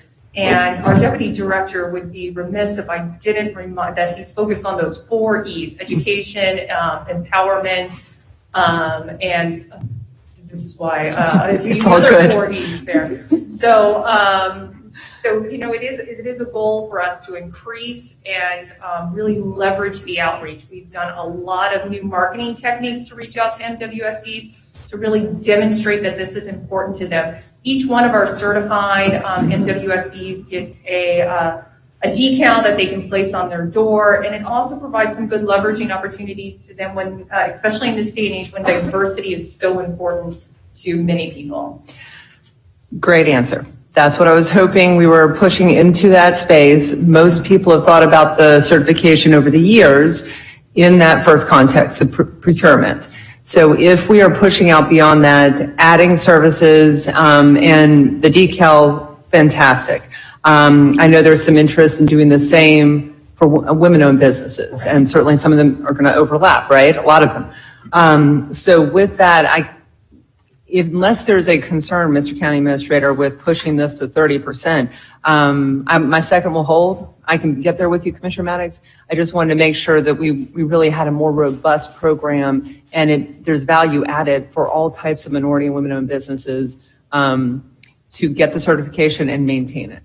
Thank you. To build on that point, I think that's what I was, when I asked for the stretch goal and she said 30%, what I was thinking was, okay, I want to force the department to get creative about how they attract and not just have people there specifically for just the opportunities, but we talk about the education and other pieces of it. You think about in terms of let's say like a FAC or a NACO and all the different opportunities that you have when you go to a conference and different opportunities to learn. And then the fact that I believe that we're also certifying MWSBEs for other businesses in town and school board and other things like that. So how do we create a valuable organization that after a while, you don't even have to ask people to come, they want to come.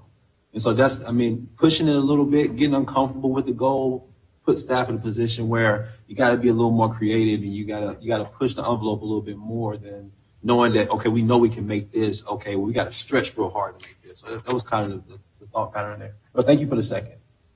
And the question too, because I think that's relevant to know what we're going to do to push forward. Mr. Chair. Commissioner Proctor? Yes, Commissioner Dozier and then Commissioner Cummings. Yes, ma'am. Commissioner Dozier. Thank you. This is a good discussion. Reminded me that when we early talked about the disparity study, and I mean, this is before we got started, part of that was looking at, say, contractors, folks who would be good business owners, but for the knowledge of how to develop that business. And with labor shortages, everything else, I mean, that's still an area. So that's what you're talking about with the business development, really helping people. They're not the traditional entrepreneurs we think of in some of our spaces, but they are entrepreneurs because they have a good trade and they can build a business, and then qualify for more. Okay. Just wanted to clarify that. Thank you. Well, one of the things Dr. Seifert told us, one of the low marks is the mom and pop business was really low on our evaluation, at least the perception that it was difficult for the mom and pop to get started and to do business in our community. So hopefully our thoughts go to that depth of this, small business person. We have a motion. I'm sorry, Commissioner Cummings. Yes, thank you, Mr. Chair. No, I just wanted to reiterate, I believe stretching that particular percentages for MWSBEs shows a strong commitment on the part of the county and on the part of staff to show that we are committed to increasing that particular number. But aside from voice echoing my sentiments toward that, I just wanted to get clarification on the number still on the economy. My printed document said connect 7,000 students to jobs, skilled job opportunities. But I believe the screen that I saw said 5,000. So I just want to make sure I know if I'm voting for 5,000 or 7,000, if somebody would clarify that through Leon Works. Somebody behind me, anyone? 7,000. Okay. Very good. Okay, so 7,000 is the correct. That's correct. No, thank you, Mr. County Administrator. Thank you. Mr. Chairman. Yes, sir. Thank you, Mr. Chairman. Just a few questions, if you all don't mind. On the first priority area for economy, it may have shown correctly in your presentation, but in my documentation here at home, the bold goal says grow the tourism economy to $5 billion. Shouldn't we change that to what it was the last 5-year cycle, which is grow the 5-year tourism economy to $5 billion? I know it's semantics, but just to clarify that. We will reflect it. We will change that to make sure that that's reflected properly, because you're right about that. Yep. Okay. Under the environment priority area, the 500 new septic tanks, that's a really heavy lift, and it's really impressive to see that. And just want to congratulate the team for being bold and taking on that goal. There's a quick question though. The first 500 are always going to be easier than the second 500. How much more difficult is it going to be over the next 5 years to get this additional 500 septic tanks? Because I imagine the easiest ones to convert have already been done. Mr. Chairman and Commissioner Minor, you're no doubt about it. You're right about that. However, we've factored into that number additional anticipated opportunities that we believe are coming down the pike, and that we will be well poised to take advantage of. Those are factored into that number. Sounds great. Next question under environment. We talked about increasing the fully electric vehicles in the county. Commissioner Minor, if you hold up, what I like to do is for us to marshal each segment, the economy, environment, and then we go on quality of life and successive. Sure thing, Mr. Chairman. It's hard to follow. Let's be in the economy right now. Okay. We'll get there. Oh, yes, sir. All right. Are there other comments on the area of economy? Yes, Commissioner Dozier.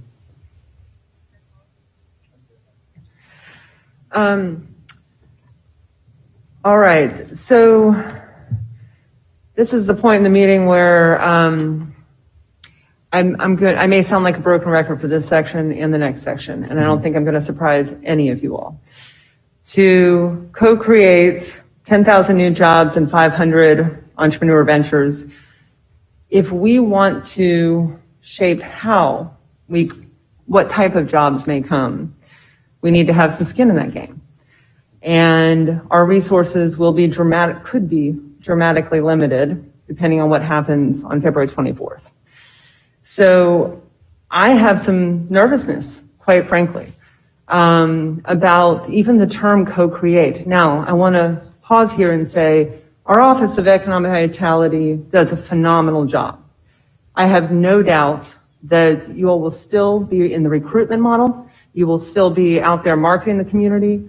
We will have great assets.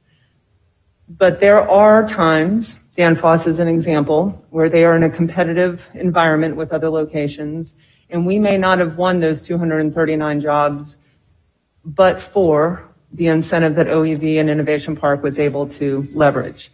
So, Ms. County Administrator, we did talk about this.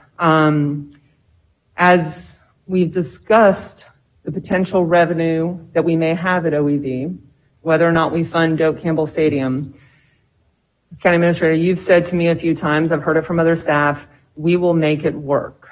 So I would like, this is discussion purposes for the strategic plan, can we meet these goals without having the incentives that that have benefited us, that helped us reach these benchmarks? Amazon, Danfoss, others. Are you confident in that? And if we need incentive dollars to recruit more businesses, to fill in certain areas of the job market, these industry sectors, but also importantly, and I'm going to wrap it here, connect 7,000 students with job opportunities. I'm not confident those opportunities are going to be there without more investment with our partners in our training programs, beefing those up. That's something we haven't considered as a blueprint board for OEV, really working with, I think we're going to have a presentation maybe this summer from workforce training partners. So if we don't have skin in the game, well, we're pretty much level with the training programs we've got now or with, the investment that other partners can make. We may feel like that's sufficient. From my perspective, I am really concerned that it will not be sufficient to do the workforce training and connect these 7,000 with actual jobs or actually recruit good paying jobs to meet the 10,000 goals. So again, Christine, I'm going to put you in the hot seat here, but this is a big one for us. How are we going to attract these jobs? And will we have a role in that? Where might other incentives come from if we don't have the money in your fund? Thank you, Commissioner. Our Office of Economic Vitality works with our local businesses and recruitment through many different mechanisms. The incentive isn't always the first part of our conversation. Typically, it's sites and workforce. And then should incentives come into the conversation, that's when we begin that pivotal discussion. A lot of the work that we're doing with MagLab and our desire to recruit businesses in magnetic technologies, Danfoss is one example. There are many NDAs signed with researchers to come in right now where incentives isn't part of the equation. When you look at a project like Danfoss, the IA board approved that incentive in, I guess it was 2019, 2020? January 2020, thank you. That first approved performance-related incentive will not get paid out into Danfoss until after they open. So it's several years. It's not as though this company gets money as soon as they announce the job. It's based on performance and moving forward on that end. We do know when you look at the Office of Economic Vitality, especially the 12% from your sales tax portion, that at the end of the life of the sales tax, there's approximately $13 million that has not been allocated to date based on current revenues. You'll receive an updated revenue forecast at your May budget workshop. And as I mentioned during the environmental scan, there has been a rebound in local commerce, and we are seeing a growth in our taxable sales in that area.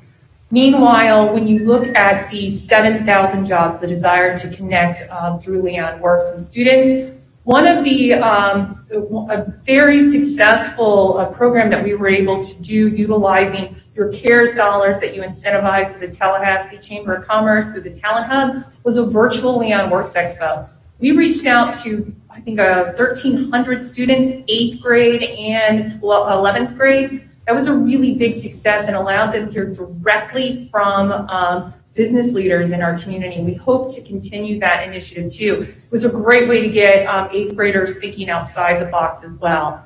And this year we'll be hosting the expo in person again, so allowing the students in high school to be able to experience that through hands-on demonstration. Building out that middle skill and working with our partners is very important. I collaborate on a regular basis with the Talent Development Council, which consists of CareerSource, TCC, Lively, the Chambers, as a big part of helping to grow and recruit talent here. And I think Carrie mentioned it best, tourism is the first state. So as we draw more attention to Leon County and Tallahassee area, the more people see our mid-sized community, which is becoming more and more attractive, especially in light of COVID-19, we'll hopefully see a growth in our population, which will allow the natural growth of our private sector industry, which has seen a lot of growth over the past 10 years. Okay, Mr. Chair, good information. Clarification that 13 million unallocated doesn't come into play until after 2028. Yes. We have $722,000 projected left until 2028. And incentives have made a difference in the last 2 years. Or other funding like Innovation Park, Incubator, things like that. That has made a difference to these bold goals that we're seeing the results of now, correct? The incubator certainly will have a big impact on your co-creating your entrepreneurial ventures. That is a big component that we're working with in partnership with Innovation Park has been invaluable on that. That incubator will help bring in, shine a light on venture capital, which is mostly needed in our area, continue to keep those students that are graduating from the Jim Moran School and our centers of excellence here, should they be looking to start a business, which, we've been, as you know, we've been ranked very highly as a great place to start a business here. And so that is very key to reaching these objectives of the Leon County Board as well as the IA Board. Okay. Thank you. I wanted to drill down into this one particularly because we've each had our different perspectives on the blueprint question, on the DOC funding question. And Mr. Chair, I just want to take an extra moment here because the economic development, the job creation, the poverty issues, it's start to finish through this entire document here. It is a huge need in our community, incredible opportunities. And the 7,000, I think the Talent Hub with the Chamber, it was COVID fund, was great, but it was COVID funding. And again, we got to have jobs to connect those students to at some point in the future.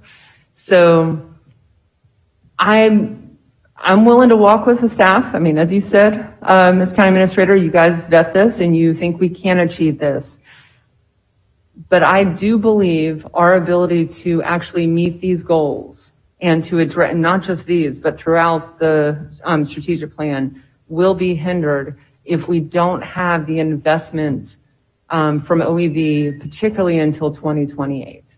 And if I was sitting at this table next January, depending on what decision the Blueprint Board makes next month, I would want to look back at these goals and make sure that we are actually going to be able to meet them. So got a couple other questions on the economic development. I'll save that for the initiatives piece, but thank you, Christina. I know I put you in the hot seat. Appreciate it. Okay, we've had a wonderful exchange on that. The motion on the table by Commissioner Maddox was to extend the bold goal from MWSB from 20% to 30%. And there seems to be buy-in. That motion is alive. And I would ask now for those persons who support this, will you please say aye. Aye. Aye. Okay, it passes unanimously. So on the 5-year target, Mr. Administrator, that bottom bullet is a 20 from 20. Our we're going to step a little past our staff and believe in your capacities to make this happen at 30%. Commissioner Cummings? Yes, Mr. Chair. You did see correctly on the 5,000 students, and that was on, when you mentioned the 5,000 students, and that was under the FY 2017 to 21 strategic plan, and you were reading item 3 on page 9. And what we did in our performance was that we met 107% of the target where we had sought job opportunities for our students, and 5,300 students actually were exposed.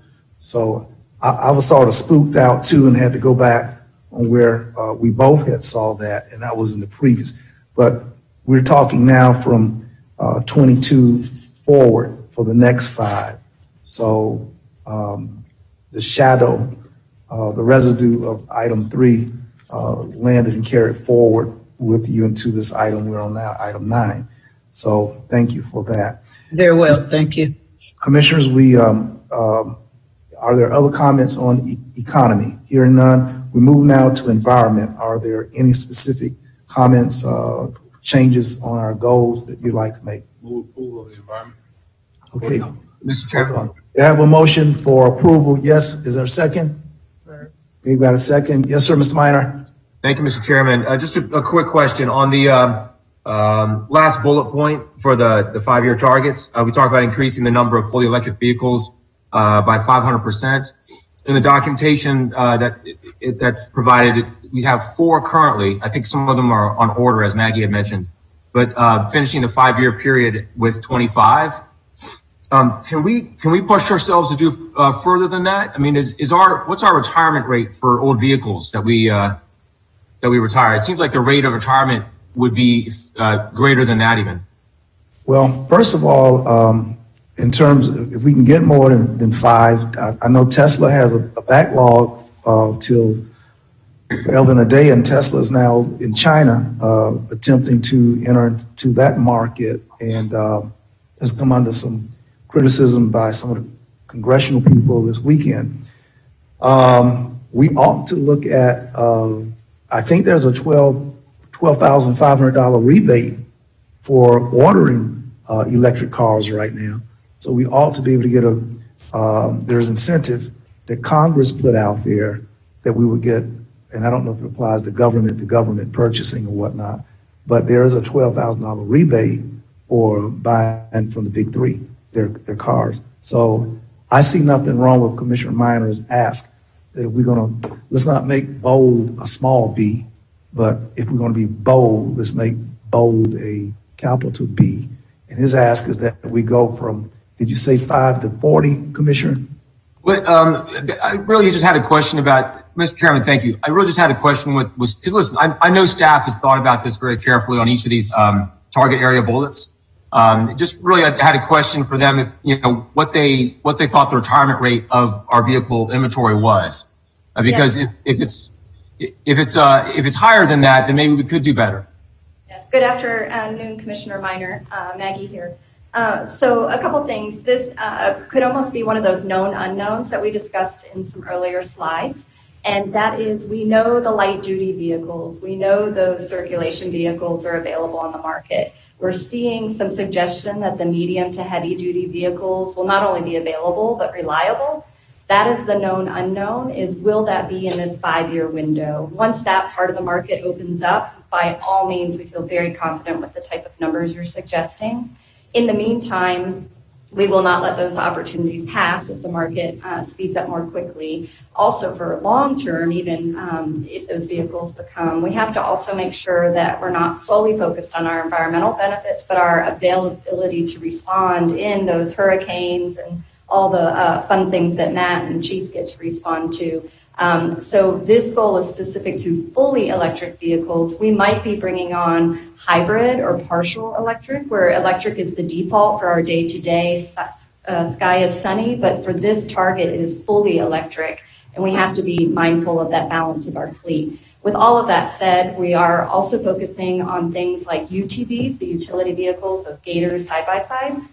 And we're bringing on those in electric capacity as available. So that's another example where the market's opening up, following and pushing hard.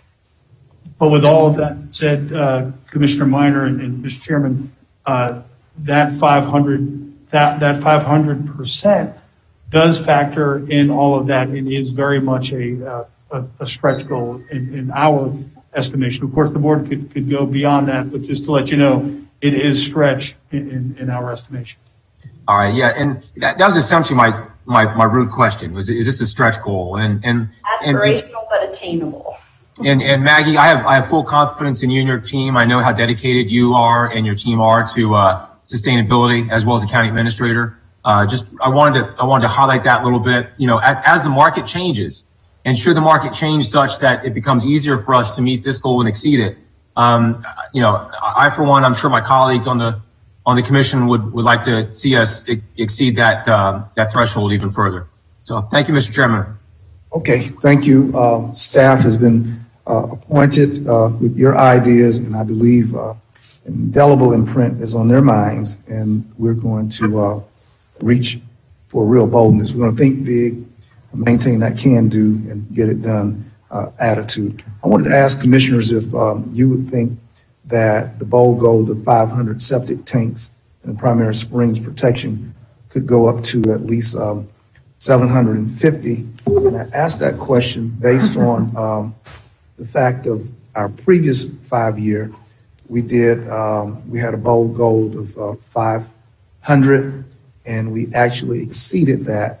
And that was prior to the resources which we have attained to facilitate this transfer from septic to, and I believe that given the performance that we've done 5 years ago, when we did not have the forecast of the new money, that we're in a stronger position. And we had on page 11 of item 3, where our upgrade to our eliminate 500 septic tanks, we actually did 122%. The goal was attained, and we did 610 septic tanks, which are completed or in progress. That's why we did 610 5 years ago. We have $70 million, may not all be specific for, but it's way more than we had. Is that a noun, Mr. Jackson? Way more? A verb, or what is it? Way more. Okay, we have way more than we had before. And I think the 750 ought to be a bold goal, because it moves the needle off of 500 where we were before we did 610. Can we not see ourselves doing 750? And if so, I'll make that as a motion. Mr. Chairman, let me, and obviously just a quick thing here, just so you know where we got it. Certainly the commission can do that, and you know us, we'll go out there and try to knock that one down. I just wanted to let you know where these numbers come from. So first of all, we're not making them up. So they are based on anticipated programs and funding, and even stretching that, and then adding a factor. And so it's just important to know that we don't view, for example, the 610 as a baseline. 610 is what we were able to achieve over with the opportunities that we had in the last 5 years. This contemplates the foreseeable opportunities in the next 5 years. Again, that opportunities, funding, plus a factor to get to there. And of course, again, I say that only because obviously too, we want the county and the board to be able to do it. Even though they're bold and stretched, we want to be able to achieve them and bring this back something that's achievable as well. But I just wanted to let you know just a little bit more about what's baked in to the numbers, and it's not simply the previous baseline number. So with that, thank you, Mr. Chairman. Thank you. I wanted to make a couple of points to the point that Vince is raised, and that is that our first presentation talked about the urban service area of the Southern Southside Initiative, and I believe the city has got to come up. And between our locale and the Capital Circle, we're not too close, too far from right there at the Woodman of the World. The city limit stops. Right across the street, right beyond Wilson Green community, the city limit stops. There are thousands of people who, it's a commode issue, it's a toilet stool issue, who are deprived and in a period of COVID, we really can't afford for septic tanks to fail and go into our water system with COVID. It's more serious than ever that citizens who are living 10 feet above the aquifer have septic, we're able to chemically treat. So we just can't treat one side of the community's business and leave the side where the ground itself is most acceptable for entry points. And COVID is quite real to go down into the ground. We need the city to step their game up. We have a condition that we need to, it compels us to have greater urgency. Secondly, there's a civil rights issue attendant with this. And that civic thingy happens to be where that line stops.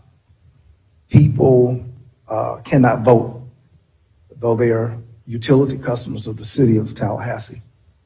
And the city for years have told those people it's going to cost y'all $8,500 or $10,000 to tap into the city.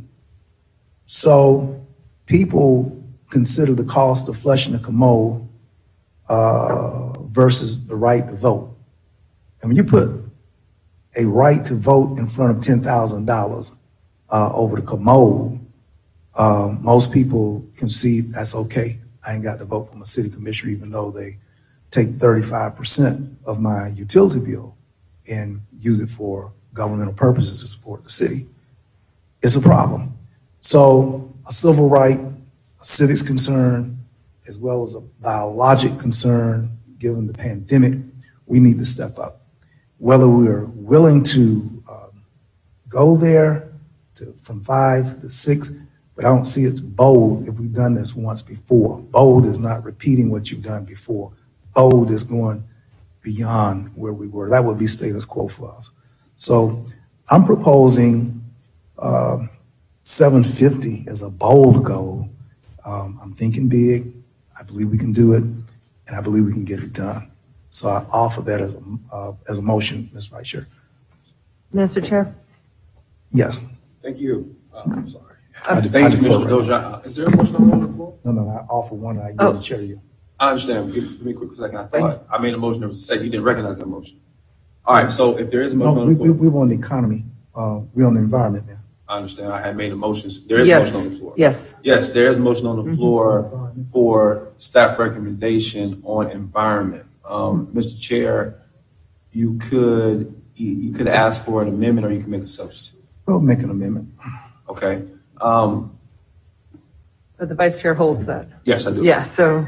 Mr. Administrator, I remember earlier on when they were having a conversation about the septic tank issue, you mentioned that even going to 610 might have been a bit of a stretch because can you give me the reasoning behind that? I think it was something tied to the fact of how many we've done, followed by how many we have left. Give me a little bit of the, before I speak to this, can you give me a little bit on that? It's primarily driven by anticipated funding. Anticipated funding. Yeah, and again, we've got, Alan, you can jump in here on the level of funding that we're anticipating. Obviously, I think we're in excess of. We're in excess of about $36 million more coming, and right now, the 500, in all candor, I think the administrator was being as we can be, that's a stretch. 500 is going to be a stretch for a number of reasons. Financially, that's the biggest one.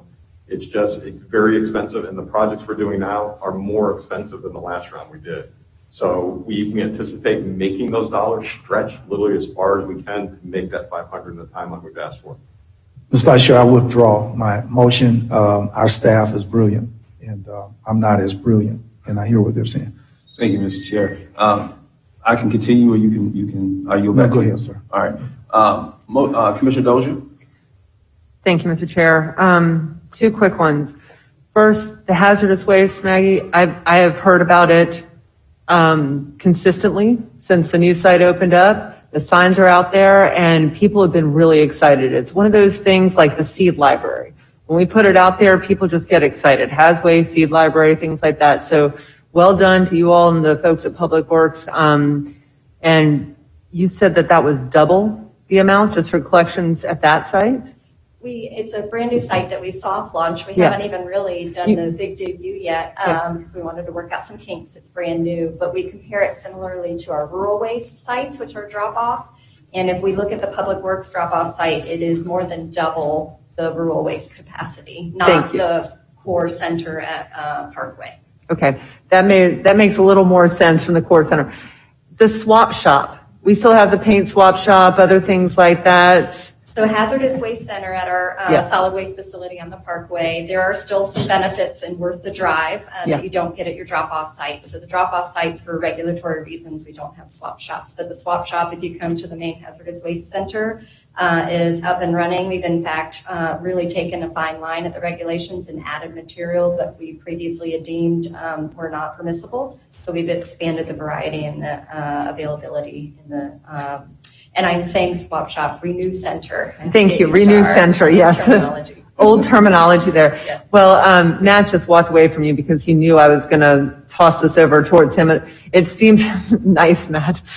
He's hiding behind the table. Ms. Gandy, yeah. This is one that I think could get a lot of traction with some more communication, whether it's direct to people dropping off at the Hazway site about the Yes, we have a whole renew- campaign yeah. schedule, and I use the word Perfect. soft launch, not Y'all are knowing on that's it. a technical Yeah. term, but postcards are going out, the link, all the various resources that we have through CMR, and a lot of discussions on that. Sorry, and the new name just flew right out of my mind. I meant for the swap shop Oh, the Renew specifically, Center. the Renew Center. Okay. Thank you. I'm writing Yes, that down. be happy Since there's the big push with the Hazway Center, it may be an opportunity to remind people that we also have the Renew Center. Yes, I got to write it that third time. Just because when I mention that to folks, it's not well known, but people get really excited about it. And once people use it, they seem to continue to go back. So just wanted to mention that. The only other question I had was on the EV, and I'm glad I think in response to Commissioner Minor's question, you mentioned increase in the fleet vehicles, I shouldn't even say the fleet, but larger vehicles, trucks going EV. Amazon is saying that they're going to make a push in that direction, the Postal Service, others. I'm just wondering if there may be opportunities to explore in the next few years to work with public or private sector partners who are testing these vehicles, or, I don't know if there's purchase agreements or things like that, sheriffs, others, but that's just, We I'm are curious. part of a working group with federal DOT, hearing just kind of the front end. So there's not been anything tangible yet, but that's part of, as I mentioned earlier, keeping our ear to the ground locally and nationally. That's one of our steps of seeing the latest and greatest on the national level. Okay. So we're hopeful. Great. On that. Thank you very much. Thank you, Mr. Chair. Thank you, Commissioner Dozier. So since I am chairing this one, I rescind my motion and allow someone else to make the motion. Is I'll there a make a motion for staff Thank you. recommendation. Staff recommendation been moved by Commissioner Dozier, seconded by our chairman. All those in favor indicate by saying aye. Aye. Any opposed? Aye. Motion carried. 7-0. We'll move on now to quality of life. Is there a motion for quality So of moved, life? Mr. Chairman. Quality of life has been moved by our chairman. Is there a second? Seconded by Commissioner Welch. Any objection to such? I have just one quick question. Yes, Very ma'am. quick. Commissioner Dozier. Very quick. Shington, I love the bold goal to place 100 new residents in permanent supportive housing. No doubt this will come in great coordination with BBCOC, housing providers and others. We're really going to need to make sure those beds are available.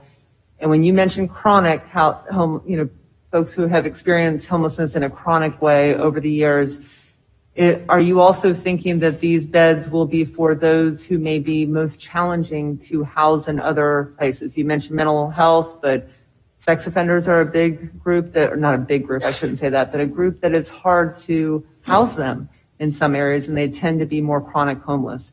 Are you all looking at those, kind of drilling down into those groups? Yes, we are actually. And actually, we've been working very closely with the COC as well as our other homeless providers regarding a opportunity that's come up from Florida Housing Finance Corporation with a pilot that they're doing regarding permanent supportive housing for high utilizers of behavioral health programming.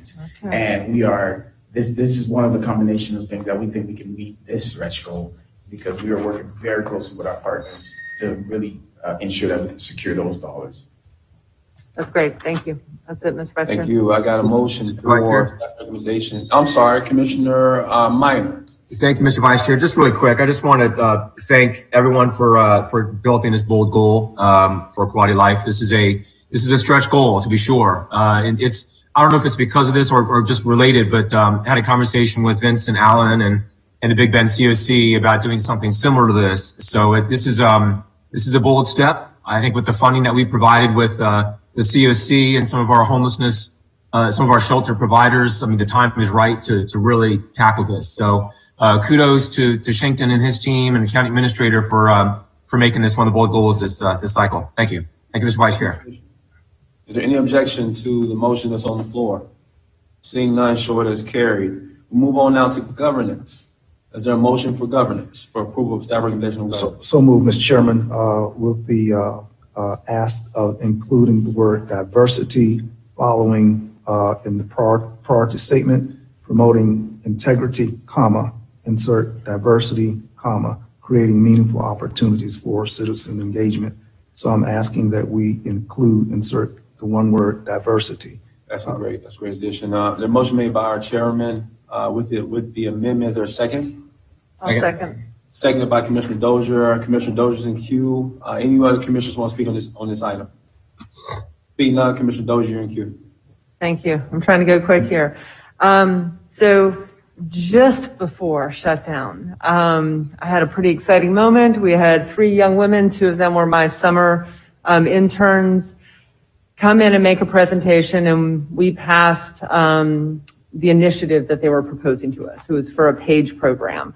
Of course, we went to shutdown. I hope that's still on the books, Mr. County Administrator, for when we, get to have young people back in the chambers with us. That idea was generated by those 3 young women over the summer and talking together. So Matt, my question is, I love the 600 community ideas, the big, bold goal. Is there any way to segment a portion of that 600 for ideas from youth? Because I think getting young people, and this is not the millennials, this is even younger. I know you're focused on these different crowds, but is that something you all already focus on, or could we highlight youth participation in that particular bold goal? Yeah, no, absolutely. We share the opportunities, Commissioner, with Leon County Schools to engage youth at all levels too, and collegial too, like with the big event, but also within the classrooms at the universities. But getting the ideas back from them and segmenting them out as youth, not an issue. Happy to do it.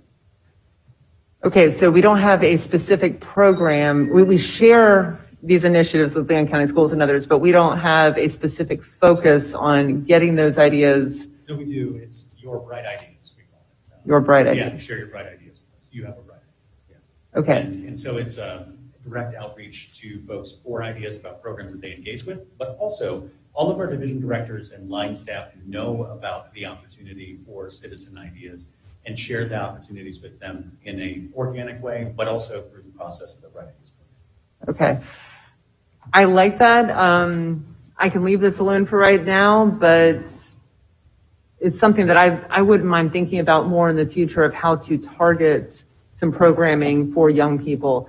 I'll go back and refresh my mind about what you're already doing, and we can talk about it more, but that seems like something to build that civic education and get them engaged. Yeah, I think she's on the point that out of the 600 persons that we would consult, maybe she's saying maybe 60 or 10% might be youthful voices to be included in the 600, is what I think I hear Commissioner saying. I think that's smart. Yeah, I think it is a great points by both commissioners. I actually had a conversation with the county administrator to talk about how we might go about expanding or looking at a tempo type program that the city has in the unincorporated area. So we have it covered from the city perspective and the county perspective, targeting the same demographic and those kids who are at risk youth. So maybe when we have an agenda item come back, we talk about this tomorrow, maybe agenda item coming back, looking at both of those programs. But right now we're on this quality of life item. I have a motion by the chairman, amended, seconded by Commissioner Dozier. And is there any objection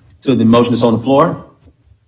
Seeing none, we show it as approved unanimously, and I'll go right into governance. Is there a motion for governance? To approve governance as written? That was governance. That was governance? I thought that was Yeah, project yeah, light. yeah, yeah. Okay. But might I make a comment, Mr. Yes, Vice sir.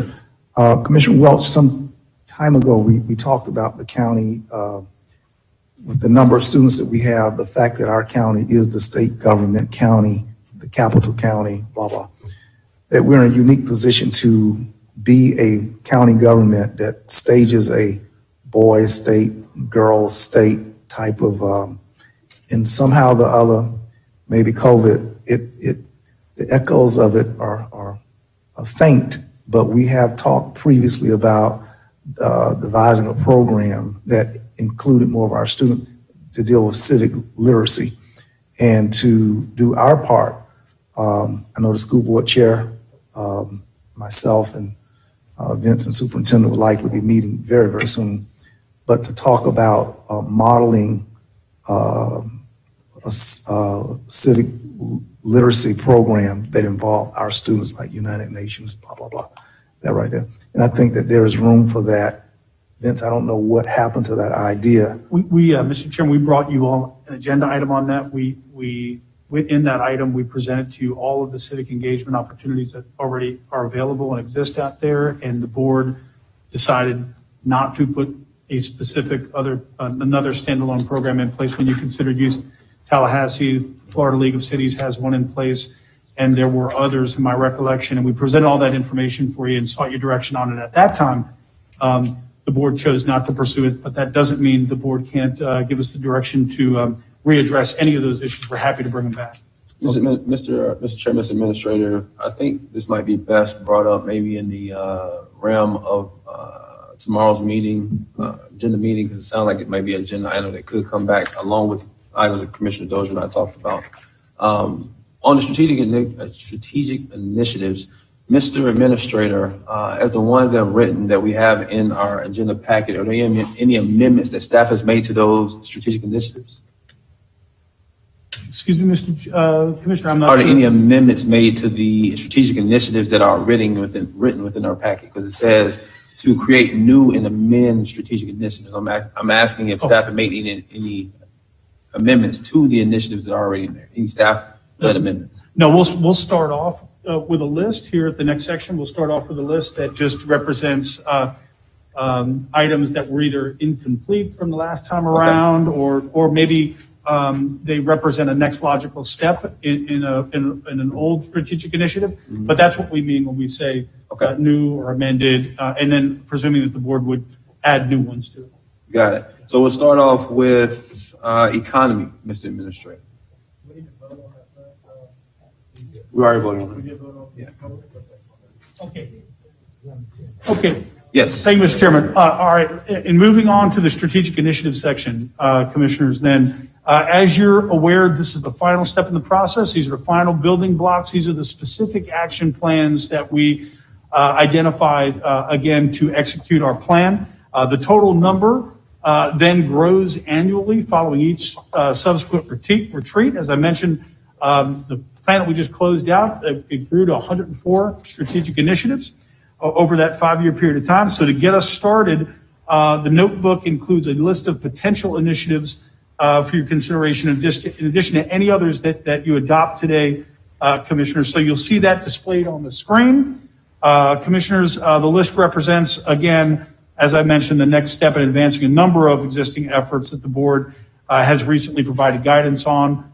Some of the recommended are based on the results of the community survey and the environmental scan and the SWOT analysis. Others are initiatives from the last strategic plan. Again, at this point, I'm going to turn it back to the chair to go around to commissioners and to add to this list. Of course, I'll just mention to you that, as you know, we'll bring back a ratification item to the board, approving all of the work today, including the addition of the new initiatives. And with that, Mr. Chairman, I'll hand it back to you. Thank you. I'll start with the folks that are virtual. Commissioner Cummings, do you have anything to add to our economy strategic initiatives? Mr. Chairman, or Mr. Vice Chair, this is Rick. Yes, sir. Hello. Thank you, Mr. Vice Chair. I appreciate it.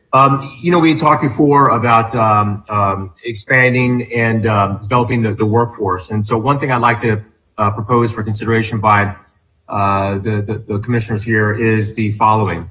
Collaborate with regional workforce and talent partners to connect companies and education institutions with training programs to inform, support, and recruit entry-level technology talent. And the reason why I think this is important is because, we've talked about the labor shortage that we're currently in, and unfortunately, we do expect it to get worse. As we have an economic expansion with the pandemic ebbing, cross your fingers, we're going to need to have some workforce development programs specifically in this sector that will help us mitigate the effects of the labor shortage. And I think this will go far in helping us do that. So with that, I'd make a motion to add this as a strategic initiative under the economy priority area. I'll tell you what, Commissioner Minor, instead of making a motion, we'll leave it there and take all the initiatives as a whole. Yes, sir. If there's any amendments to the statement itself. Sounds good. Thank Mr. you. Administrator. Mr. Chairman, and that's totally fine. I just wanted to let you know, pursuant to your rules, that each one of these has to get a supermajority vote to be included. But of course, at the end. Does that include all the ones that are already up there? Yes. Yeah, it requires, I mean, you Right. can pass them, I was going to say, you could pass them as a whole unless people have questions about them, and then you might take those Got out it. and have a separate vote on those Got if you wanted to. Commissioner Dozier? I believe you were going to speak. No? You good? Oh, I thought you were in queue for that. Sorry, Mr. Chair, I was trying to read the screen with my glasses because they get fogged up. So you just called me out there, but that's okay. It's been a long day. I thought you were waiting on Commissioner Cummings. Yes, I was. Yeah, I thought okay. you had a question specific on that, but you were trying to get the glasses going. Commissioner Cummings, do you have anything for initiatives? Thank you, Mr. Vice Chair. Nothing on the economy. Thank you, ma'am. Thank you. Commissioner Dozier? Thank you, Mr. Chair, Mr. Vice Chair. I really like, Commissioner Minor, your addition there, the regional workforce and talent pipeline. I think there is connecting companies to the educational opportunities. There was actually a couple of announcements from Danfoss recently. They've got a partnership with TCC and they're expanding that partnership. I believe with FSU and FAMU as well. This is something we saw in Greenville, South Carolina, when we did a trip up there. I mean, they really had a streamlined approach.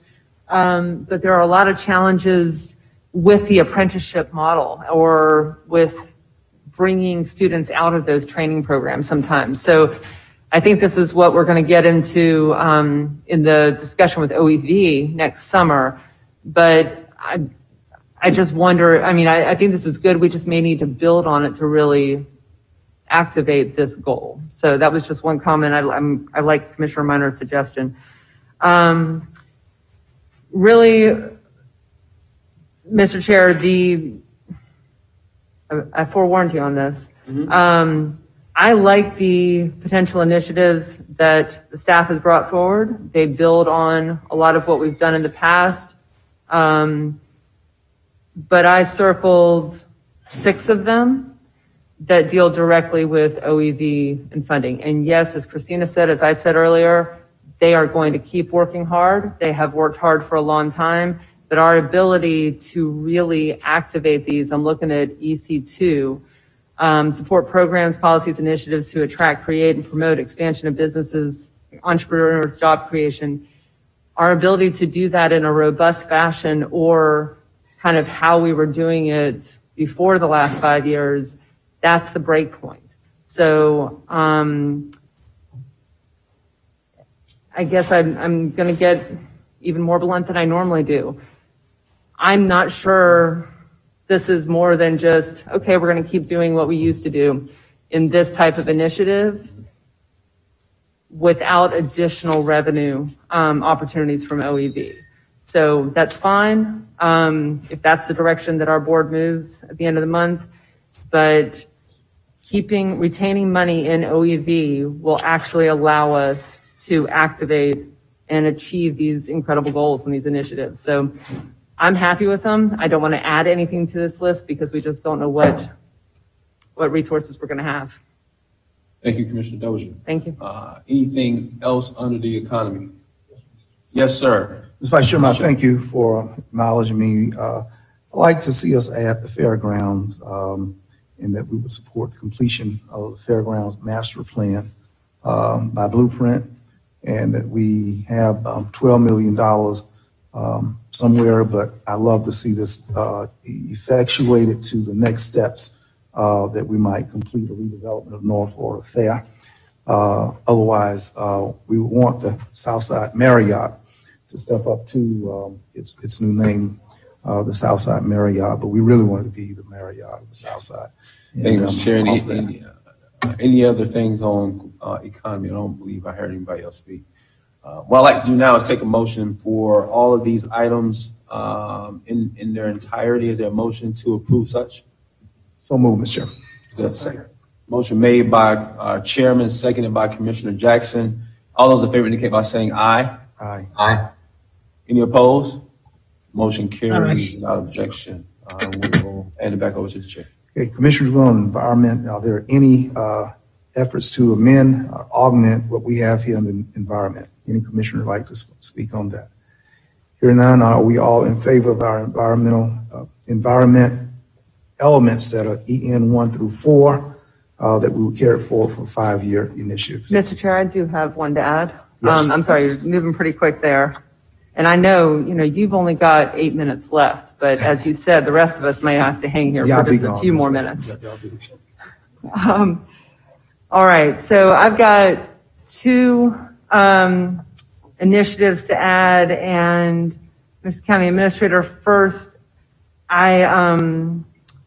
forgive me for not having the language right in front of me, but a strategic initiative that I added in, I believe was back in 18, on looking at new and innovative ways to address water quality and quantity issues. That is one of those initiatives that I would see as an ongoing effort. It is not retained in this list, correct? Because this is what you presented in the item is what the full list of proposed initiatives are going forward, correct?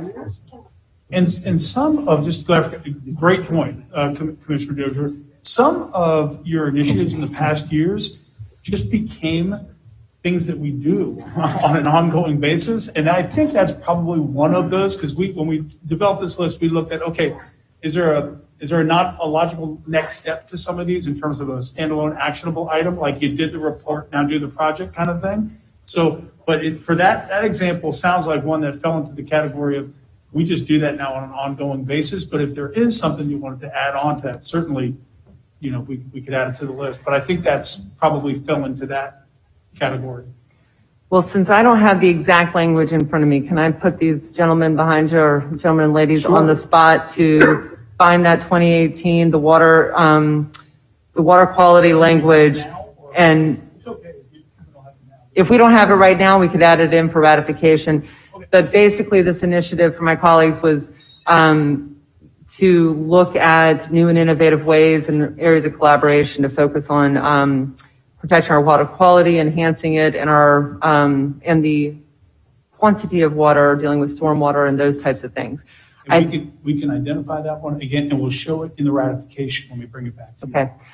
I think it's important to keep this on the list, not because, as County Administrator said, it is an ongoing initiative. But the next step in this, as you've seen in your agenda item for tomorrow, and this is a new strategic initiative to initiate the basin management plan updates for the unincorporated areas once the state adopts new stormwater standards. So that is a very direct action item. After that happens, I think there is more conversation to have, and particularly in collaboration with the city, on innovative ways to address water quality and quantity. Ms. County Administrator, is that language acceptable? Okay. So, and you will add the language from 18. Okay. The second one, Mr. Chair, that I have for our environment is to partner with the Appalachia Regional Planning Council to address the long-term resiliency through a Florida Department of Environmental Protection grant. This is something that we have or will be approving. We've had a couple of steps. It's on consent for tomorrow. Is that right? Okay. working with the Planning Council on this grant, and it is part of a resiliency collaborative that will be for our entire 9-county region. And I think it's a great opportunity to work with them in the future. Can we put a regional idea concept in our local plan, Mr. Administrator, County Attorney? Does anything prohibits the desire for a regional stretch to be placed here? Okay. No limitations. Okay, very good. It's good for us too, Mr. Chair. Okay. Commissioners, if there's no objection, we accept those recommendations from Commissioner Dozier as good modifications, and this is the time when we express all efforts to modify and to augment, what's the word? Strategic initiatives. All right. Thank you very much, Commissioner Dozier. Are there any other comments? Hearing none, all persons in favor of environmental strategic initiatives, please say aye. Aye. Opposed, same sign. It passes unanimously. We move now to quality of life. Are there any comments or offerings from you on quality of life initiatives? I have one from the Vice Chairman who had to leave. As you saw, he just left, but he did sign this recommendation, and that is that we would support the sheriff in the implementation of his proposed council on men and boys to address the issues which were brought forth in the sheriff's recent report titled Anatomy of a Homicide. Is there any objection? Mr. Chair. Yes, ma'am. Yes, I had spoken to discuss this with the county administrator Yes, ma'am. to include a partnership with the Children's Services Council. As you know, I'm the representative from the county commission. And the language recommendation is to partner with the Children's Services Council of Leon County on opportunities to collaborate and coordinate on funding, program delivery, program evaluation, and outcome measures for children and families in Leon County. And then I also agree with Vice Chair as it relates to the organization in collaboration on the commission on the status of men and boys as recommended by the sheriff. Okay. Are there any other recommendations coming from our members? Mr. Chairman. Yes, sir. Ms. Minor. Thank you very much, Mr. Chairman. I appreciate it. Yes, if you all would indulge me for just a second here, I've got a couple here for quality of life. One thing I'd like to add would be to implement the recommendations of the Citizens North Monroe Street Task Force to reduce crime and improve conditions along the North Monroe corridor. This is something that the commission had voted on to proceed with at the December 14th meeting. What this would do is it would put this under our 5-year plan for monitoring. I think that's excellent. There's no objection to the recommendation coming from Commissioner Minor to include the North Monroe corridor as a part of the 5-year objective to improve and enhance. Thank you, sir. Yes, sir. And then- Yes, sir. Yes, thank you very much. And then, as you all know, we also recently, the commission approved a project coordinating with America's Second Harvest of the Big Bend and the city of Tallahassee to have community meetings in the most food insecure neighborhood block groups in the county. A lot of these are in 32304 on the south side. Talk with the neighbors in those neighborhood block groups and then help them identify barriers to nutritious food. And then to the extent possible, work to eliminate those barriers to reduce food insecurity in some of those hard hit neighborhoods. Some of our neighborhood block groups have food insecurity as high as 60% or more. Even though our overall average in the county is about, I think, 25% food insecurity. So, and what that means is that some neighborhoods in this county are extremely high in food insecurity. So what this initiative would do would essentially take what we've already adopted as a commission and put this in our 5-year plan so that we get the top 10 most food insecure neighborhood block groups and then work with the city and Second Harvest to address those and help folks conquer those barriers. Okay. Is there anything out of character, county attorney or county administrator with that recommendation? Okay, very good. Are there any objections? Okay, we thank you, Commissioner Minor, and that is. Mr. Chairman, I got one more, sir. I'm sorry. This is the last one. The last one would be to partner with the Leon County Sheriff's Office in raising community awareness on issues such as child abuse and prevention programs, human trafficking, sexual abuse and exploitation, and domestic violence.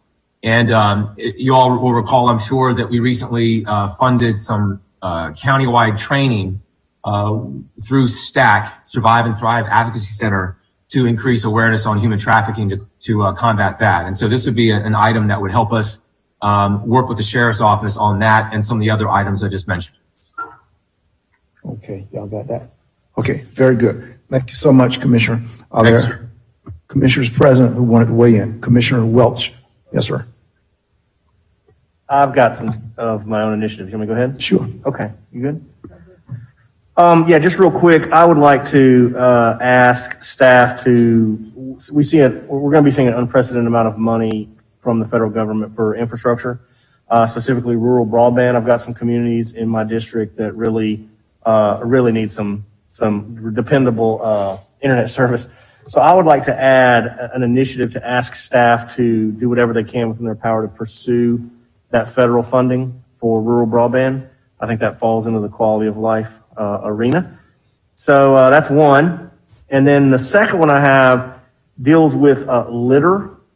We've seen a substantial increase in roadside litter since COVID has come along, whether it be trash trucks dropping trash or the lack of the prison inmates being able to get on the roadsides to help clean up. So I'd like to add an initiative for staff to look at ways that we could create a dedicated workforce to try and target some of the roadside litter that we're experiencing, which is frankly become prolific in certain areas. And Public Works is, does a great job, gets out there, responds quickly, cleans it up, and then 2 days later it's a big mess again. So some of the corridors, some of our real characteristic corridors, Centerville Road, Mixie Road, our Canopy Roads, sort of pounded with litter. So that would be my two under quality of life. Commissioner Dozier, could you articulate, if you can, why the latter recommendation may not be a policy level in terms of the litter? Does anything come to your mind? Yes. I couldn't think of it, and I want to be, I don't want to be, but does the litter question come to a policy level of being a strategic initiative? And if so, could you articulate why it does or doesn't? I will make one brief comment, but then I would love to kick this over across the way to the county administrator, who I think can get a little bit more specific. It is an issue. We have partners in the community that focus on that. But it's the discretion of the board of whether or not it's an initiative. I mean, that would be my sense of it. So, County Administrator? Yeah, when you look at the directional statement under a quality of life, it certainly aligns with it. It's actionable and it helps us execute the plan.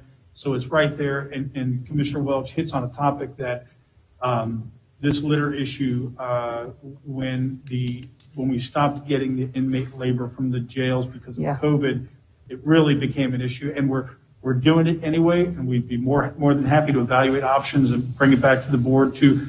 And the reason it is a policy issue, to go to your point, Mr. Chairman, is because it really would signify a pretty significant policy change in terms of creating an in-house function for that purpose, which we don't have currently. And we'd certainly be happy to bring that back.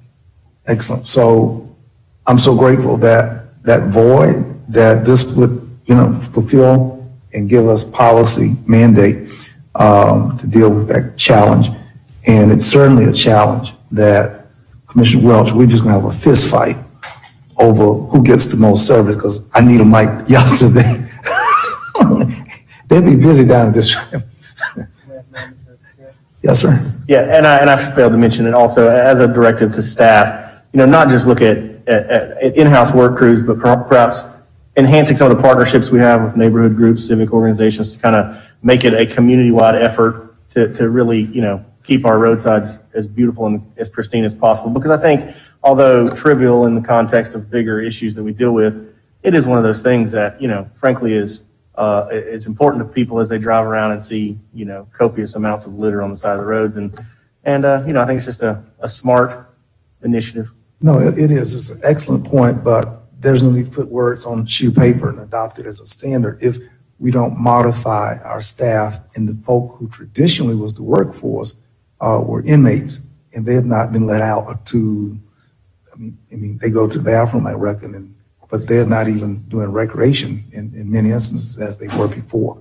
So for staff to, if we put this here as a policy, if we don't have inmates, then we're going to need to make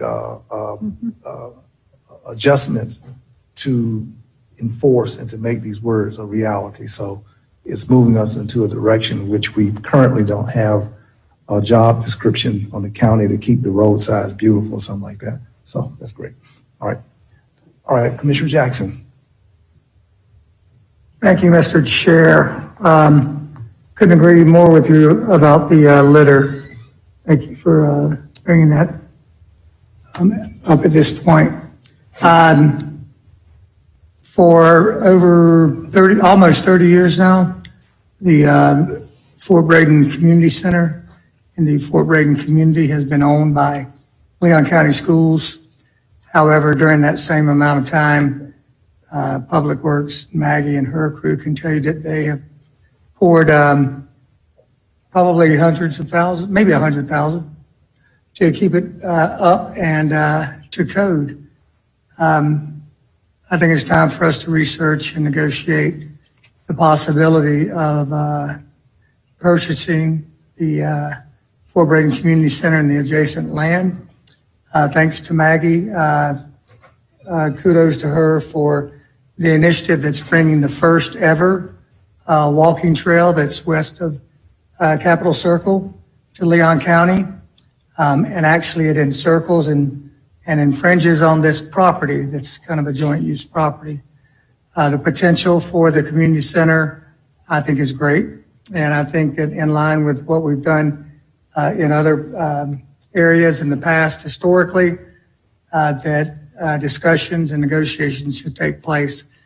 That falls kind of under Q1, Q2, and Q5, expanding recreational opportunities in our local communities. Okay, thank you, Commissioner Jackson. Thank you, Commissioner Cummings and Commissioner Minor.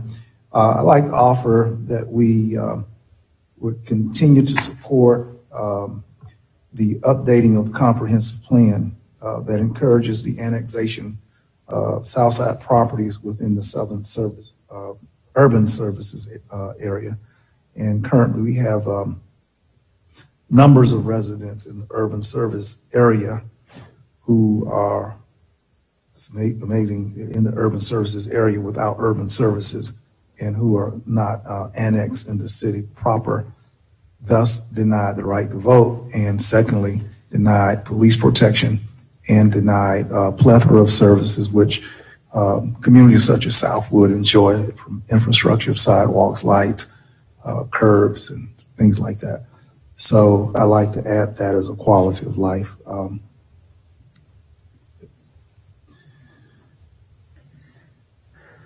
And then finally, commissioners, that we would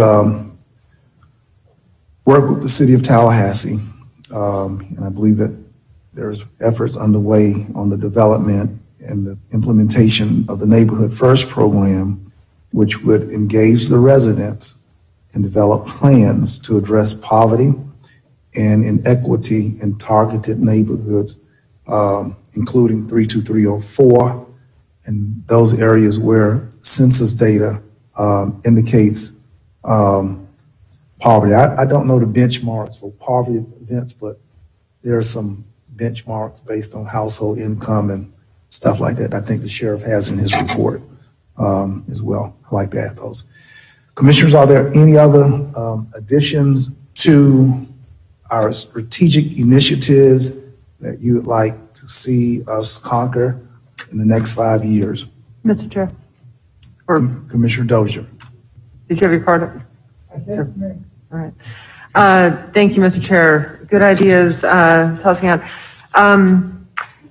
I had one issue hanging out there that could have come up on those known unknowns, Mr. County Administrator. It could have come up under economy, but I'm going to bring it up here. And I'm looking at the Q7, build, maintain, and improve resilience to mitigate against, prepare for, and respond and recover to man-made and natural disasters. That stands alone. Don't need to play with it. It's a good one. But there is a related issue of climate migration that we are already seeing. I happened to mention this to someone Friday night, that it was just one of these issues floating around out there, and his response was, I know someone who moved here last year from Miami Shores because of this particular issue. They were looking for a place with high ground. They did not want to move to another coastal community and be dealing with this. So it's just anecdotal, but the one person I've mentioned it to in the last week actually knew someone. So, Ms. County Administrator, you might be able to help me with this a little bit. I'm not sure if this is an initiative, but I think tracking this, preparing for it, it's certainly part of Choose Tallahassee in recruitment efforts. It can be part of our economic development recruitment efforts, that we are high ground in Florida, quite frankly. I mean, not to, put a damper on anyone else's coastline here, but we are going to be a safer place. But it also, on the other side of that, we need to be prepared if we do see some increased migration due to climate issues.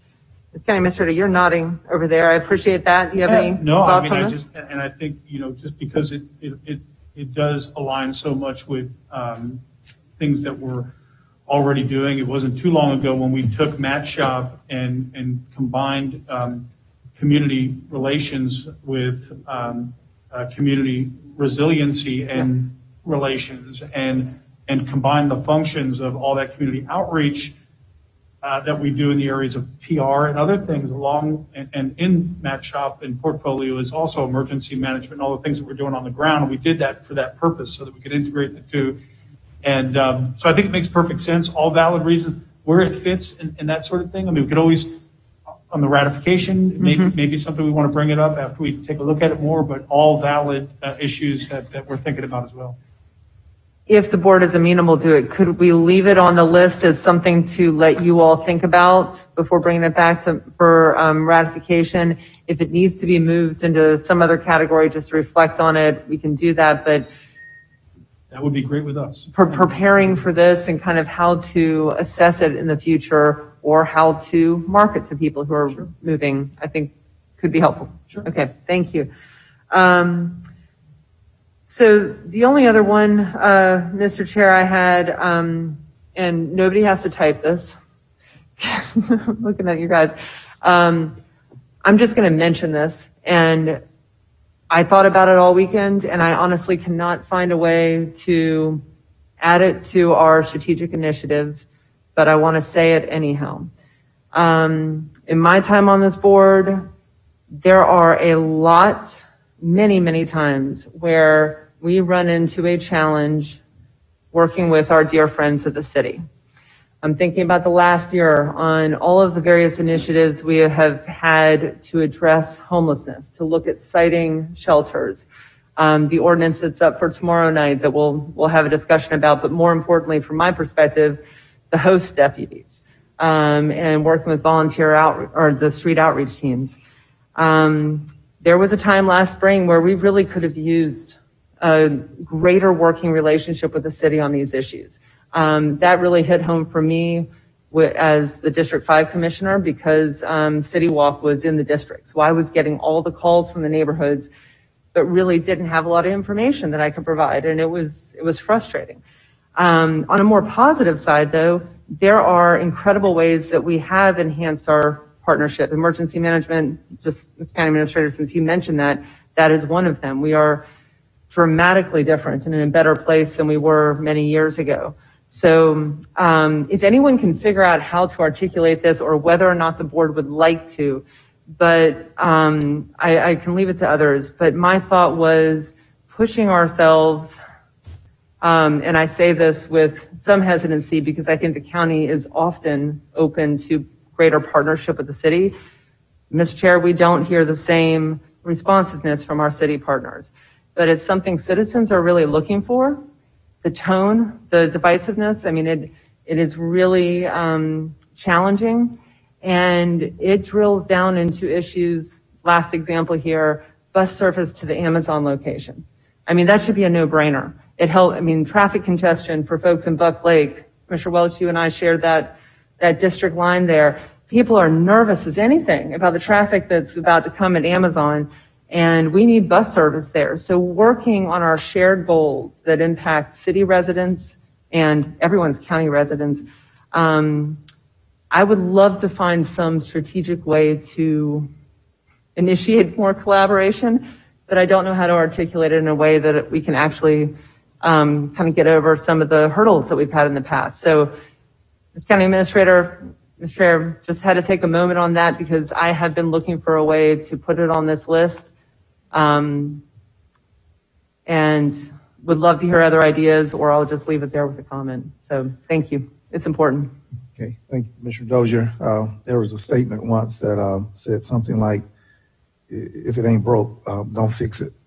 And I think that we have a 94% overall improvement that Dr. Cipher said, and notwithstanding individual categories of people's thoughts about tourism and people's thoughts, but that when it's all said and done, when the dust settles, we're at a 94%. I think that speaks well to that part of governance of our community, which we say the grace over and have statutory responsibilities for. And our efforts over the years to extend, to be collegial, mutual respect, those things, I think that our efforts are well established and so forth.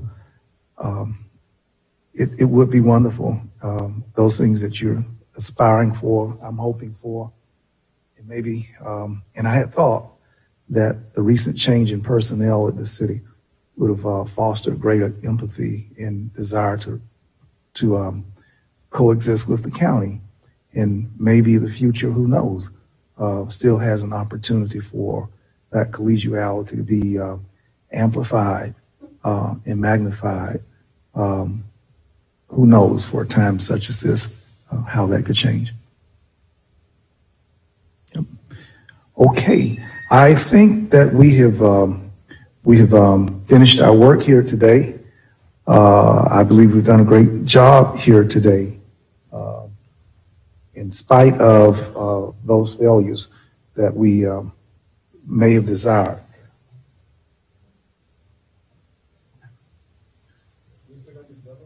Yes. We have one more? Okay, governance. Why y'all didn't say something? Okay. All right. All right, here we are on governance. We have those matters before us. Commissioners, are there other elements that you'd like to add beyond G5? We're seeking to retain and attract a highly skilled, diverse, innovative county workforce. We want to exercise stewardship in a fair and equitable manner.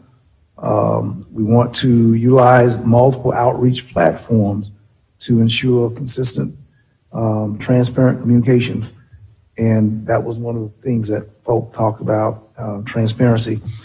To sustain a culture of performance, deliver effective, efficient services that exceed expectations, to sustain a culture of accessibility, accountability, civility, high standards of public service.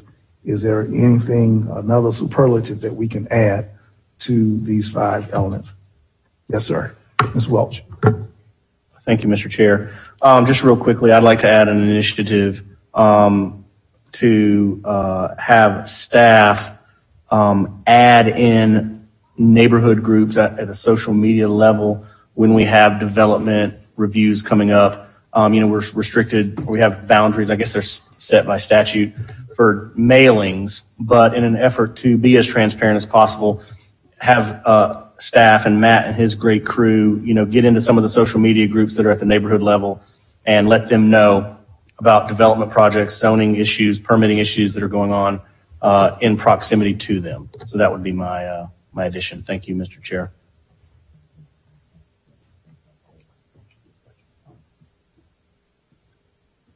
Did we capture that? Okay, very good. All right, Commissioner Dozier. All right, we're about to lose a quorum here. Yeah. All right. Commissioner Dozier, yes. Mr. Chair, actually, as County Administrator, this is a good list. I really appreciate it. I was struck by it's one of the things in the environmental scan that we didn't necessarily lift up because there's just too much information in there. 302 or 41% of Leon County's workforce is due to retire in the next 5 to 10 years. That's dramatic. And folks who have been with the county for so long, done an incredible job, but that is an enormous number. And yes, you've got retain and attract highly skilled. I think this works hand in glove with other recruitment and job training efforts. That's just in the private sector. If we have a robust private sector, we probably have more folks who are looking at county jobs as well. But this is a really critical piece, and passing on the immense knowledge base that we have with our county staff is going to be really important. So we can't wait to the end. I know those folks know it. Just wanted to mention that, Mr. Chair. And that, I think, speaks to just one other thing. This just flows throughout, but our population growth, I meant to mention this. I didn't ask Artie to get back up. I hope you weren't hanging around just waiting for my question, Artie. You weren't. I was joking. When we had the redistricting item in November, it struck me, and it struck a lot of us, how little movement there was in the districts. So in that environmental scan, we had the lowest population growth since 1930 census in Leon County. That is dramatic. That's a reflection of the government. Excuse me. There could be a lot of different factors. I don't think we lost as much population due to Hurricane Michael as counties west, our neighbors to the west. There could be a lot of factors, but we're at something, Ms. County Administrator, like 6.9% versus the state's 14%. So we may see more coming here for other reasons, but this is a pretty low number. And when you look at those numbers, the highest percentage, and this is to choose Tallahassee's credit and others, the highest percentage of people moving are, I think it's 55 plus. So that puts more demand on workforce for nursing, for other issues, but also means we're not bringing in as many young people to fill these necessary jobs at Leon County and other places. So I just wanted to hit that in connection with the county workforce issues. That's it, Mr. Chair. I don't have anything else to add to the list. Thank you. I had a Freudian slip, Commissioner Dozier, a moment ago. But it says a lot for our county. It has been a subject of national review and commentary with respect to its occupation of leadership that abides and lives here now and over a number of years. I'm not saying that Leon County is perceived to be hostile, but there's a lot of hot air that is hostile toward the people of health and safety of Floridians. And you can't, again, that perception about corruption and so forth. We have a very highly, as you pointed out, competent staff. But it's been said that when the fool and the wise man get into an argument, in short order, you can't distinguish the wise man. And when we live in an environment where such toxic messages come from Leon County, Tallahassee, Florida, all the time, every week, month after month, it's hard for our county for anyone. Is anybody qualified or competent there? And we're fighting against a public perception that has become a norm line across the United States that there's some dumb people in Tallahassee. So we applaud, I do, our staff, that in spite of how silly often we're reported to look across the world and nation, we know we're holding up the bloodstained banner. Are we at the bottom end of this, Mr. We Administrator? are, Mr. Chairman. I'm just going to mention to you that with that and with those are on the board, and again, just a small detail, we don't need a vote necessarily on this because we're going to bring all this forward for the ratification item. The county attorney's office, county attorney informs me that we've lost quorum anyway, and that's okay. But again, you'll see this all reflected. I just wanted to bring to your attention that brings us to, in only the first year of the new plan, 40 strategic initiatives that are up there. So again, good work today, commissioners. I just really want to thank the board for your guidance today. Really appreciate it. Another 5 years. We're excited. The staff is excited about what we're going to be able to accomplish going forward. I do need to thank the county staff behind me, that leadership team that you heard from today, and all those that propped them up in the field and in all the various divisions and departments of the county. Can't say enough about all their work. I wanted to specifically recognize Heather Peoples. Heather does this strategic planning work year round for us, and all the tracking of all the things we do. She got COVID, and she would have been here to present today on a couple of these items. And can't say enough about Heather. You all know this, but if I'm mentioning anybody, Alan Rosenzweig does so much to get us in this place today, and a great personal risk to identify certain people. Alan, Wanda, Ken, Andy, Matt, those people on the fifth floor who do a lot of what makes today happen in particular, and everything else all year round. And even though she's been quiet today, I always have to thank Chastity Osteen because we can't seem to do anything without her help and support. And with that, I just wanted to thank you again, Mr. Chair. Great retreat. And to the commissioners, we greatly appreciate all the good guidance. Thank you. Thank you, Mr. Administrator. I just want to say Commissioner Dozier, she finalizes this being her last shared effort. I'll call you right back to you. I just want to note that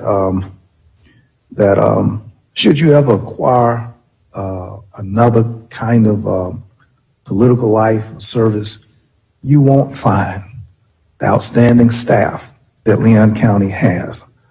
And don't you dare look at Leon County. We ain't got nobody for you. And I just wanted to say that to you.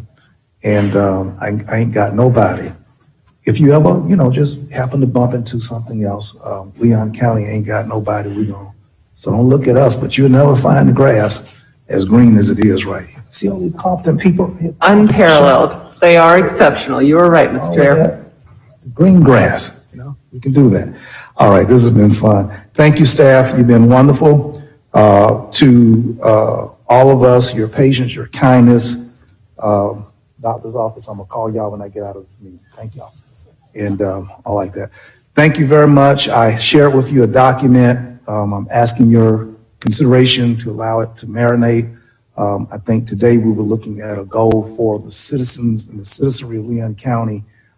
This is a goal that speaks to, in my opinion, equity and fairness at a more personal level.